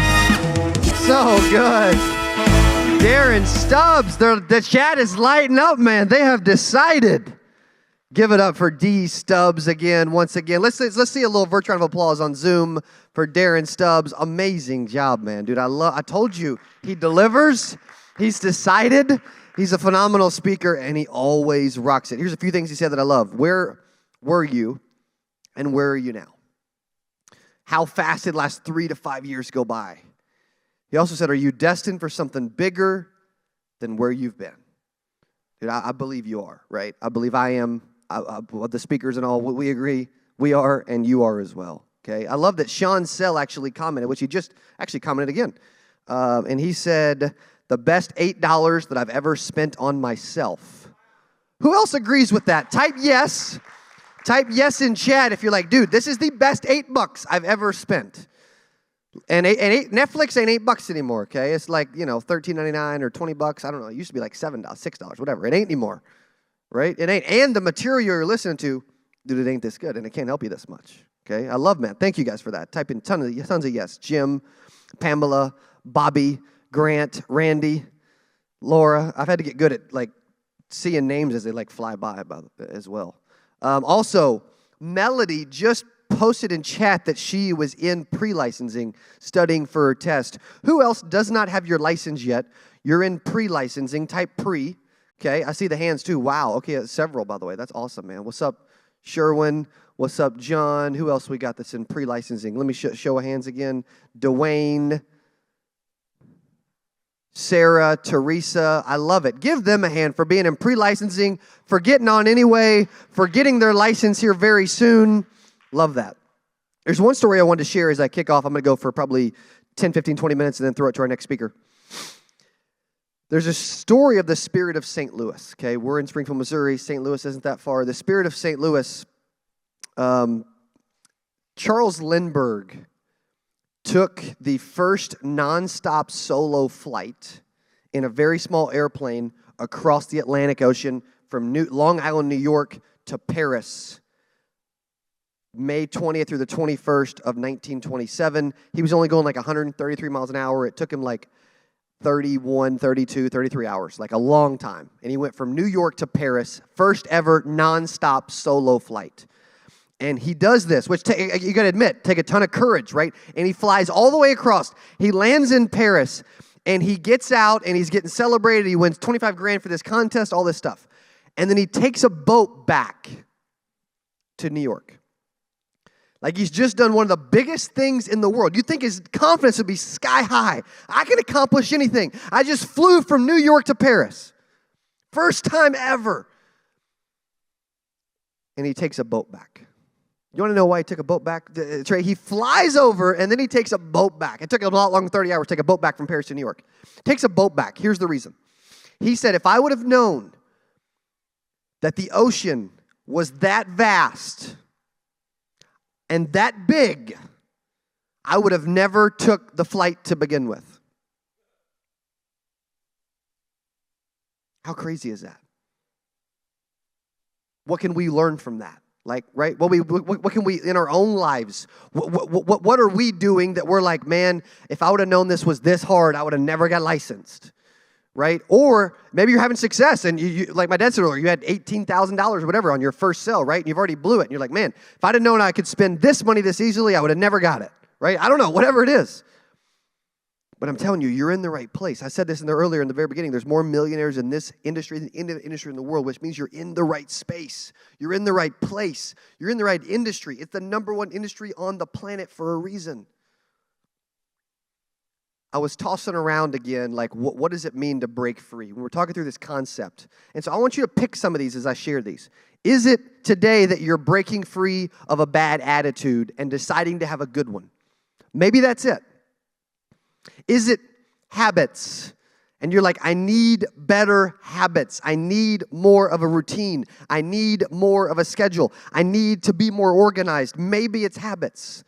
Is it relationships? Maybe there's someone that's holding you back. You've always been told, man, if you hang out with 5 millionaires, you'll be the 6th. You've also been told if you hang out with 5 drug dealers, you'll be the 6th. I've always heard, man, if you hang out with 5 people that have zero money, I'll probably end up having zero money. Maybe there's some of you that are still hanging out with certain people in your life and they're weighing you down. They're holding you back. They're like an anchor in your life and they're keeping you from becoming a better version of yourself and getting to that next level in your own life. Maybe it's relationships. Maybe it's fear. You're just like always scared. You don't know what's going to happen. You're just not sure. Maybe it's fear. And maybe just once, you're going to overcome that fear and prove to yourself that it's not as big as you thought it was. Maybe it's past, right? Maybe it's, dude, I went through this. Like, I'll get on the phone with agents all the time, and they'll be like, man, and if they had previous sales experience or whatever, they're like, man, I used to make $230,000 a year, like 18 years ago, and I got fired, and I've been broke ever since, and insurance is hard. But it's like they didn't start out with, like, I'm just not doing enough, and I'm not good enough at this yet, Trey. They said, hey, I used to have a bunch of money. Used to isn't currently. Like, I used to be successful in this other industry with this other job and this other employer. I used to be able to do something big. Who cares? What are you doing now? Stop living in the past, whether it's past failures or past successes, and start living in the present. Maybe even start living in the future. Maybe it's fear.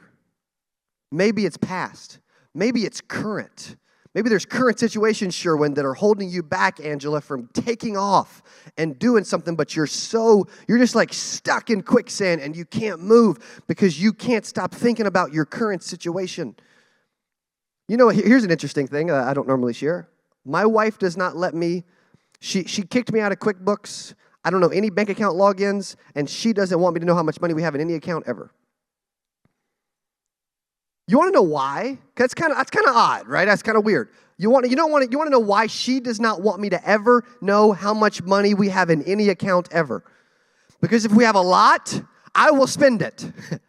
If we have a little, I will get ticked off. And I'll take it out on the whole team, and I'll be a jerk, and I'll have a bad attitude, and woe is me. So guess what we do? We lock Cody out of knowing, I don't know whether we have $400 million or like $4, okay? And it's probably more than $4 and less than 400 million, but I promise you it's somewhere in between. Because I need to show up and produce and take care of our family and take care of our team and help you and not be worried about how much money I get in my bank account, because if I'm really doing this to help, then does it really matter? But we get so tied up in that where your identity today is attributed to how much money you have in your bank account yesterday or tomorrow. And you're like, dude, I got 42 cents. I got $132, right? I mean, there's going to be a decent percentage of you that have less than $1,000 in your account right now. Let's change it. Let's stop worrying about it. The more you look at it, the more you like possess it and think about it, it just like continues to bother you, the less likely you are to be positive, to believe in yourself, to have confidence, and go take some action. So say yes if that message right there helped you. Next message. I love the claps, okay? It picks up the energy in the room, which is amazing. Thank you, Trey, okay? Also, I see it on Zoom, which I love, man, right? It's awesome. Chant, thank you. Walter, thank you. Amber, Dana. Right? Jordan, Santiago, SFG, what's up, brother? He even got that little emoji clap going. Let's go, man. Thank you, bro. Even a thumbs up, man. I love it. What's up, Deborah? What's up? Dude, is that Coach Bart Phillips, man? Dude, last time I was with that guy, I torched him in golf. Good to see you, sir. Okay. Coach Bart's amazing. He's actually probably a better golfer than me. I just delivered that day. You know, I don't know what to tell you. Okay. Here's one question for some of y'all, and I can't stop messing with him either because of that either, right? I love it. But I'm kind of competitive, right? I mean, I think it helps to be competitive, does it not? Here's a big question. Bezowit, who is the most successful person in the history of your family tree? Think about this. Who is the most successful person in the history of your family tree? Ours has always been my father. Like, he lost his dad when he was 5 years old. His mother, my grandma, amazing individual, worked like 2 and 3 and 4 jobs. But he decided that he was going to be the one to change the future of our generations and every generation after us. And I decided I was going to continue that. Who is the most successful person in the history of your family tree? Is it you? Is it not you yet, but it's going to be you? I don't know who it is. And when generations after you get together, 20 years from now, 50 years from now, 100 years from now, let's assume you're dead and gone. And family reunions happen, and they get around and they talk about you. And your name comes up. What are they going to say? What are they going to say? Like, they showed up, or you know what? Freaking always were always asking me for money, or they always said they were going to do something, they didn't. They never showed up. They promised me they'd meet me here, and they didn't. Right? They borrowed money and told me to pay it back, and they never did.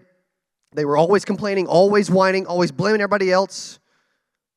Like, they caused problems and ruckus in the family instead of creating opportunity and being the person as an example to lead and be successful in our space. What are they going to say? I'll give you an example of a family reunion story that made me feel pretty good. My parents were in Little Rock, Arkansas at a family reunion. I did not go. I should have went. I was supposed to go. Trey, I did not show up that day. Okay, I just did not. And my parents are there, and one of the individuals there told my parents, they said, "Dude, you know that there's this high school in Mississippi, where Letitia and Jayla are from, in Mississippi, with all these high school kids, Trey, and they're playing your son's videos."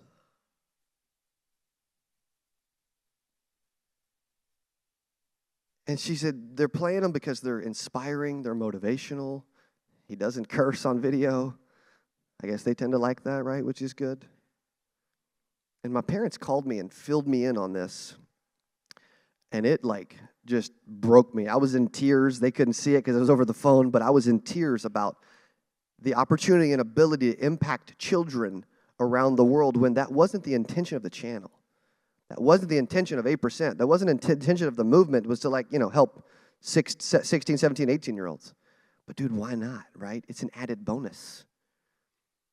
I looked up that high school, and it's Independence, Mississippi High School, and it's the most, I didn't say this on the video before, I'll say it now because I didn't want them to see this or hear this because it matters. But when you research that high school, that county, it's like the most economically disadvantaged area in the whole state, supposedly, according to Google. And I want to eventually get there and speak, but I'm sharing that because that was a family reunion moment. What is your family reunion moment going to be? When your family gets around and talks to you while you're alive, what do they say? Let alone when you're gone. Who's the most successful person in the history of your family tree, and who is it going to be? Because you have the ability to break free from all the curses that your family's ever been through. You have the ability to be like, a Chicago Cubs fan that actually wins. Like all of that. Like you have the ability to be a Cowboys fan that finally eventually wins a Super Bowl after several decades again. You have that ability to be that person. Where you can win a Super Bowl in your family every single year and for generations to come. And then generations after you, they end up looking back at you and saying, well, that uncle went to prison. But Uncle Brent, he created businesses. He gave to the city. He eventually ran for school board. He did something big, man. He did something special. So I don't know what that is for you or what that looks like, but I know for me, that motivates and wakes me up every single day because generations after me are counting on me. And generations after you are counting on you. I'll speak to a story about showing up really quick, and then I'll bring up our next speaker. It was a Saturday morning, actually Dallas, who spoke earlier, was in the car with me. This was like 10 years ago, probably 8 years ago, we'll call it that. And we're in the car together. It's Saturday morning. We've got a 9 a.m. appointment. It's like 2 hours away. It's like 6:30 in the morning. We're about to leave so we can leave early and get to this appointment. I don't really want to go. I'm in a bad attitude. I want to sleep. It's Saturday morning. I get up. I get up and we meet him anyway, and we go. It's cool to have an accountability partner. And I'm like, dude, it's Saturday morning. It's a couple hours away. Is this person even going to remember? Like, Trey, should we even go? I'm like starting to psych myself out and like talk to myself, right? Like we all do, like the devil and the angel. It's like, it's going to be amazing. No, it's going to be terrible. No, you're going to love it. You're going to make a bunch of money. You should definitely not go. You should sleep in. You should relax.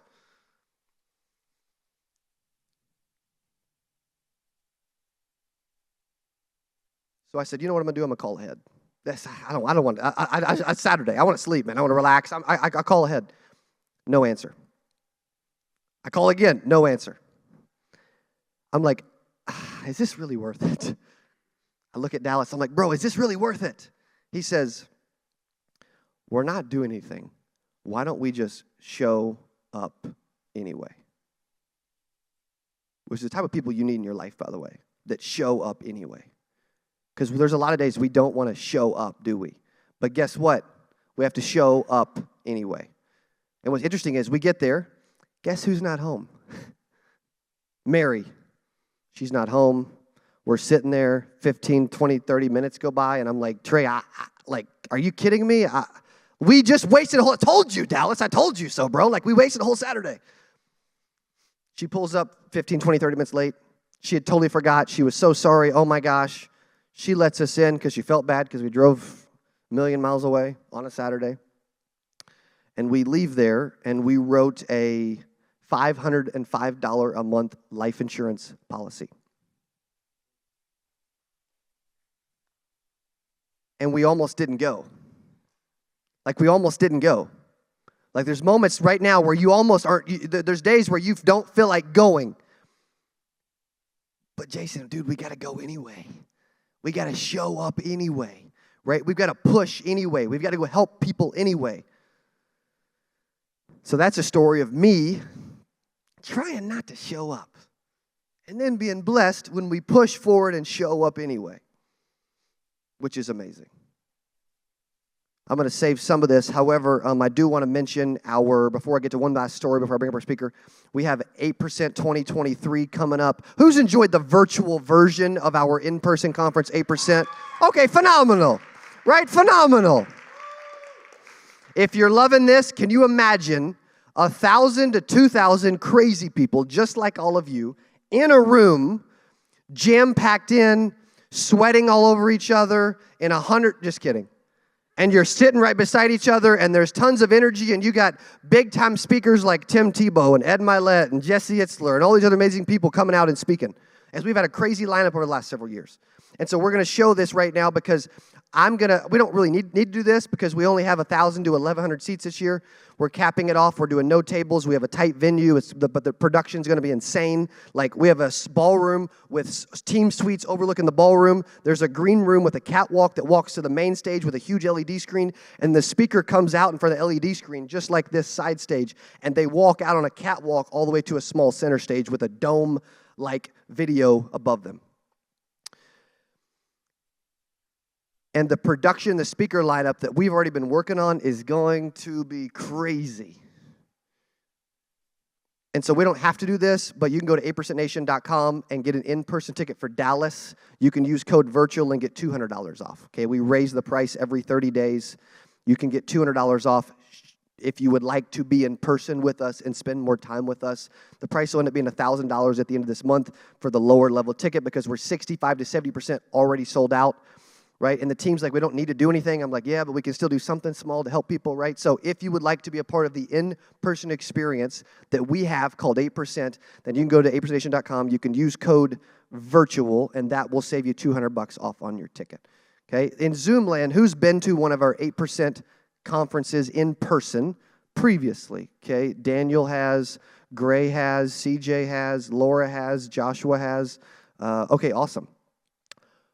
There we go, Coach Bart. I see you, bro, okay? Who has not been to our 8% in-person conference, which would be technically the rest of you? Okay, I'm decent at math. Who has not been to our 8% conference, but you've heard about it, you've heard me talk about it, and you've considered going at some point? Cool. Well, hopefully, Walter, Chant, James, Jennifer, we will get to see Deborah, Stephanie Brexel, right, Jordan, Santiago. Hopefully, we will get to see you in Dallas at 8% Nation 2023 this year. So here's your opportunity to go ahead and take advantage of that. I'm going to save the last story and go straight to our next speaker, Brett. Our next speaker. Type 8 in chat to give him some energy as you can see the chat flow as he's coming up, as we're bringing him up, okay? He's the president of Allegiant Wealth Group, a national marketing organization. President of also Core Senior Benefits, a nationwide career agency working exclusively in the senior market. He attended Georgia Southern University where he studied business and finance, so he knows money. After graduation, he was hired by a nationally known captive carrier and then started his own agency in 2001. He's an active investor in several businesses. He currently has ownership in 5 companies and manages revenue of over $8 million annually. Come on now, please welcome to 8% virtual stage, Wayne Daniel. Thank you, brother. Thank you, everyone. Wow. Look at all these people. I love the music. Thank you, whoever picked that music out. I appreciate it. It's hard to follow Cody and Darren Stubbs, and I'll go ahead and admit I'm not the best public speaker, but hopefully we can add some value for you guys today, because I do know how to sell life insurance, right? And so hopefully there's some nuggets here, but if we can go back to the previous slide first, that'd be great. Sorry, number 1 there. But breaking free in 2023, that sounds great, right? Taking it to the next level, taking your business to the next level. And when we say 2023 is the year to break free, I'm thinking about a mindset shift, right? We're talking about breaking free from limitations that have been holding us back and achieving our goals. As insurance agents, we get stuck often in the same routines, doing the same things, expecting different results, right? In order to break free, we need to think differently, right? And you need to listen to people like we've been listening to today and speaking today. Breaking free to me means letting go of the past and embracing the future, right? It means setting bold goals and taking massive action to achieve them. To me, it means becoming the best version of ourselves and helping others do the same.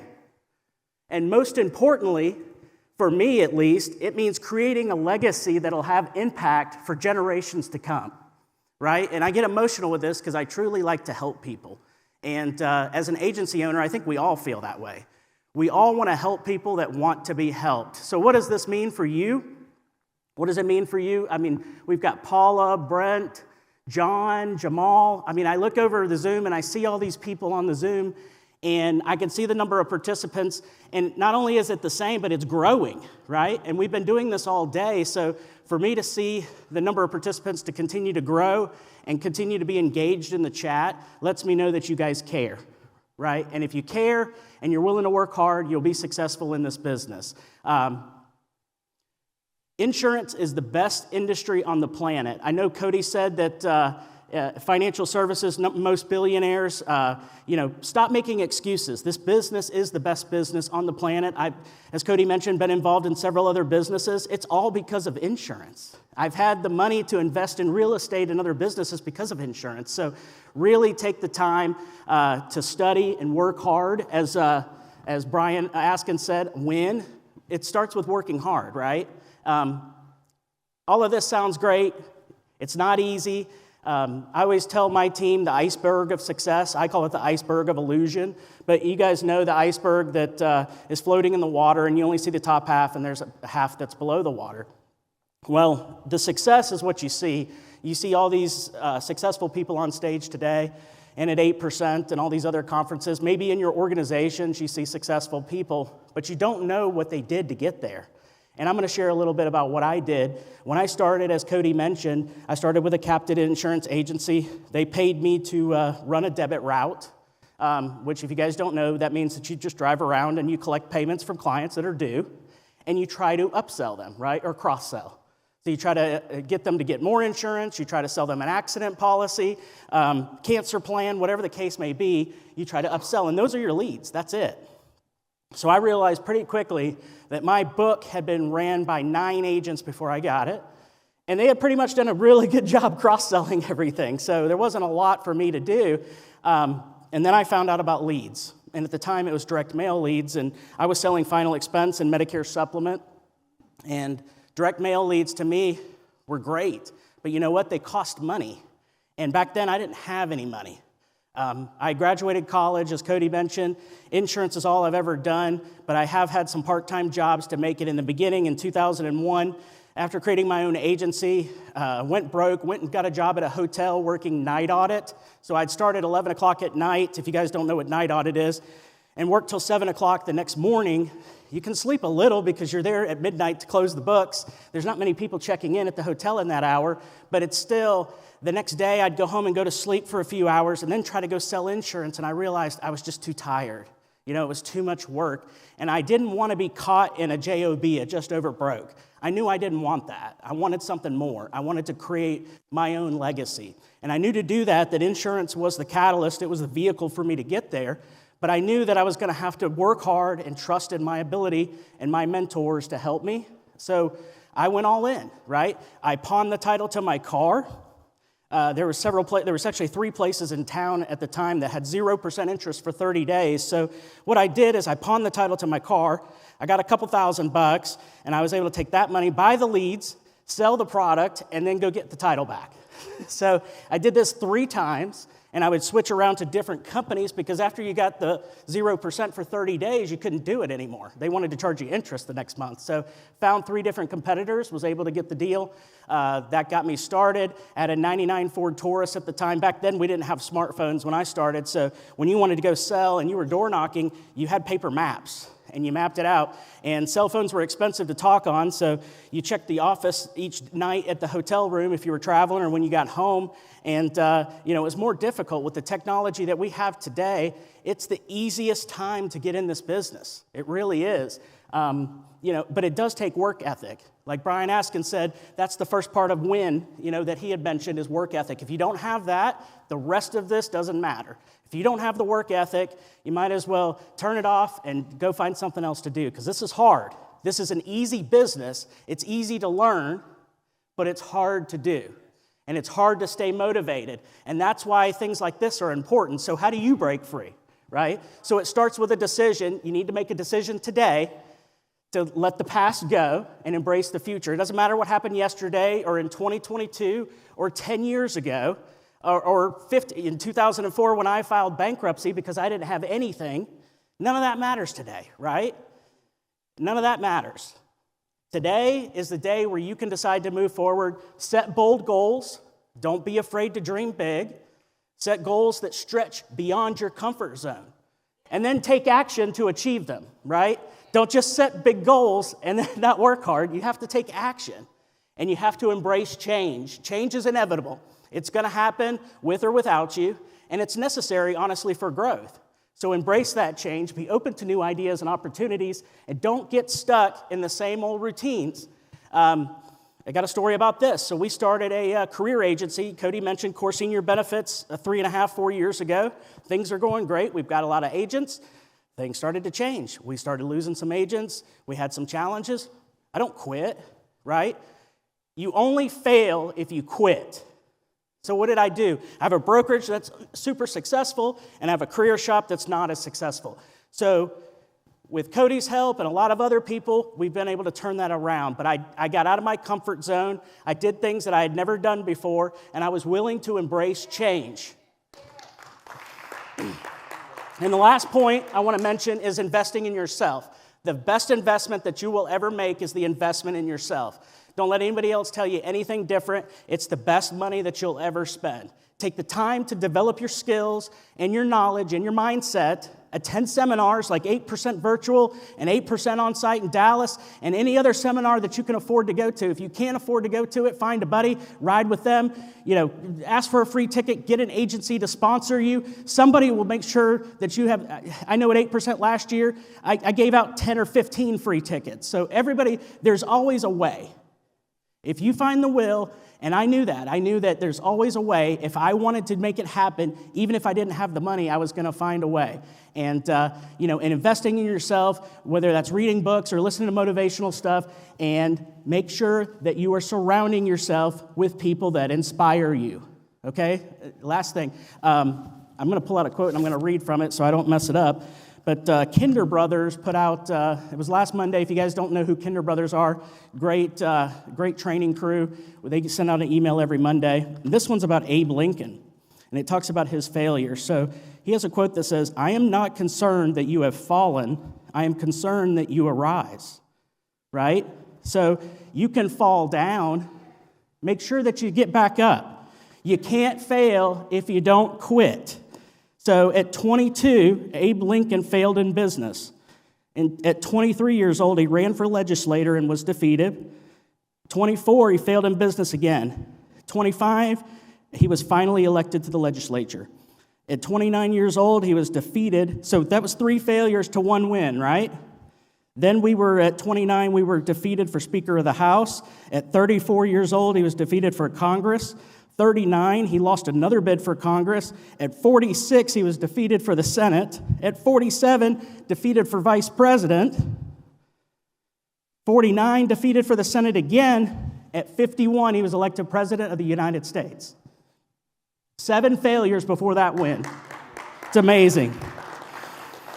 So he finally found a way to make it, right? Lots of failures, but he finally found a way to make it. You know, steel sharpens steel, guys.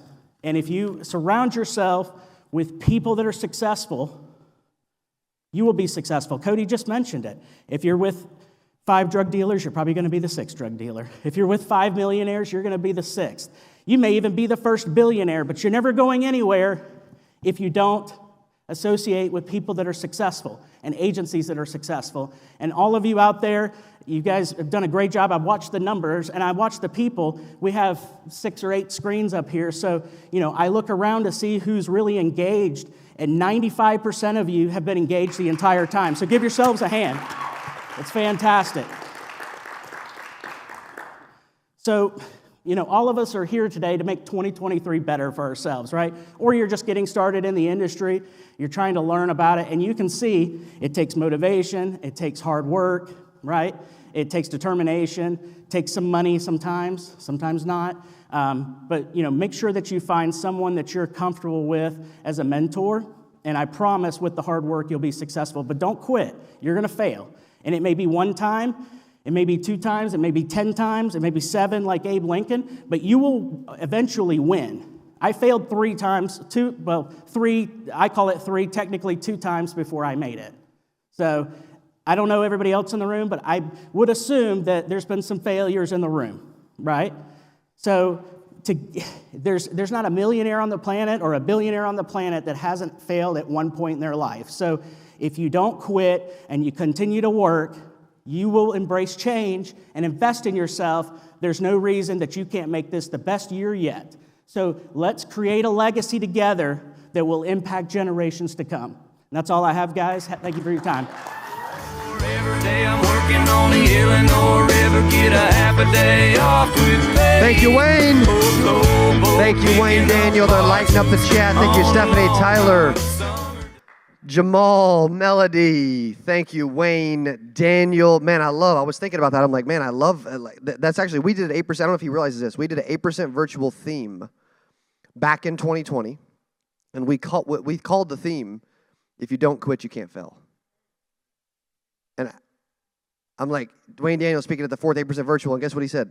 If you don't quit, you can't fail, right? He's sharing, let the past go and embrace the future. Type future in chat if your future personally looks really bright in 2023, because I can promise you it can. We have, I noticed in the chat, we have, I think it's Sheelan Mugisha that is watching from Africa and is super engaged and is giving phenomenal chat. Give her a hand for being on and for being here and for being a part of this thing. I love that. So phenomenal. I see you right there as well with your video on. I apologize if I definitely did not pronounce your name correctly, but we appreciate you being on. It's great to see you. Okay, that's awesome. Also, I want to add, we got a few more speakers left, but y'all have been absolutely phenomenal. Right? Y'all have been phenomenal. The energy's been great. Smiling, taking notes, being engaged. That is not easy from afar, being in Zoom land, hanging out, watching all of us run around this church. But man, y'all have been absolutely, truly incredible. Also, for those that joined late, I would love to know where you are watching from again, one more time. That would help us a lot to see that. I know we had some that were not on the first time we asked that. And so I would love to ask that and see that, to see where everybody's, Texas, Chicago, Houston, Cincinnati, Delaware, Iowa, Virginia Beach, Athens, North Carolina, Ohio, Tampa, Canada. Roger Short's he's Canadian, so we got some Canadian brothers and sisters in the house. He's speaking later today. Pennsylvania, LA, Abilene, Texas. I love it. Before I bring up our next speaker, I want to increase the energy again and give away another $5,000 coaching session for free. For those that are still alive, you're still with us, you're bringing phenomenal energy, you're enjoying the day, right? I'm actually, let's see, Henry, you pick, okay? Find someone you like, man, okay? Pick and help us out. Find one person that's dude, they're in it to win it. You've seen them all day. They've been phenomenal. They're active. They're showing up. They're showing out. Somebody keeps copying and pasting, Cody, you are a beast in chat, which is hilarious. What is it?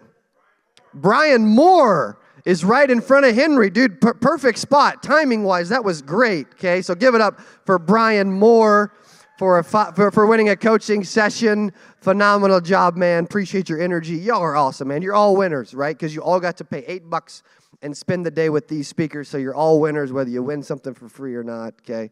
And you have the ability to go impact and have a phenomenal year and change everything you've been doing, okay? Our next speaker has a ton of energy, by the way. Henry, she does, doesn't she, man? She's got a ton of freaking energy. She promises to dance her way on the stage once I actually introduce her, which is amazing. I'm excited about, okay? Our next speaker is the co-owner of Glamour Enterprises, LLC, the insurance agency model and award-winning agency. It's a faith-based agency. She's a single mom of one child and is passionate about helping others achieve what may have been impossible and making it possible. From Tupelo, Mississippi, please help me welcome to 8% Virtual for the first time ever, Jennifer Lawrence.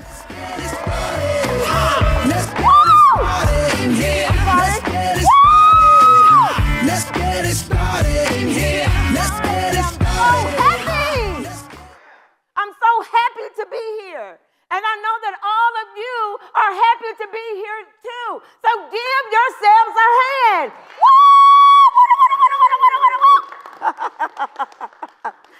So I got to bring myself down a little bit because I can get very excited. For those of you who know me or maybe don't know me, I used to be a cheerleader from Shannon, Mississippi. So I can get very, very excited.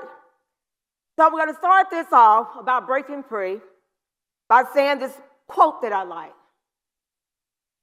Then you shall know the truth, and the truth shall make you free. A great quote from a wisdom teacher, Jesus. Well, Jesus had a lot of questions when he was on the earth. He made some great statements, but he also had questions. Who do men say that I am? Right? Who touched the hem of my garment? So today, I have a question. What makes us stop dreaming? What makes us stop dreaming? The dreams that we had as little children, we were on the airplane, we were a pilot, we're going to be the next best astronaut, we're going to be LeBron James, or how about President of the United States, or award-winning actress, Jennifer Lawrence. But true story. I used to be what we would call extras when movies would come to Mississippi. And I had the opportunity to be a stand-in for an actress that you all would know her if I said her name today. And she gave me her phone number. She said, Jennifer, when you come to Cali, I need you to call me. But why did I not call her? So what I discovered for me, life happens. Life happens for a lot of us, right? So I want to talk to you a little bit about my truth and a little bit about my story, the shorter version. Well, give me just a moment here because I can get emotional. We all start out as kids, right? We're kids. We go to college, some of us. I went to college. Then I had a daughter. I'm a single mom. And then there was death in my family. And then there was more death. And then there was another death. And by the end of 2007, my mom Shirley, my dad James, my sister Cherie, and my brother O'Neill, they were all gone. So I'm like, Lord, what the what? What's going on here? You must have a plan for me. I am left here for a reason. Grief is a powerful interruption on your life. There is no right way to do it. There is no wrong way to do it. And there is no expiration date to it. So that is what happened to me. So during this time, I was working a great job at NPC International. That's just a long name for Pizza Hut. So I was at Pizza Hut for a period of time. And then from there, I ended up starting my own business, my own restaurant called the Weekend Grill. So obviously we were only open on the weekend. And I got tired of that because there's only so much smell of chitlins I can take. And to all you chitlin eaters out there, my hair off to you. So from there, I went to a sandwich shop, and I worked there. And while I was there, this man came in and said, Jennifer, why don't you get your insurance license? And I was like, okay. So I went, got my insurance license. I passed the test. I was so pumped up. Man, I was running. I was running. But I was literally doing nothing. And I realized I was struggling. And I got stuck. I couldn't move forward. I couldn't move backward. I was stagnated. I was agitated. I was discombobulated. I was miscommunicated. I was frustrated. I even got a little bit constipated. Constipated in my mind. Because like Cody said, we take all this garbage in, right? So I was taking in a lot of garbage. But I was putting in the garbage. I was thinking garbage about myself. I was speaking garbage about myself. I was even feeling the garbage. I can't. Who's going to listen to me? Who's going to buy from me? Oh, woe is me. They stole from me. They took my client from me. The agent left me. Blah, blah, blah, blah, blah. That is what I did. So from there, you ladies know how it feels, right? When things get a little bit uncomfortable, we wear a little bit too small shoes. Jeans may be a little bit too tight. You men, your shirt may be a little bit too snug. So you know what happens? We change, right? We take it off. So that is what was happening to me. I just didn't know it. I was becoming uncomfortable because it was time for me to change. So I had to get mad. I got mad. Not the type of mad that you would throw stuff or go and rob a bank. That's just plain stupid. But I was mad, and MAD stands for make a decision. So I had to make a decision. Jennifer, you can. Jennifer, you will. Jennifer, you shall. Jennifer, you have.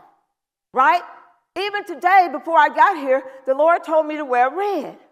So I went out, and I bought this red shirt before even the event, I think Wednesday, before we left Mississippi on Thursday. And so I just grabbed it and go, and I got here, and look what's on it.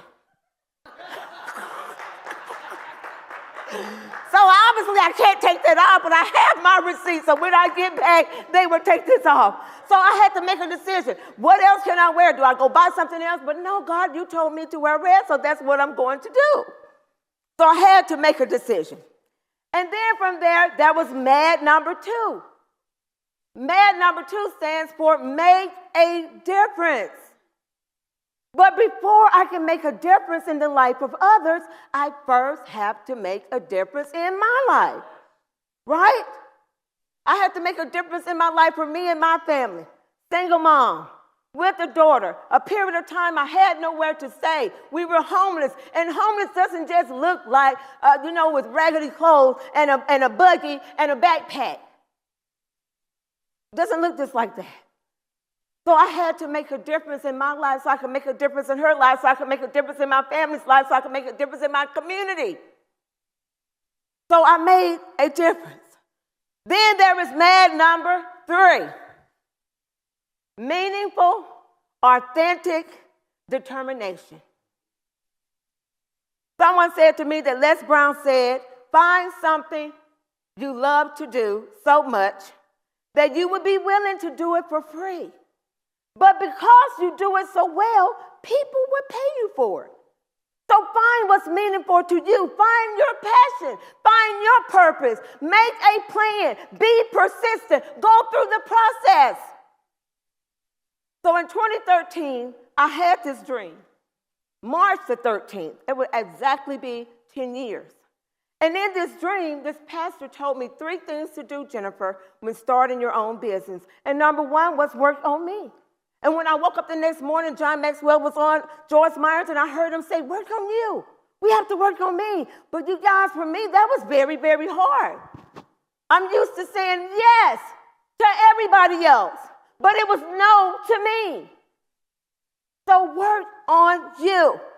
And if this is not enough to make you mad, then maybe you need to get Maya'd. Manifest your own destiny.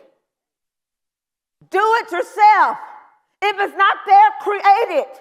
If you don't like it, then that gummit, change it. That's what you can do. So I have a story here. And this is one of the stories that moves me, drives me. So there was a client that I had. You know how we go to a client's home, right? And this was in 2021. And I drive up to this home, and this home looks like the type of home you don't want to live in. Like, oh my God, somebody lives here, but they did. So I go in and I take care of the client. I find out what she needs. But all of a sudden she says to me, Jennifer, I want some cornbread. And I said, ma'am? She said, I want some cornbread. She said, my oven doesn't work on my stove. I looked around, they were cooking on a hot plate. They had wiring that was wired from a shed to the home. So I asked her son, I said, well, how do you get water?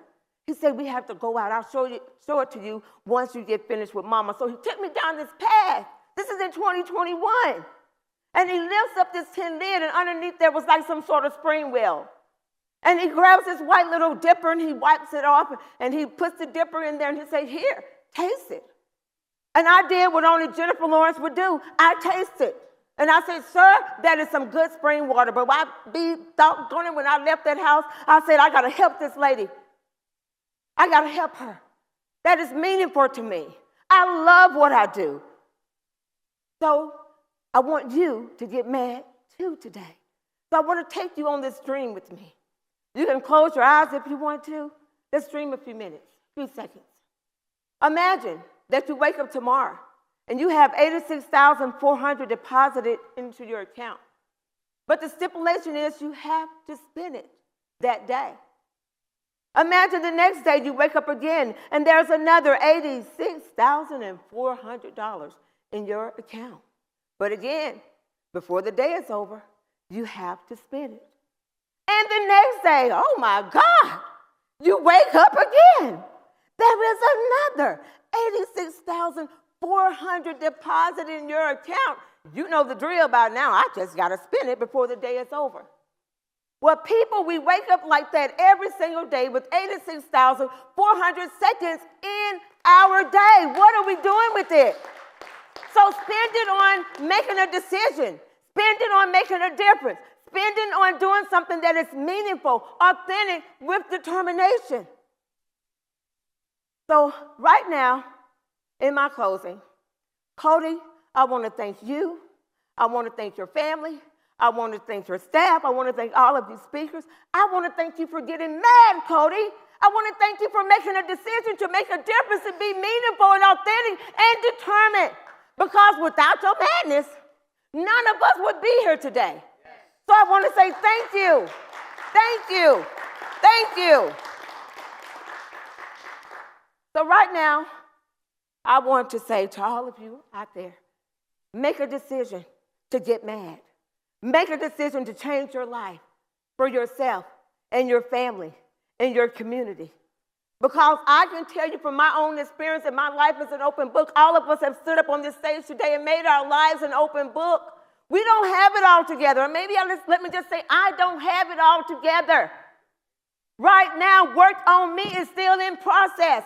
I don't know what it's going to look like tomorrow or next week or next month or next year. All I know is I got to work on me because you all, I am sick and tired of being sick and tired. So if you out there are sick and tired, you're upset, you're frustrated, you all those things that I said earlier, then I want you to type MAD in the chat, M-A-D, mad. You're just mad. But you know what I had to learn? I had to be mad at myself. Because it was me that created this wall. And it's me that can tear it down. So tear down the wall that you created. Tear down the wall of low self-esteem, stagnation, failure, anxiety, grief, feeling unworthy, self-sabotaging, bitterness, disappointment, fears, unbelief, unforgiveness. Forgive yourself. Yes, you messed up. Yes, you didn't do it right, but forgive yourself. That has been the hardest thing for me, to forgive myself. So right now, I want to thank all of you once again I am Jennifer Lawrence, the daughter of James and Shirley Lawrence. I am Jennifer Lawrence, and I thank God for making a design out of me. I am Jennifer Lawrence, the original. I am Jennifer Lawrence, breaking free.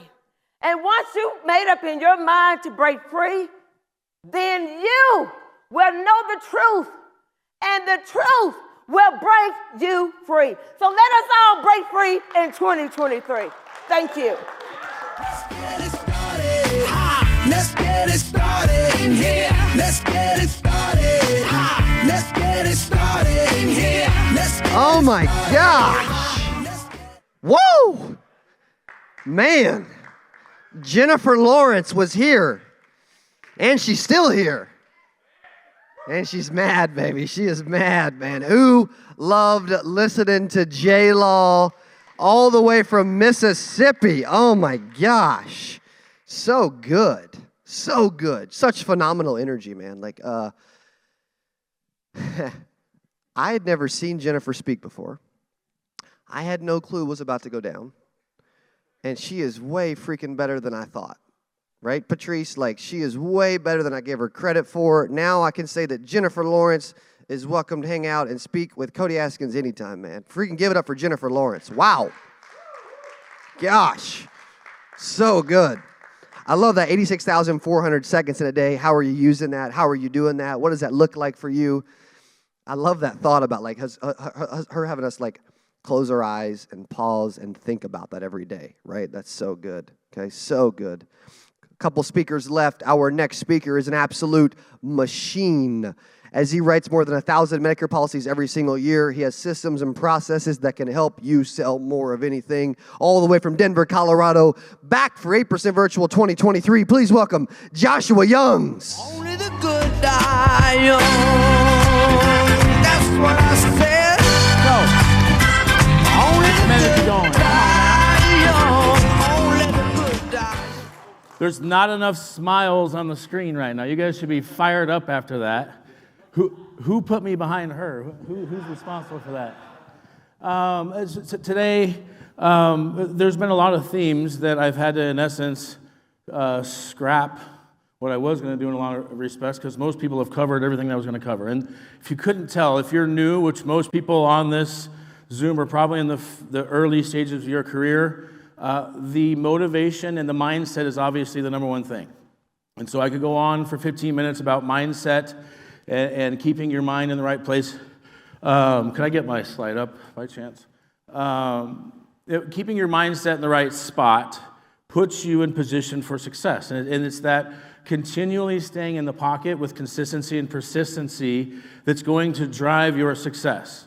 And so rather than give you a bunch of information on mindset, which everybody else has done a phenomenal job of motivating today, I'm going to give some practical stuff. But the first thing I want to do, showing up for me was difficult today.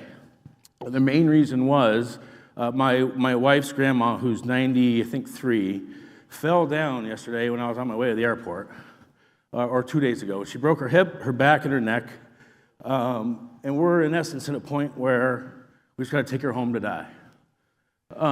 So if I can show up during something like that, you can show up no matter what excuses you have. And I'm going to give you one more example. 3 years ago, a little bit more than 3 years ago, my youngest son was born, and 2 weeks after that, my wife basically almost died. So she went through several blood transfusions, got flown to Denver, and my son, by the way, was born on November 7th. So anyone in the Medicare world knows where that's at. That's right in the middle of my busiest time of year. Now, her family didn't understand at the time, but I still kept showing up for my appointments. And sometimes you're going to have to show up through storms, through other people telling you shouldn't be doing what you're doing. But if you know in your heart you're doing things for the right reason, just do that. So the emotional part of my talk is over. Hopefully you are motivated to show up even when you don't want to, because that's what you're supposed to do. So for me, what I wanted to give you, everybody understands the concept of a ceiling and a floor and all that. But here's what I would tell you. The number one mistake I see a new agent do is they don't know how to properly introduce themselves. When someone says, "What do?" Your response will determine the level of interest that person has in you.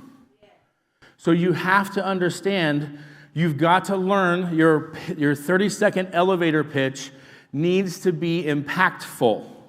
You need to tell people the points of pain that you solve. Don't talk about the pleasure you give, the points of pain you solve, the points of pain they're going to avoid. So as an example, if I'm a life insurance salesman, I don't say I'm a life insurance salesman. I say I help people not pass the hat when someone dies. I help people pass legacies where they don't have to worry about the next generation. I help people avoid GoFundMe funerals. That's a different impact statement than simply just saying I do insurance. And the other thing, I can't tell you, I can't remember who did this. I think it was at 8%, so I can't give credit where credit's due, but somebody talked about don't be a secret agent. Does everybody know what you do? Specifically, do they know what problems you solve? Are you, same thing with your clients. I get tons and tons of referrals because I train my clients to listen for points of pain. I tell them, if you hear one of your friends or family tell somebody about a prescription that's not covered, a doctor that's not in network, maybe the plan isn't working like it's supposed to, you want to train your network to identify the points of pain that you fix, so that when the point of pain happens, the initial reaction is you. And so positioning on this is pretty simple. Sit down, take a half an hour, and write down all the points of pain you solve. And the reason I say points of pain is it's because the points of pain are what motivate. Points of pleasure we gravitate towards, but points of pain are what move us. You take action because you're afraid you can't pay the bill. You're afraid you're going to not make it. You're afraid that you can't send your kid to the school you want to send them to. You're afraid of them saying no on the phone. But the other thing I would challenge you to do is be unique. You've heard that a couple of times as well. If you want to shoot up a hill, is it best to go slow or fast? The more momentum you get, the faster you get it, the easier it is to keep.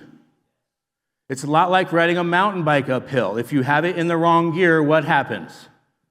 You stop and have to start over. It's okay to have to stop and start over in this business. All of us have had to do it. And what you're seeing on stage in the last 8 hours has been a culmination of people that have stopped and started multiple times up a massive hill. And here's the hack.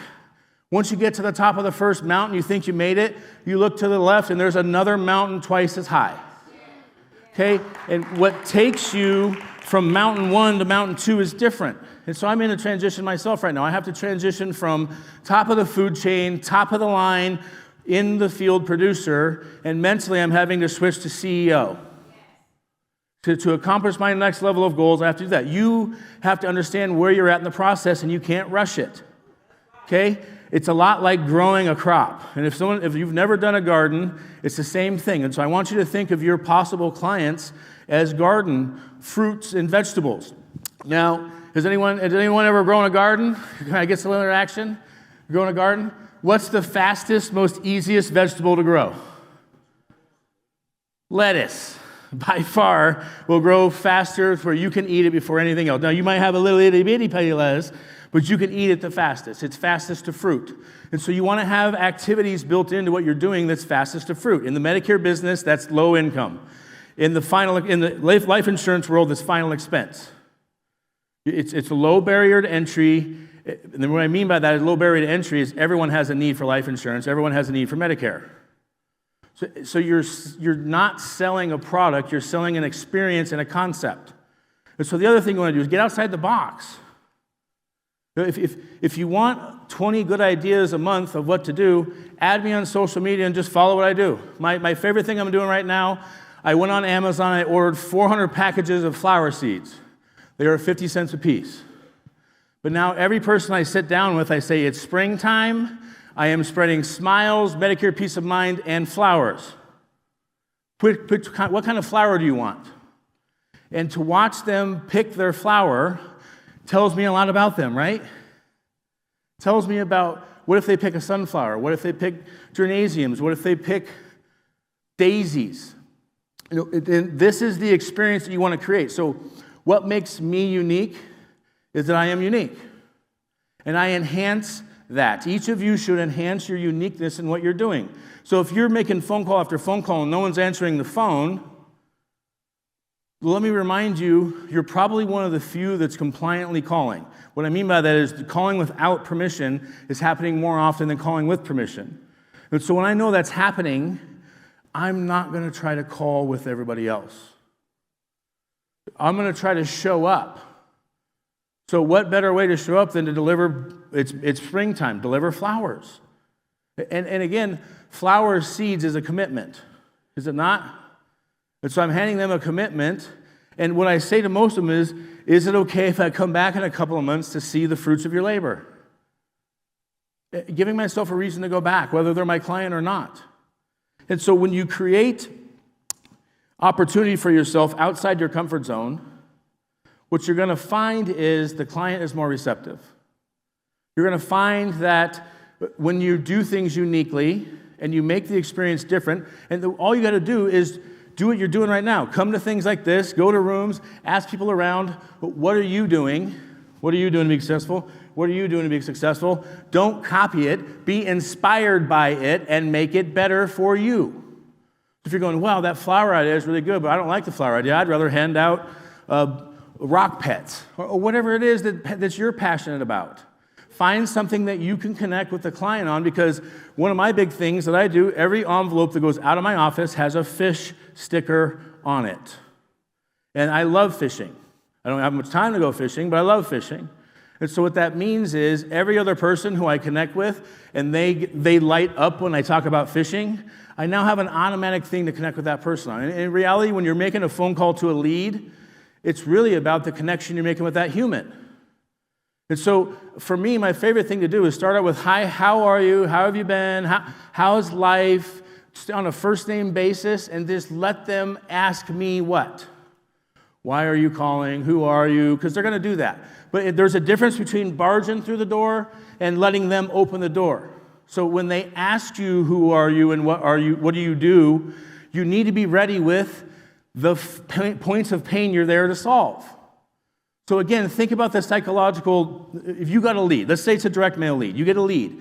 What was the psychological thing that forced that human being to fill out that card? Because I would argue that most of you have not filled out a business reply card in the last 5 years at least. None of you have. So you have to think of the psychological position someone has to be in to do that. They don't really want to send the card back. And so why would you not acknowledge that on the first phone call? Like, look, you've probably gotten 50 phone calls today. I'm the 51st. I apologize for being that, but you asked me to call. You know how I know that? I'll describe their handwriting. Don't give them a reason, because the number one objection to a direct mail lead is, I didn't send back the card. I don't remember sending back the card. So the way you avoid objections, here's worth all the money right here. You avoid objections by asking the objection in fact-finding. So if someone keeps saying, I need to think about it, at the beginning of your sales process, add in a question that says, hey, when you're making decisions, do you normally need to think about things? Do you normally need to talk to your wife about it? Do you normally need, or do you just make decisions by yourself? That way you take the bullet out of the gun before they shoot it at you. And so that's where treating this like a professional athlete comes into play. Before they required me to, I've been recording every single phone call my whole career. And I sit back and I listen to my phone calls. Why? Because I want to listen to where I lost them. I want to listen to where I made them. I want to listen for those little things, because most of the time you're going to find there's very short, magical phrases that you can use repeatedly that will get persistent, consistent results. Where it looks like business falls in your lap, like a machine. But it's not a machine. You have to set up the machine. You have to program the machine. You have to control the information that goes into your machine. Because I've helped lots of people fix their computers. What I can tell you is the people that play video games all day long, they're downloading malware, they're downloading viruses, and those are the ones that are going, my computer's running so slow and I have no idea. It's because you're downloading nothing but junk. So I love games too. I'm a gamer at home. I have my computer at home. It's a gaming computer, and I play games on it. My computer at my office is 10 times more powerful than my one at home. I will not allow myself to install a game on it. My highest power tool is for my business. But it doesn't mean you can't break away. It doesn't mean you can't have balance, but you need to learn to control the conversations you're having with your leads. If you can't control the conversation, you'll never get to the end of the process. If you never get to the end of the process, you can never ask for referrals. If you never ask for referrals, you'll never get more business, and the cycle won't continue. Second and last hack, because I'm almost out of time. I wish I had more. I'd give you a lot more butter, okay? But what I would tell you is make sure you're tending your flock. What I mean by that is if you don't have consistent, constant contact with your client, I will tell you that service drives referrals, service drives cross-sales, service drives the train. And so for most agents where they don't even have the service caboose on their train, another person that comes along like me that has a full service agency where right now my staff is consistently calling every single one of my clients for our second phone calls that start. So if you don't have touch points with your clients consistently, how can you ever expect them to explain to somebody else that you fix points of pain? Because you are the point of pain. If you are just a typical insurance agent, you show up for the sale and you disappear, never to be heard from again. And calling them once a year and sending them a birthday card is not following up. The way that I do my thing is I treat everybody like my mom. And so there's times where I have to drive 4 hours to see somebody. People look at me and go, you're going to drive 4 hours for an app? Well, if my mom lives there, I would drive there. So I'm driving there. Okay? So I finish with this. The fantasy is always better than the reality. Okay? So in your mind, it's never as good as you think it is, and it's never as bad as you think it is.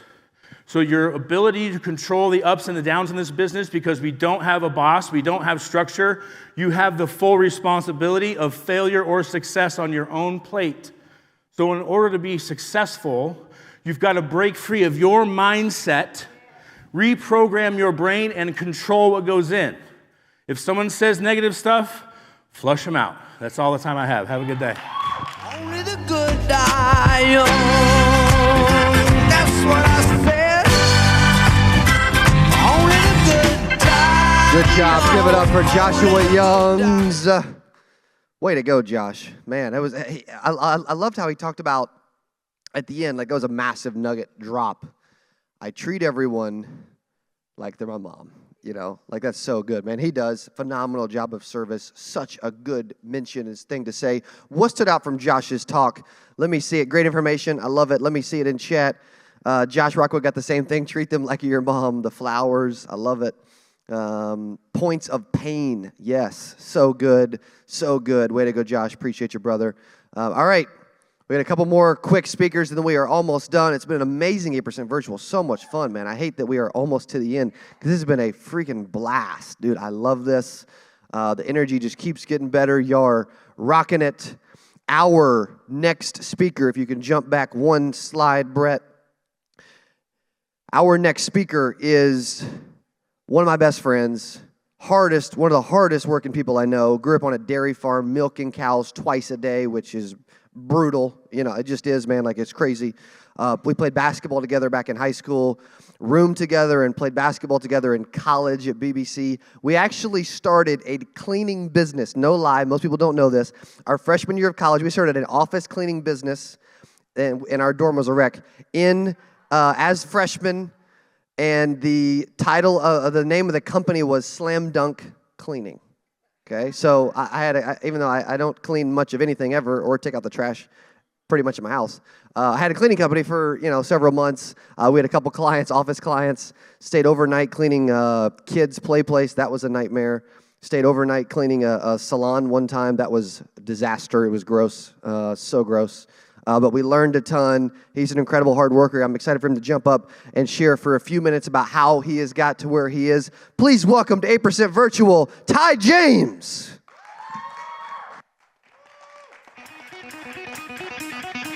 Well, I just want to say I appreciate everybody being out here today. Obviously, you guys have spent some time sitting down, listening to all these speakers. One thing I want to do is thank Cody. Everybody in the chat, just put thank you to Cody and Lauren for what they've done, how much work goes into putting this on. If you guys could be here and see this in person, there's screens all the way around us. There's people all here. There's a lot of things going on, a lot of moving parts. So just want to say thank you guys. Cody is right. We did own a little cleaning business there for just a small bit. It was actually a Michael Jordan symbol with a guy with a broom. But that was in the past. But one deal I do want to say is I'm going to talk to. I'm going to give you a little bit of what I'm going to speak about at 8%. I'm not going to give you the full story. As I want you guys, if you guys have already bought your tickets for 8%, put bought in the chat. I want to see how many people has already bought their tickets to 8%. If you're going to be there, I'm going to be there. We're going to have a lot of fun. A lot of these speakers obviously is going to be there. They're going to pour out to you guys even more. So one little thing I want to talk about is your past, present, and future. So obviously, how to live in the present, not in the past, and to see the future. We all have a future. We're all here present today, right? You're here listening to all these speakers. You're here for a reason, all right? We all have a future. What we do with this is another thing, but I want you, if you believe you have a great future ahead, in the chat so everybody can see it, so I can see it, you believe that you have a great future ahead. I want to see in the chat, you believe you have a great future ahead of you. And then we all have a past. The past is something that none of us really want to talk about, right? But it all lives within us. It's there. Some of us let it go. Some of us hold it into the present right now and into the future. So what I want you guys to do is when I'm going to talk about the past and how we're going to let this go a little bit. Like I said, we all have a past. Right now, what I want you to do is I'm thinking of a story I'm going to share with you guys at 8% is with a child friend. I'm going to tell that story there. But today, I want you guys to think about yourself. I want you to write down on a piece of paper, not in the chat where no one else can see it, what is holding you back? What happened in your past that is holding you back? I'll give you some things that you could relate to. Maybe, you didn't have a father in your life. Maybe you grew up with divorced parents. Maybe you lost a child.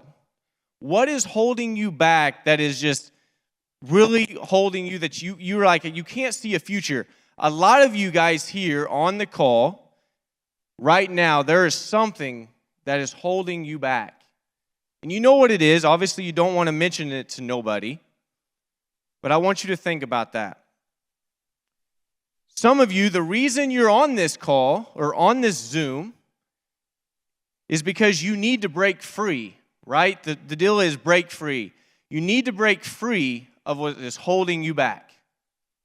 You're on this Zoom. You've been on this Zoom for 5 hours. And now that I'm up here speaking and listening to all these speakers and talking about breaking free, knowing what I was going to speak about, not knowing actually that's what the theme was breaking free.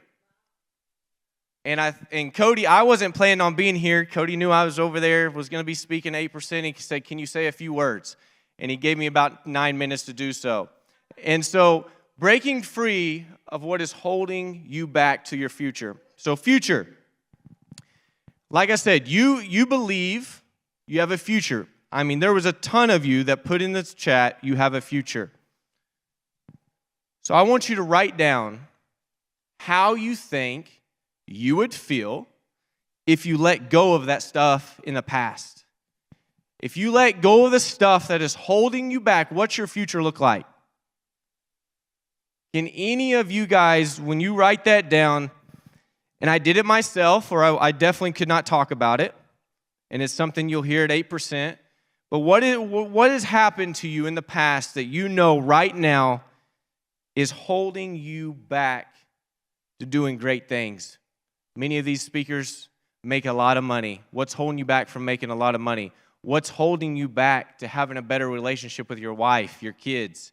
What's holding you back to having them relationships with your family, your relatives? Okay, I want you to think about that.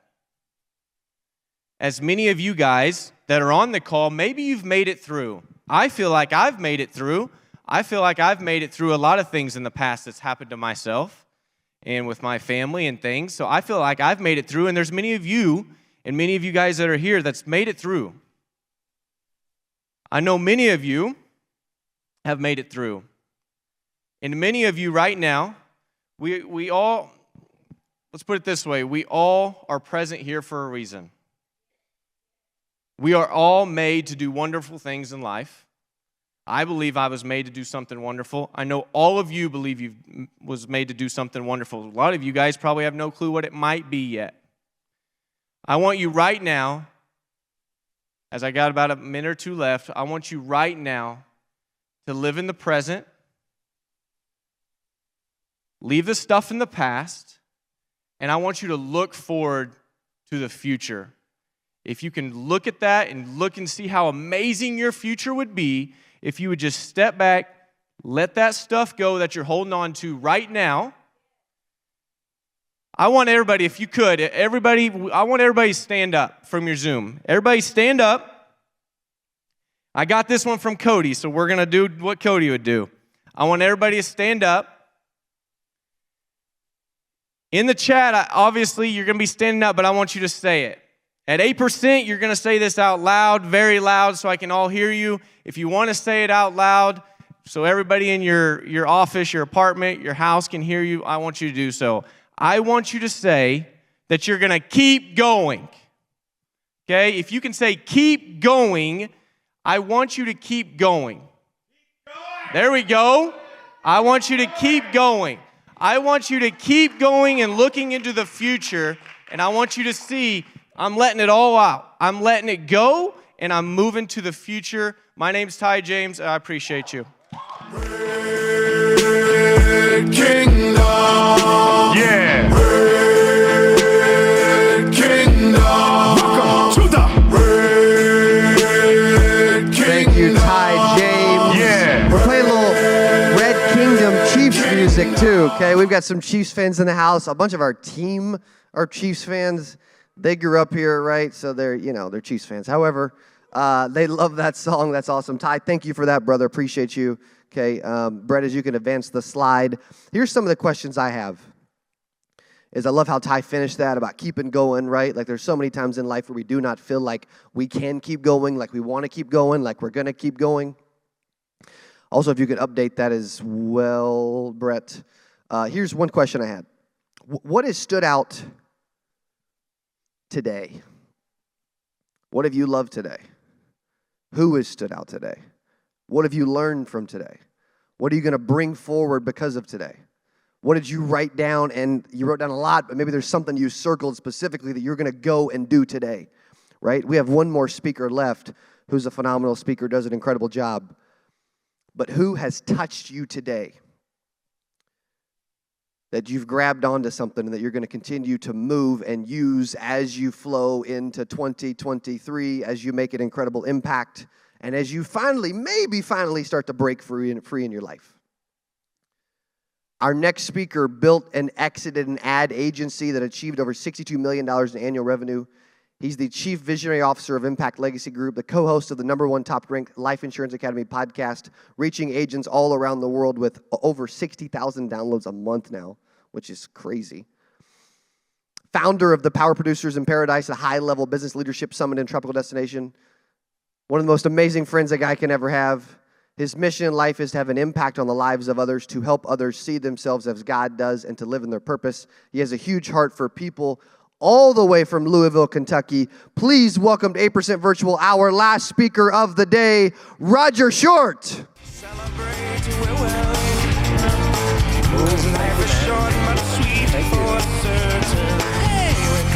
Good afternoon, everybody. Guys, first of all, I got to give you guys kudos. Give yourself another big round of applause for staying on here.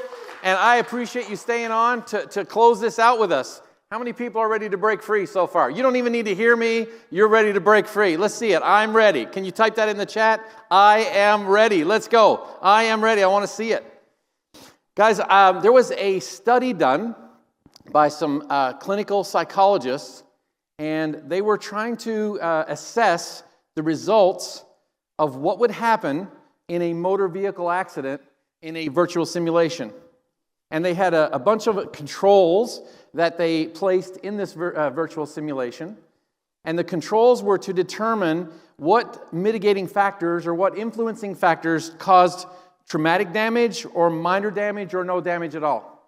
And they put a bunch of people through this virtual simulation. And they had some constants.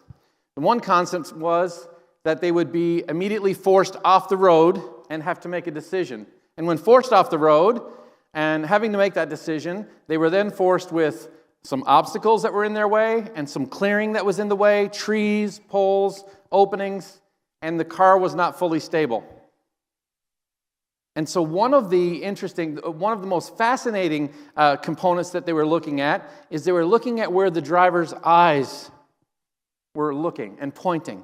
They were trying to assess where the people, they were watching their hand movements, they were watching for their physiological changes that took place in people when they were trying to make decisions under duress, and they were watching where their eyes were looking.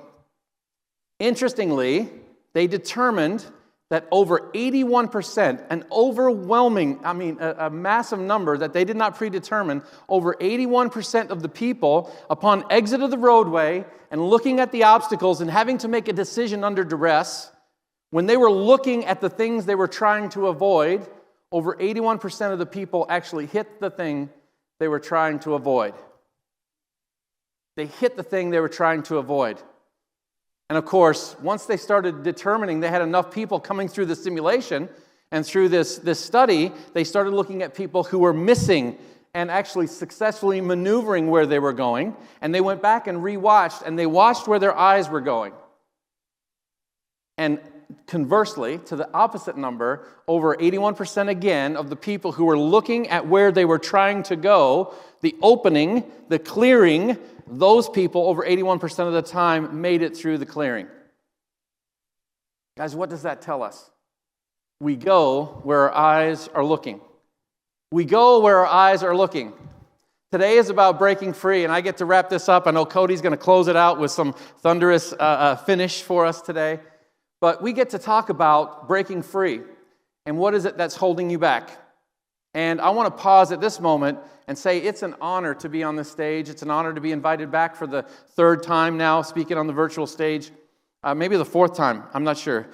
It could be the fourth. I had to go back and do my calculation. But first of all, I want to say it's an honor to stand with all the people who've already spoken today. Business leaders in this industry that I admire, and I know a lot of you admire and you're connected to. We couldn't be in a better room. And Cody and Lauren, I want to say thank you to you guys, to you both. And Cody, I want to say thank you for having the vision to create something special, to see something that other people didn't see, to see an opportunity where other people saw obstacles.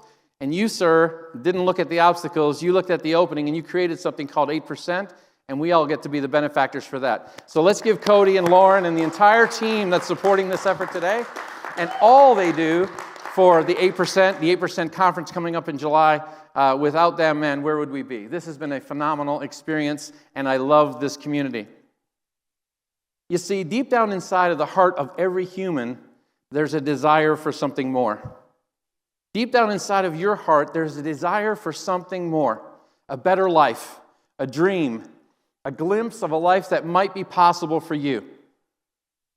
And for some people, it's like a roaring fire. It's burning bright and it's burning hot, and you can clearly define it, and it fuels everything that you do.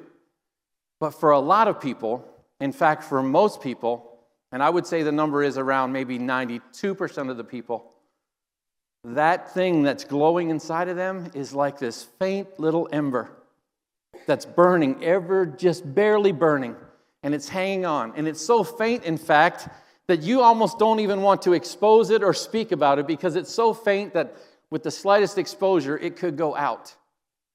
And so we don't speak of it, but it's there. Every one of us, no matter what we're doing right now in life, we have that thing inside of us. For some of us, it's a raging, roaring fire, and for others, it's this small ember that we're trying to protect because we don't want it to go out. But by trying to protect it and not let it go out, we're not actually stoking it either. We're not actually building the fire, and we're just trying to hold on to something that seems so delicate. You see, some people have never been told that they're good enough.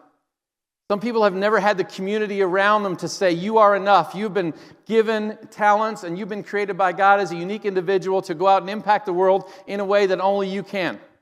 And because of your circumstance, because of my circumstance, because of our upbringing, because of what we didn't have, because of things that happened to us, because of bad things that other people did to us, because of financial situations that we've come through, or broken relationships, or estranged family members, and broken relationships with sons and daughters and family and exes. Like we've gone through this hurt, and this shell comes around this ember, and we're trying to protect it, and we're trying to put a lid over it and say, it's too fragile. I don't want to let it out because I don't know if I'm enough. I don't know if I can actually accomplish the thing. And I don't actually want to speak it. Does anybody resonate with what I'm saying here today? Right? Does anybody resonate? It's inside of all of us. And I kind of want to give you a path forward based on my experience and just summarize some things that, for me, actually made it real and allowed me to stoke that ember, to actually get a little fan to that fire and actually to stoke it and to create something that drove me, that actually empowered me and became the driving force in my life. And I'd like to share that with you. I would say, number one, we've got to acknowledge that desire, first of all, to make it real. You have got to acknowledge the thing that's in here to make it real. How do you acknowledge this? How do you acknowledge the thing that's in here that you're scared to tell people about? The thing that you want the most, Brian. The thing that you want the most, James. The thing that you want the most, Edward. How do we acknowledge that? We've got to verbalize it. We've got to write it down. We've got to speak it. We've got to write it down, and we've got to make it real. And when you start speaking the thing that's in here, you give it life. Do you know that this word, the spoken word, has the power of life and death? God's word says that. And it is in our tongue. And Mike Hall spoke about it earlier and talked about the inner ear and the outer ear and how we hear ourselves and the power to impact your own self with your words. When you speak something, you either take away its power or you give it power. So the thing that you're afraid of, speak it, because you will release the power from it over you. If you have an addiction, if you have a bad habit, if you have some broken relationships that you're ashamed of, speak it. Go to those people. Get it out so you can be released from it. It's one of the ways we've got to do it to break free. You've got to do this to break free. You take away its power when you speak it. But also the dreams inside of you that are in there, those little embers that are burning, and you're afraid the wind's going to blow too hard, or it's going to get wet and it's going to go out. Start speaking it to give it life, and it's like you're fanning oxygen to a fire, and it starts to catch, and it starts to burn, and other people start to see it. You've got to speak it to make it real. My friend and I, Chris is on here today, I believe. Chris Ball, somewhere. Where are you, Chris? Wave. Throw your hands up somewhere. Chris and I were talking on one of our most recent podcasts to one of our interviewees, and we talked about how a lot of people see the big stop signs in life first. How many people see stop signs before you see the go lights? How many people see the red light before you see the green light? Right? And then you need some other people that only see green. They don't ever want to stop, right? There's those people too. Sometimes we do have to stop, or else bad things can happen. But for most of us, we see these giant stop signs first. It's the thing that is the most glaring thing for us. And people see why they can't move forward. They see the obstacle first. They see why they don't have enough, or the reason why they can't succeed or break through. And the stop sign is big in their life. It's an 8-sided red thing that's glaring and saying, stop, you are not enough yet. But I will tell you that the brain, our psychology tells us that there is a cognitive bias towards the negative. We are wired this way. We are wired to have a more impactful experience from negative things that happen to us rather than positive things that happen to us. And as a result of it having a bigger impact, we try to protect ourselves from those experiences. We try to protect ourselves from having the most transformative opportunity because we don't want to go through the pain of that. And so we have this cognitive bias towards the negative. And so we look back, and Ty just talked about it, and we look back and we hold on to our past and things that are holding us down, and they're like anchors on our body. They're like weighted shoes. They're like those weights that you put on your ankles for people who are learning to run, and you're just working out with weights, and it is hard, and you get sore, and you're carrying extra baggage. I was at a men's retreat in Colorado about 6 years ago, and at the beginning of the retreat, they had a massive pile of rocks. And that pile of rocks, we didn't know what it was. And the pastor of that church, Flatirons Church, his name is Jim Bergen, he was leading this. There was 400 men at this thing. It was at a Young Life camp up in Winter Park, Colorado. Beautiful place. Just a bunch of dudes. Who's from Colorado? Anybody from Colorado? Yes, I see you.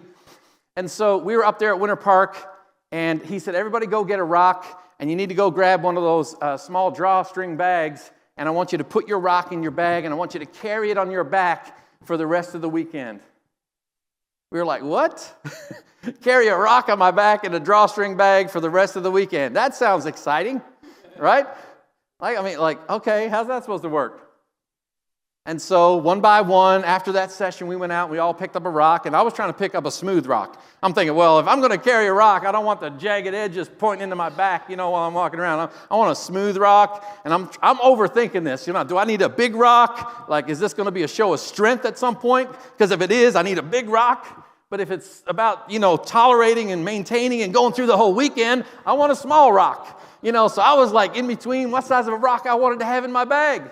How many people know that sometimes in life you have some rocks and some of them are jagged and some of them are big and sometimes they're small, sometimes they're smooth, and you're trying to figure out which ones you want to get rid of and which ones you have to keep, but there's some rocks in your life that you're trying to carry. Anybody got any rocks in their life that they're carrying? Come on, be real, be honest. You say, yeah, I got rocks. Put it in the chat. Say, I got rocks. And we were carrying these rocks on our back for the whole weekend. Well, the next day, Saturday morning, it's funny because that evening we're all sitting around the big bonfire Friday night, and some guys have their things and some guys have taken them off and put them down and they're just having a drink. A few guys are smoking cigars and telling stories, and some dudes are over playing basketball under the lights, and they got their rocks off and they're sitting down because they're shooting hoops. And the next day we come in and we have our morning session, and Jim says, I noticed when I came in today that all the guys were getting ready to go golfing. They didn't have their rocks on their back. Because they were going golfing, and you can't really golf that well with rocks on your back. It's hard to swing and follow through. He said, I noticed the guys playing basketball, they didn't have their drawstring bag with their rocks on their back. Like, okay. And he said, and I noticed that you guys that were over there playing that slow pitch softball, you guys had the rocks off and were sitting down. And I noticed there were some guys in the pool, and you guys had the rocks sitting on the edge of the pool in your bag. He said, now, when we opened yesterday, I asked you to put the rocks in your bag and carry it all weekend, and all of you agreed that you could do that.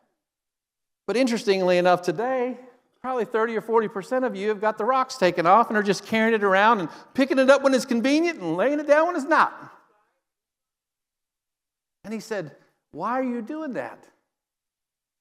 And that's all he said of it. He went right back into his series again. You can see all the people with their rocks off, putting their bags back on, going, dang, I guess I got to, do we have to sleep with our rocks on our back? In our sleeping bags? And he wasn't answering. He just went through the weekend. We get to the end of the weekend, and he said, guys, we've all come through things in our life where we don't know if we've been enough. And we've got these things inside of our hearts, things that we've wanted to do, but all this other baggage and trouble and things in our life has held us back and kept us down. And for some of you, it's finances. For some of you, it's relationships. For some of you, it's broken promises. For some of you, it's abusive situations.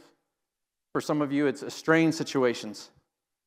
For some of you, it's health challenges, or you've lost a loved one really close to you, a spouse or a child, and you don't know how to function anymore. And he said, in life, we don't get to take the rocks off and just lay them down. You have to learn how to work with the rocks.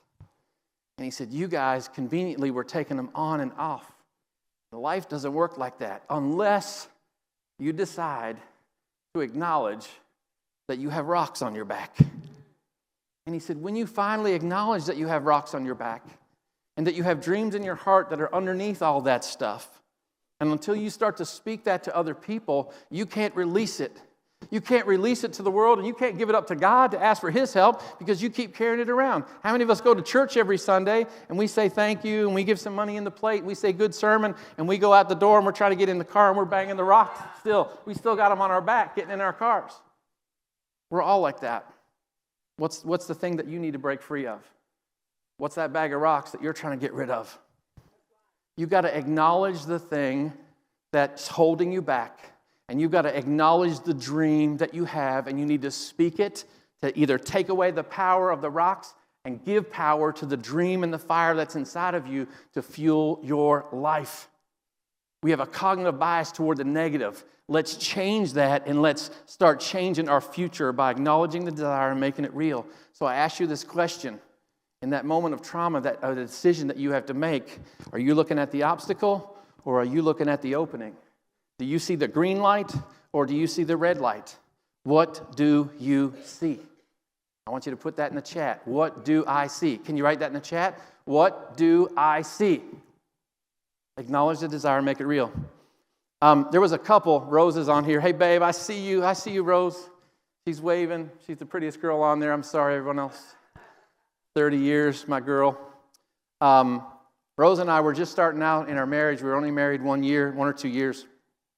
And my friend Dale Winder, who was a youth pastor at another church, he called me up and said, hey, man, my brother and I've started a business. I know you're struggling financially just like I am. Would you be interested in going into business with us on the side and doing some things to help supplement our income?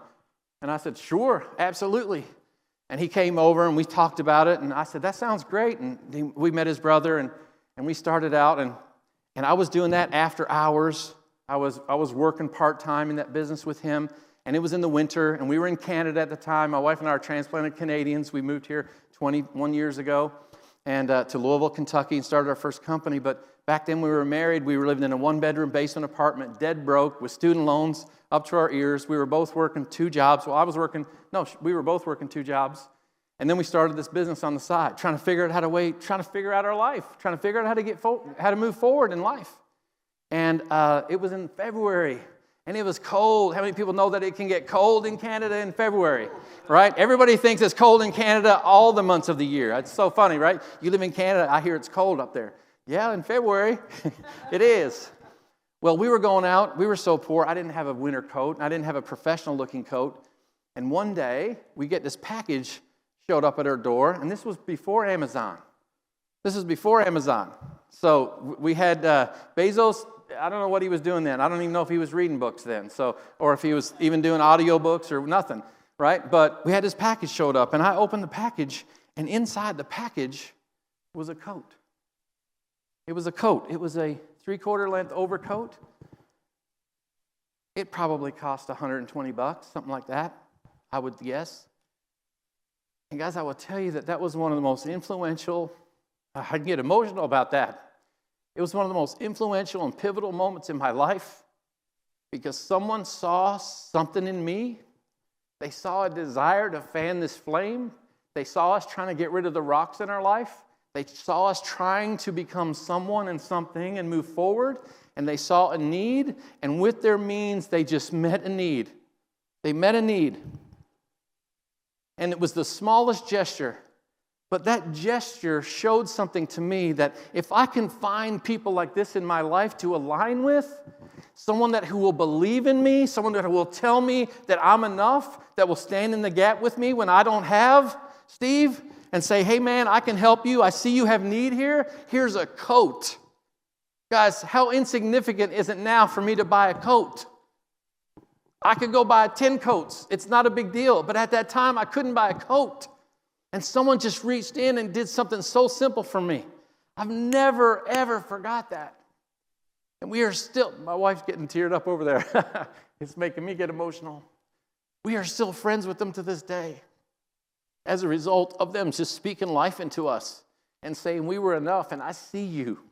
Guys, it's when we come into this, if I can go back one slide, guys. One slide previous. When we come into this, I want you to realize that the second part of this equation for me, number one, you've got to acknowledge the desire and make it real. But number two, we have to find your people and make them proud. You got to find your people and make them proud.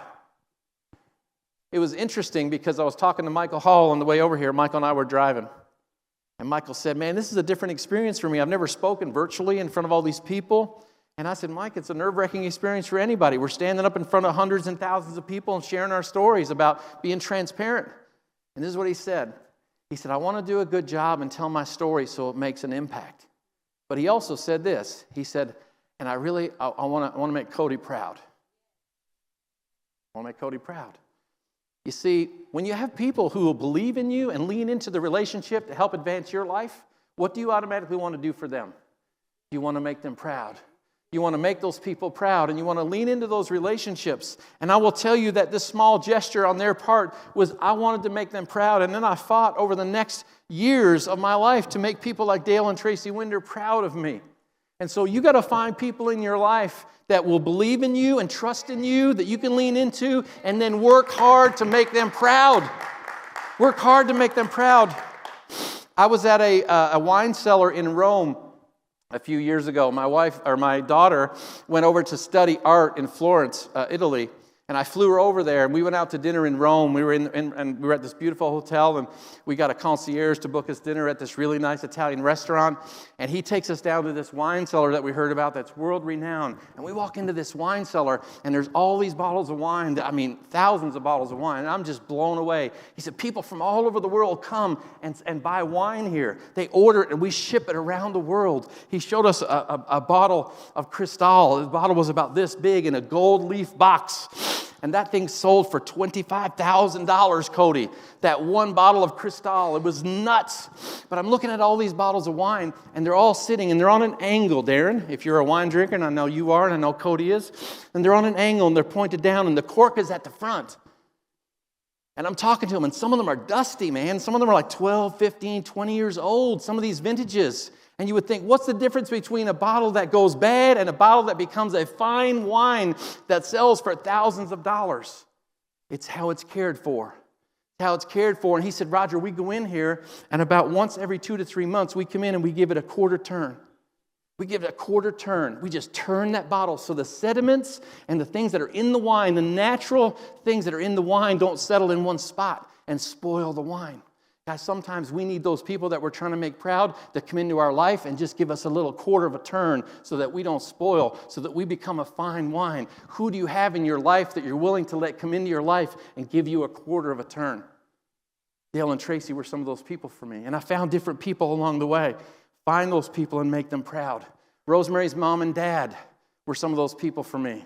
In our first business, when we were moving to the U.S., we were dead broke, but I was just starting to have success. I was just moving into a place where my income was getting up to that 6-figure range in sales. But we were so broke before, like I had so much debt, I couldn't keep any money in the bank because like I was paying off debt as fast as I could, and we were spending it because we thought it was always going to be there, and we were poor, broke, rich all at the same time, and you don't know what to do when you're doing that for the first time.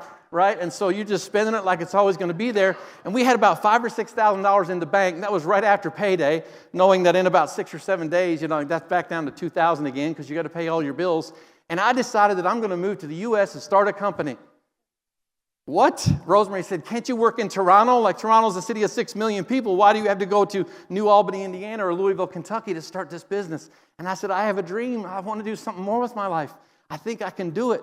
And I came down, and with the partner that I had at the time, we got things started. But here's what happened. It got scary.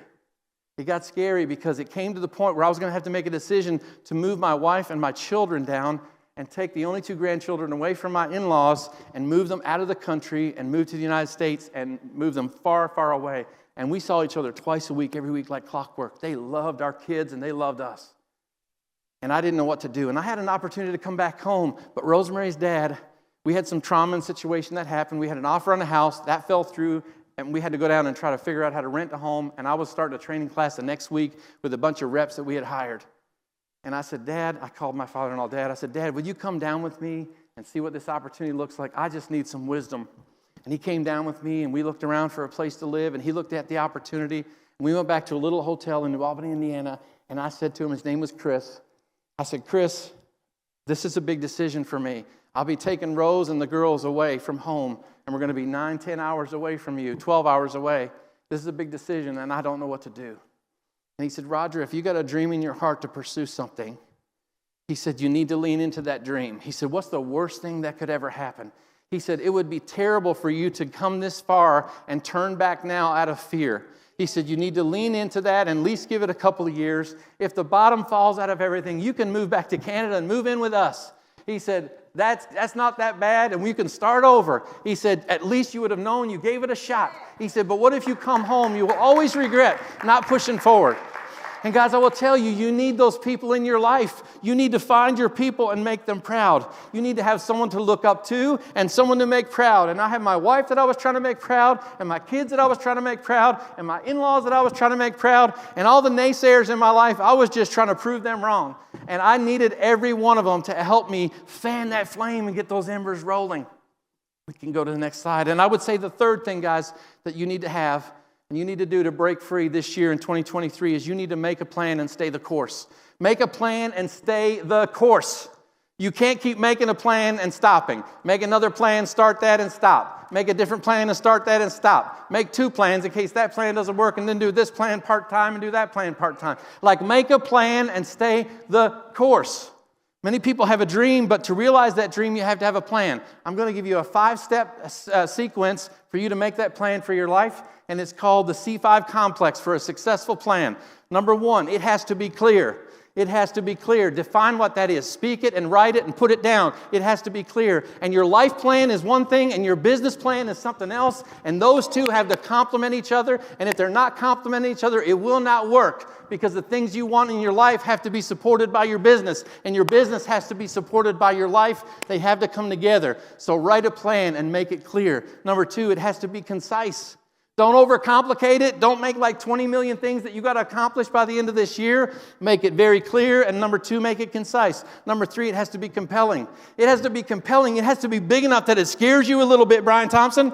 It has to be big enough that it scares you a little bit, Adam Lindsay. But it also has to be big enough to pull you forward and give you fuel when you feel like that flame is getting impacted and it might go out. You need to be pulled forward by that thing. And it needs to be compelling for you. Number 4, you need to be consistent.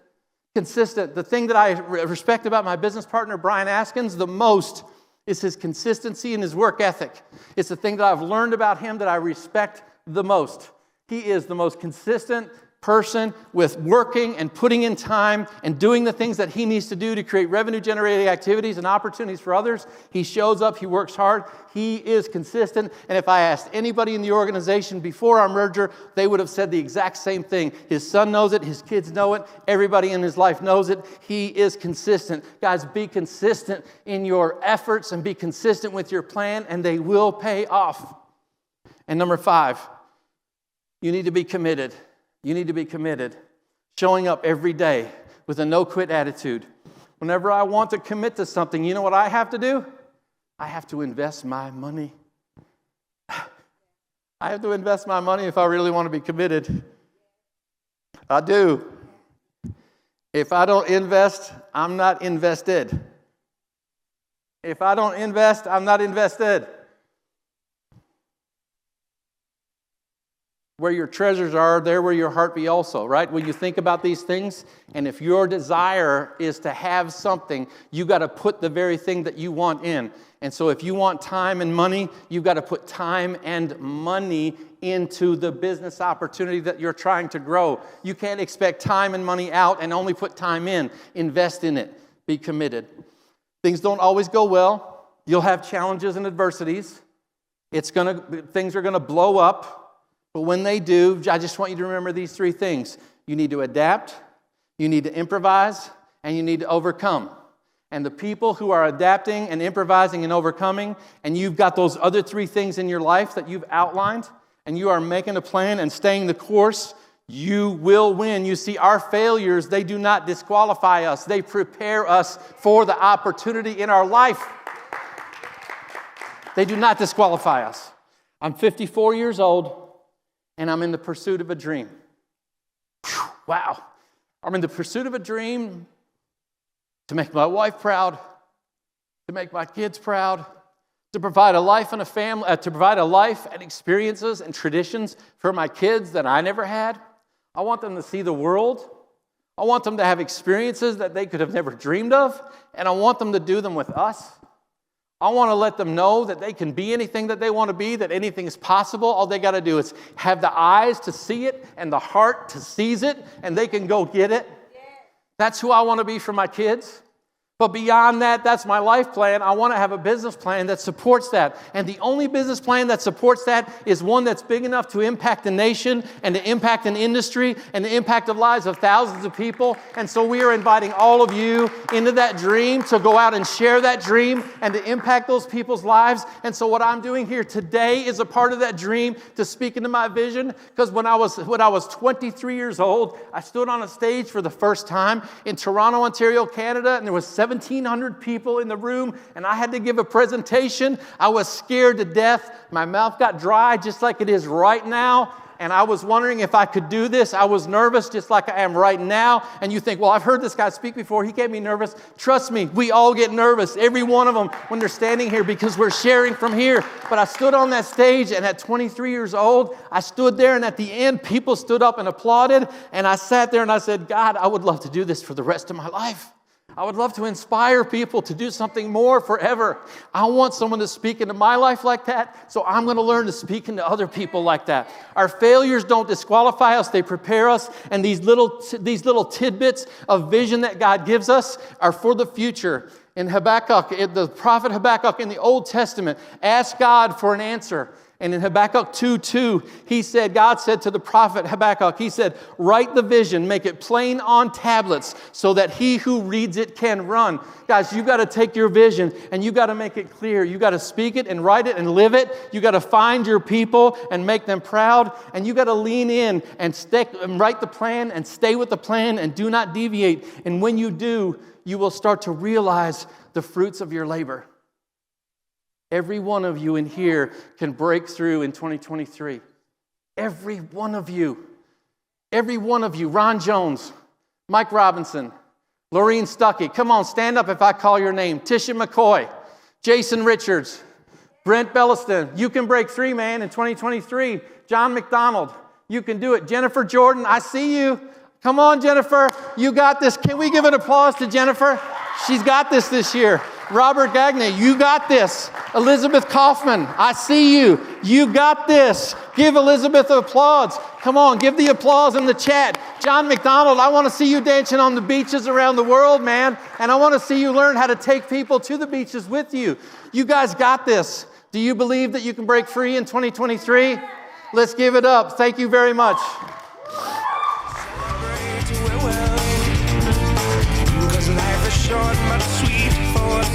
Give it up for Roger Short, closing us out strong. Absolutely phenomenal. I'm about to bring up Derek in just a second, but I'm going to jump back to my notes. I was thinking, too, as he was sharing that, man, such a good storyteller, such a good trainer. Give me an 8 in chat if you loved hanging out and listening to Roger Short as one of our speakers. Also, Daniel Brown jumped in chat and said, I think they should do this like every week. I've learned so much. So give it up for Daniel Brown, who's sharing that in chat. Man, that's so awesome. Appreciate you doing that. I'm going to bring up a couple of my friends in just a second to talk about their experience at being a part of 8% in person over these last few years. Before I do, though, who still struggles every now and then with like just a lack of confidence, fear, like you feel like you're going to do something, you're going to screw up, and it's not going to go right, it's not going to be perfect, and it never is going to be, right? Here's a quick story to help you out, okay? So what's interesting is, who remembers the Steve Harvey Miss Universe mishap? Where he said, and the winner of Miss Universe, whatever year it is the wrong person. And then he leaves. And then they come backstage and they're like, hey, we made a mistake. It was actually this person, and we fed you the wrong information, whatever it was, doesn't matter. They said, we'll straighten it out in the papers tomorrow. Steve Harvey said, no, there's a young woman out there right now with a crown on her head thinking that she is actually Miss Universe, and she's not, and I'm not gonna let her think that for a whole day.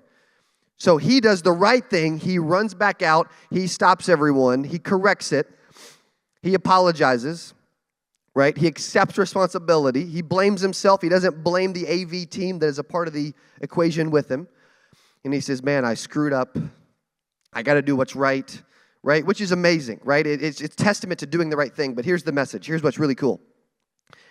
After that, can we all agree that that was a massive, embarrassing moment that supposedly hurt Steve Harvey's brand, and supposedly people were like, he was getting death threats in the mail, like he was getting letters like crazy. He got told he would never be able to do Miss Universe again. He had some of his biggest sponsors get removed. They were done supporting Steve Harvey. And what's interesting about that is, here's a few key stats for you when you're like, dude, I can never screw up like Steve Harvey did, okay? Guess who owns Miss Universe now? Steve Harvey. Guess whose name was Googled 4 billion times in the next 2 to 3 days? Steve Harvey. So was it a mishap or was it a miracle? Now, it wasn't great. It wasn't fun, right, for the person that thought she was Miss Universe for just a second. But if you're out there and you're like, man, I'm scared to do the right thing. I'm scared to put myself out there. I'm scared it's not going to be perfect. That unperfect moment ended up being one of the, if not the biggest moment in the history of Steve Harvey's brand. And what's amazing about that is you would have never thought that to be true. We didn't hear about all the other stuff that happened afterwards. We just heard about everybody making fun of Steve Harvey for weeks and months after. And we remember the mishap. But what he remembers is the miracle, right? He didn't want to do it. He didn't want to mess up, but he claimed it. And his name was Googled 4 billion times, and now he just owns Miss Universe instead, right? Which is amazing, okay? I'm still going to give a couple giveaways. I have a couple of things I want to mention in a few minutes. I'm going to bring up all the speakers in just a second, but I want to bring up Derek Mabin. He's our sales manager in our office. He's been with me for 5 years. So give it up for, we call him D-Money. D-Money, Mabin, Derek in the house. This is both of our, okay? And bear with us, we got a few more minutes left. This is both of our first time on stage at Courageous Church today, I think, right? Yeah, I think so. Yeah. And you can use the mic too if you want, okay? Yep, either way. correct. Here's what's going to go down. I got some really cool stuff, another story I've never shared before. I want to give a couple stuff away. However, before we do that, I want to give Derek a chance to actually be a part of this experience. And because he's been with us 5 years, freaking phenomenal, loyal, amazing. People matter. I said that earlier. He's going to bring up Brian and Amy to talk about their 8% experience. I'm going to run to the bathroom, true story, and then I'll be back in like 3 minutes. I'll be back on stage, and I'll close it out. Give it up for Derek. Yeah, well, thank you so much. Guys, thank you for being here. This is awesome. This event gets bigger and better every year as our friends reach the stage. Like Cody said, my name's Derek. I've been with Cody and Lauren for about just over 4.5, almost 5 years, and loved every minute of it because I get to meet awesome people like Amy and Brian. Give it up for them. I'll stand in the middle here. All right. Well, thank you guys for working with us. I know you guys weren't planned on speaking or coming to it, but you've always supported what we do, and you've been friends to us. So, Amy, we'll start with you. What has 8% meant to you, and how have you seen a change in your lives and your business since being part of things with us? Well, when we came to 8%, we were 1% producers where we were before, and we thought that was really, we pretty much had about arrived without doing other illegal things and stuff. And when we got here, it was like a whole new level opened up when people are praying from the stage and giving glory to the Lord for the things that they're doing and doing it, reputably and integrally. Brian starting at the top all the way down to the family and the D-Money family and the whatever. These are true, real people. They're the same people off the stage as they are on the stage. They're praying behind your back. They're not talking behind your back. It's the best, support system that you can find in this industry. Everybody wants everyone to win, and we're all doing the same thing. So we're actually competitors, but we don't view it that way. So it's just a very different place to be. It's changed our mindset and our perspective and given us the power, I guess, in our minds to say yes and to step into it. The first 8%, I literal fire on stage, and I thought, shoot, if I can do that, I can do anything. So that was kind of the kickoff to it. So now they're just a family. Awesome. Give it up for Amy one more time. Brian, I'll pose the same question to you. What has 8% meant to you, And what would you encourage people to do or take action on today based on everything they've heard so far? All right, 8% for me absolutely changed my life. Absolutely changed the course of my career. Hands down, the best decision I've ever made was when first time I met Cody. I was scared to drive to Omaha by myself, and I jumped on a plane, flew to Miami on the drop of a hat. Probably the most impulsive decision I've ever made in my life. Absolutely the best decision. Took me from a situation where I was with an upline who honestly did not support me. You ever worked at AEP and had an upline who was hunting and never available? Yeah, that's where I was. So got involved with Impact, got involved with Brian Askins, completely changed the course of my career, completely changed the course of my life. I've made more money in the last 2 years since I met these two guys than I ever made previous to that. Add it all together, not even close. I've helped more people than I've ever helped in my life before I met these two guys. What should you do? Get in here, get in the room, get on stage, get involved, give it a try. Thank you so much. Give it up for Brian and Amy today. Thank you, guys.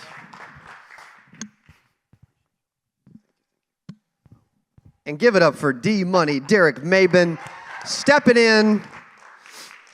Brian and Amy and Steve, thank you all so much, man. Like good friends of the brand. They're always around. They're always showing up. Great people. We appreciate their support. Man, that's what really means the world to Lauren and I and our entire team and our family is when amazing people like you from all over the globe show up. And you show up with a good energy, and you show up to support, and you show up to help, and you show up to make this 8% movement even bigger than it already is, and it's not even close to where it will be in the future. And by being a part of this and sharing it out on social and showing up to the events, what you are doing is you are helping other agents in the future that are not in this industry, that need to be in this industry, or in pre-licensing, or are currently licensed, that are thinking about leaving, that if they leave would be the biggest mistake of their entire career and life. And so give yourselves a hand for being a part of this, for being here. We appreciate the heck out of you. Also, once again, I'm going to bring up the speakers in just a second. I'm going to bring up, I'm going to tell a couple stories, and then we'll call it a day and wrap it up. If you do want to be a part of the 8% experience in person, my team can throw it in chat. We don't need to share any graphics, Brett. 8percentnation.com. Again, code virtual for $200 off. That is our gift to you if you would like to be a part of the experience in person.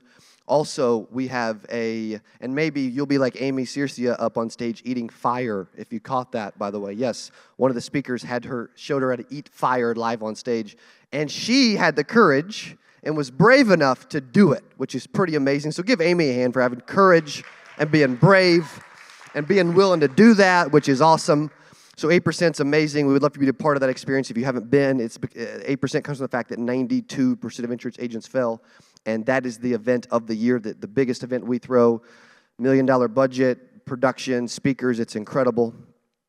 Also, Amanda Matthews, good to see you. Okay, she's awesome. She's out in Colorado. She's amazing. Super impressive, and sitting here watching and learning still when she's making, I don't know, probably 7 figures. She's awesome. Also, outside of 8%, we also had our training class that I wanted to mention again. You can go to CodyAskins.com/class. That starts Tuesday. We had a bunch of agents already sign up. I think we have a few spots left. For those that did sign up, thank you for doing that. Again, that'll be 4 hours of us together over the next 2 weeks, and all those sessions will be recorded.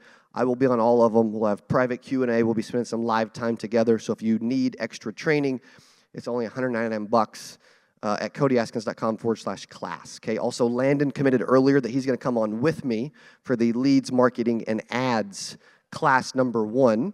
So give it up for Landon for wanting to be a part of that experience and help agents as a part of the training class.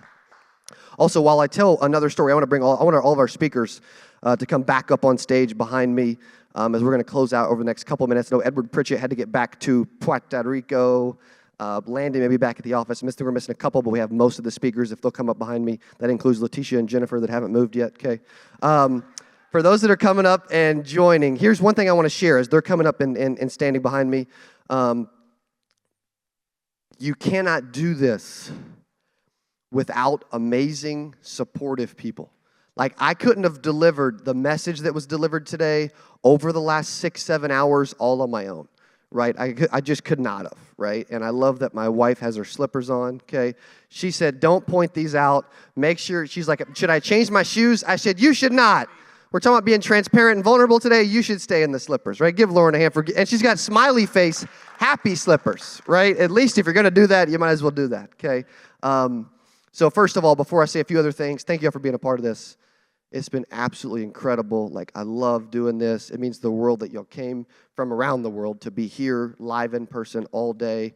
And would anybody like to share anything else as we spend a few minutes closing out the event? Anything that stood out from today? Anything you want to share? I know you've shared a lot, but if there's anything else you would like to share, I would love to hear from you. They would love to hear from you. But give it up for Darren Stubbs. Yeah, just real quick. Well, you got to move fast with this crowd. Just, Cody, to tell you, thank you. And for those of you who haven't had a chance to meet Cody personally yet, he's one of the most amazing, honest, hardworking, genuine people with a big heart. And if you haven't plugged into his events, you want to plug in, get active, get involved. And thank you not only to him, to Lauren's beautiful wife, and the amazing staff at 8%. I mean, give it up for these guys that put this on. They are absolute workhorses. They're behind the scenes. They don't ever get hardly any of the glory. They don't even be seen. But it's a huge team effort. So thank you, brother. I really appreciate you for the invite and consider you a close friend. Thank you. Dude, thank you. Give it up for Darren Stubbs. Thank you, brother. Appreciate that. Also, if they can turn this other mic on, we grabbed the additional secondary mic. I did not mention AV team, but it is here. Mike Hall. Who freaking loved listening to Mike Hall today? Come on, Mike. Hello, hello. Hey, so I just want to echo what Darren just said. First of all, Cody, thank you so much for having me here. And I really appreciate the vision that you and Lauren have. What you're creating here is not easy. And look, I want to echo what somebody said earlier about the haters, right? If you don't have any haters, you're not doing anything. You're doing something big. You're stepping out. You're going in with conviction, and I appreciate it. And look at all the people that you're impacting.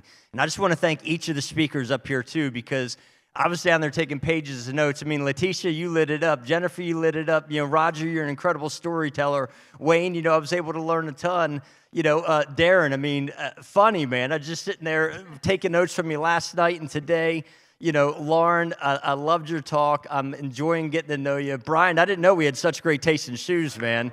And, you know, being able to listen to you and the leaders that you all are and the organizations that you've created is second to none. And this is going to help all kinds of people over the world. So thank you so much. I appreciate you. You're going to make a huge impact in my business. And plug into this man right here, because if you're stuck, he's going to help you.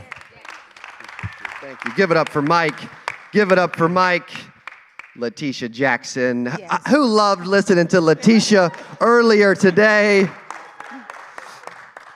I just want to say that, Cody, I really, really thank you for all that you're doing, for being courageous, for stepping out on faith, and just listening to what you've been told to do, following, trusting the process. I know it has not been easy, but you're still pushing forward no matter what the naysayers are saying. You have a wonderful wife who's standing beside you. I see the love. I see the passion you all have. And because you are doing what you're called to do, has called me to step up to do what I'm able to do. Coming to 8% 2 years ago has changed my life forever. I came looking for something, but I didn't know what it was. So I came to 8%, and I was rebirthing this business to show that I am more than what I ever thought I was. And so I want to tell each and every one of you on today, make a decision to move forward. It's a process, like Joshua Young said. It's a process. No, you're not going to make six figures and the millions in the next day, but you got to move forward with it. Cody, I love you from the bottom of my heart. I want to say thank you. Thank you. Thank you. Thank you, Letitia Jackson. Phenomenal. Phenomenal. Who else? Let's go, Wayne Daniel. Dude, appreciate you, man. Who enjoyed Wayne today? Talk to Wayne. To echo everyone else, thank you, Cody. I do want everybody to know that a lot of this stuff that Cody puts on, I know the first 8% in person along, $8 a pop is an incredible value for you guys. I'm sure you know that. He doesn't do these things to make money. He does it to help people. I'm certain that he's lost money on events before. I don't know if he did on this one or not, but I know he doesn't care. Like he told you, he cares about helping people. I care about helping people. Everybody on this stage cares about helping people or we wouldn't be here. So thank you guys for coming out and thank you, Cody, for the event. Thank you, Wayne. Thank you, Wayne. Appreciate that. Give it up for Wayne, Daniel. Going once. Going twice. Jennifer Lawrence. Should I give the mic back to Jennifer Lawrence? What do y'all think? What do y'all think?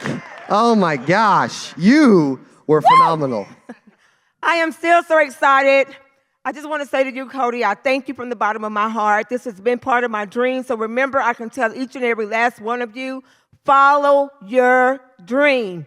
We all have an inner voice on the inside. I'm reminded of the story of Samuel. Samuel heard the voice of God 3 times. You all have that same voice on the inside of you. You've heard all of us talking, speaking on this stage, but listen to your inner voice. You see what I have on, but look at your vision. What does your vision look like? And go after it. So I'm so excited. I'm excited for your future. Sometimes we just need somebody to say, hey, you can do it. You can do it, and you will do it. And one day you will find yourself here or somewhere else in the planet that God has created for you to be. So go do it. Like Cody said, think it, do it. Oh, let's go. Jennifer Lawrence, J-Law. She's still got energy. I think she could go for days, man. Oh my gosh, so phenomenal. Absolutely incredible. You do amazing. Thank you for chiming in. Oh my gosh. Good thing I got hands. I just want to thank not only the speakers because they have trusted us to help them elevate their businesses and grow, but every single person that's logged in and watched and been here with us across the globe, which is mind-blowing. Thank you, because I get to watch him daily, and it's not easy, and this makes it all worth it. Everything is, all the trials, everything we go through, this is worth it. So thank you all so much for spending your Friday with us. Thank you. Thank you, Lauren Askins. Earlier, she's like, I didn't want to cry. I'm like, just be you, right? Like, she's always so happy, so transparent. I love that you do that. All right, my dad and Roger, I'm going to make them say something really quick, both of them, okay? I think they're the only two that haven't spoke up really quick, right? All right, cool. Okay, so obviously, y'all have done an amazing job. And I'm truly, truly hoping everyone on the call today, everyone listening today, got something that they can use this year just to have a better 2023 than they did 2022 and to really break through. I'm just hoping that you find your passion. And like Cody talked about, just look at your family tree and be that difference maker for the rest of, and that's going to change generations after generations.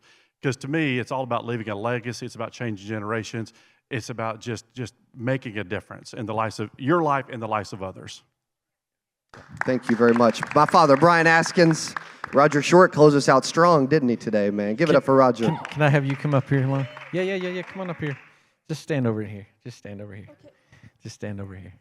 So a lot of you don't know, and they alluded to it earlier, but a lot of you don't know that along the journey, these guys received some knocks. You guys received some hate. You guys received some people who say, we're here with you, and then they're slamming you on the internet about everything's phony and you're not impacting people's lives. But those people are always going to be there. I like to think of them as the poor. The Bible says the poor you'll have with you always. And those people are going to be there. And sometimes they're poor in their spirit and poor in the way they think and their mentality. And I just want to say that I'm so proud and honored to be invited into this ecosystem, this community that you've created, and into your family, because I know it's a family business. I mean, we heard from your brother-in-law today. We heard from your dad today. This is an impactful organization. And I want you guys to know that when you stand together with the people that you love the most and you fight together for your dream with the people who got your back, find your people and make them proud and work hard to make them proud. That's what these two are doing for each other. And I know it's not always easy. I would ask that you would pray for them and their marriage, that God would keep them and God would allow them to continue to lead the way. And I just want to say that I'm grateful. I'm grateful for you both, because I know that Cody's out front oftentimes, Lauren, and he's leading the charge. And like you're walking into the bedroom and he's got a story going, or he's got an Instagram reel that he's recording as you're like trying to move around the house. Like I know what it must be like to be married to this dude, you know. And but I want to tell you, you're phenomenal, and you're a phenomenal supporter of him. And you know, Rose and I talk about it all the time, how you guys support each other so much, and how great of an incredible supporter you are to your husband. So I wanted to honor you, Lauren, in this, because he wouldn't be where he is without you. So give Lauren a big round of applause. Thank you, Cody, for everything. Thank you. Thank you, brother. Thank you, Roger Short. Give it up for Raj, man. Thank you, thank you, thank you. I also want to do this. I want any of our team that's here, I want you to come up real quick on stage, whether you want to or not, okay? This is non-negotiable.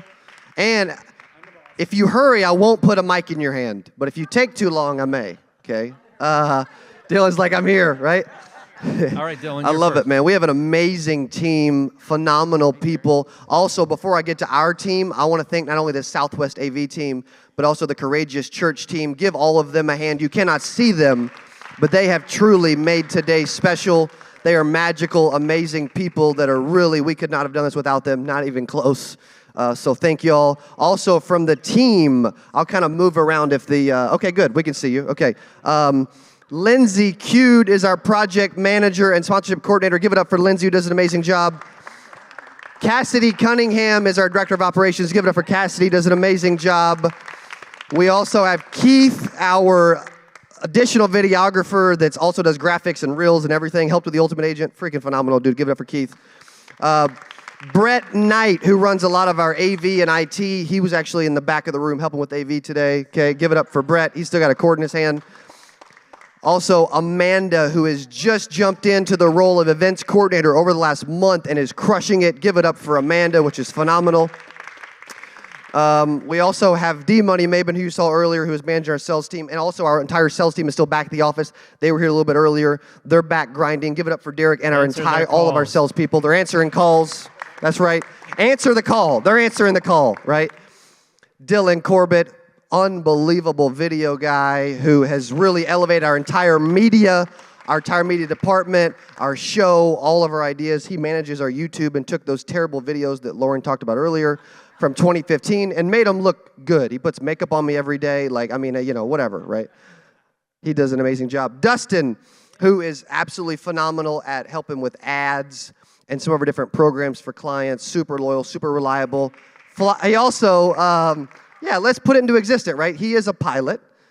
He has hundreds of hours right now. His goal and my goal is for him to be the corporate pilot as we eventually have our own plane, as we travel nonstop, which would be exciting, right? So put it into the earth, right? Just talk about it, okay? Put it out there. So we have an amazing team. They do a phenomenal job. Also, Hannah, I appreciate you hanging out and helping with social today. A phenomenal, amazing group, man. Henry, Brian, Amy, Steve, thank you for being a part of this. For everybody that's been watching, I want to close with this, okay? It's been an absolutely phenomenal, unbelievable day. Your energy's been incredible. You were meant to do something big. Maybe you're just fitting in and you were truly called to stand out. These speakers want you to stand out. Lauren and I and our team, we want you to stand out. You, believe it or not, you want to stand out. And you were created to do something big. You matter. You're important, and it's time to break free in 2023. Thank you for being a part of 8% Virtual this year, and we hope to see you at another event soon. Thank you so much.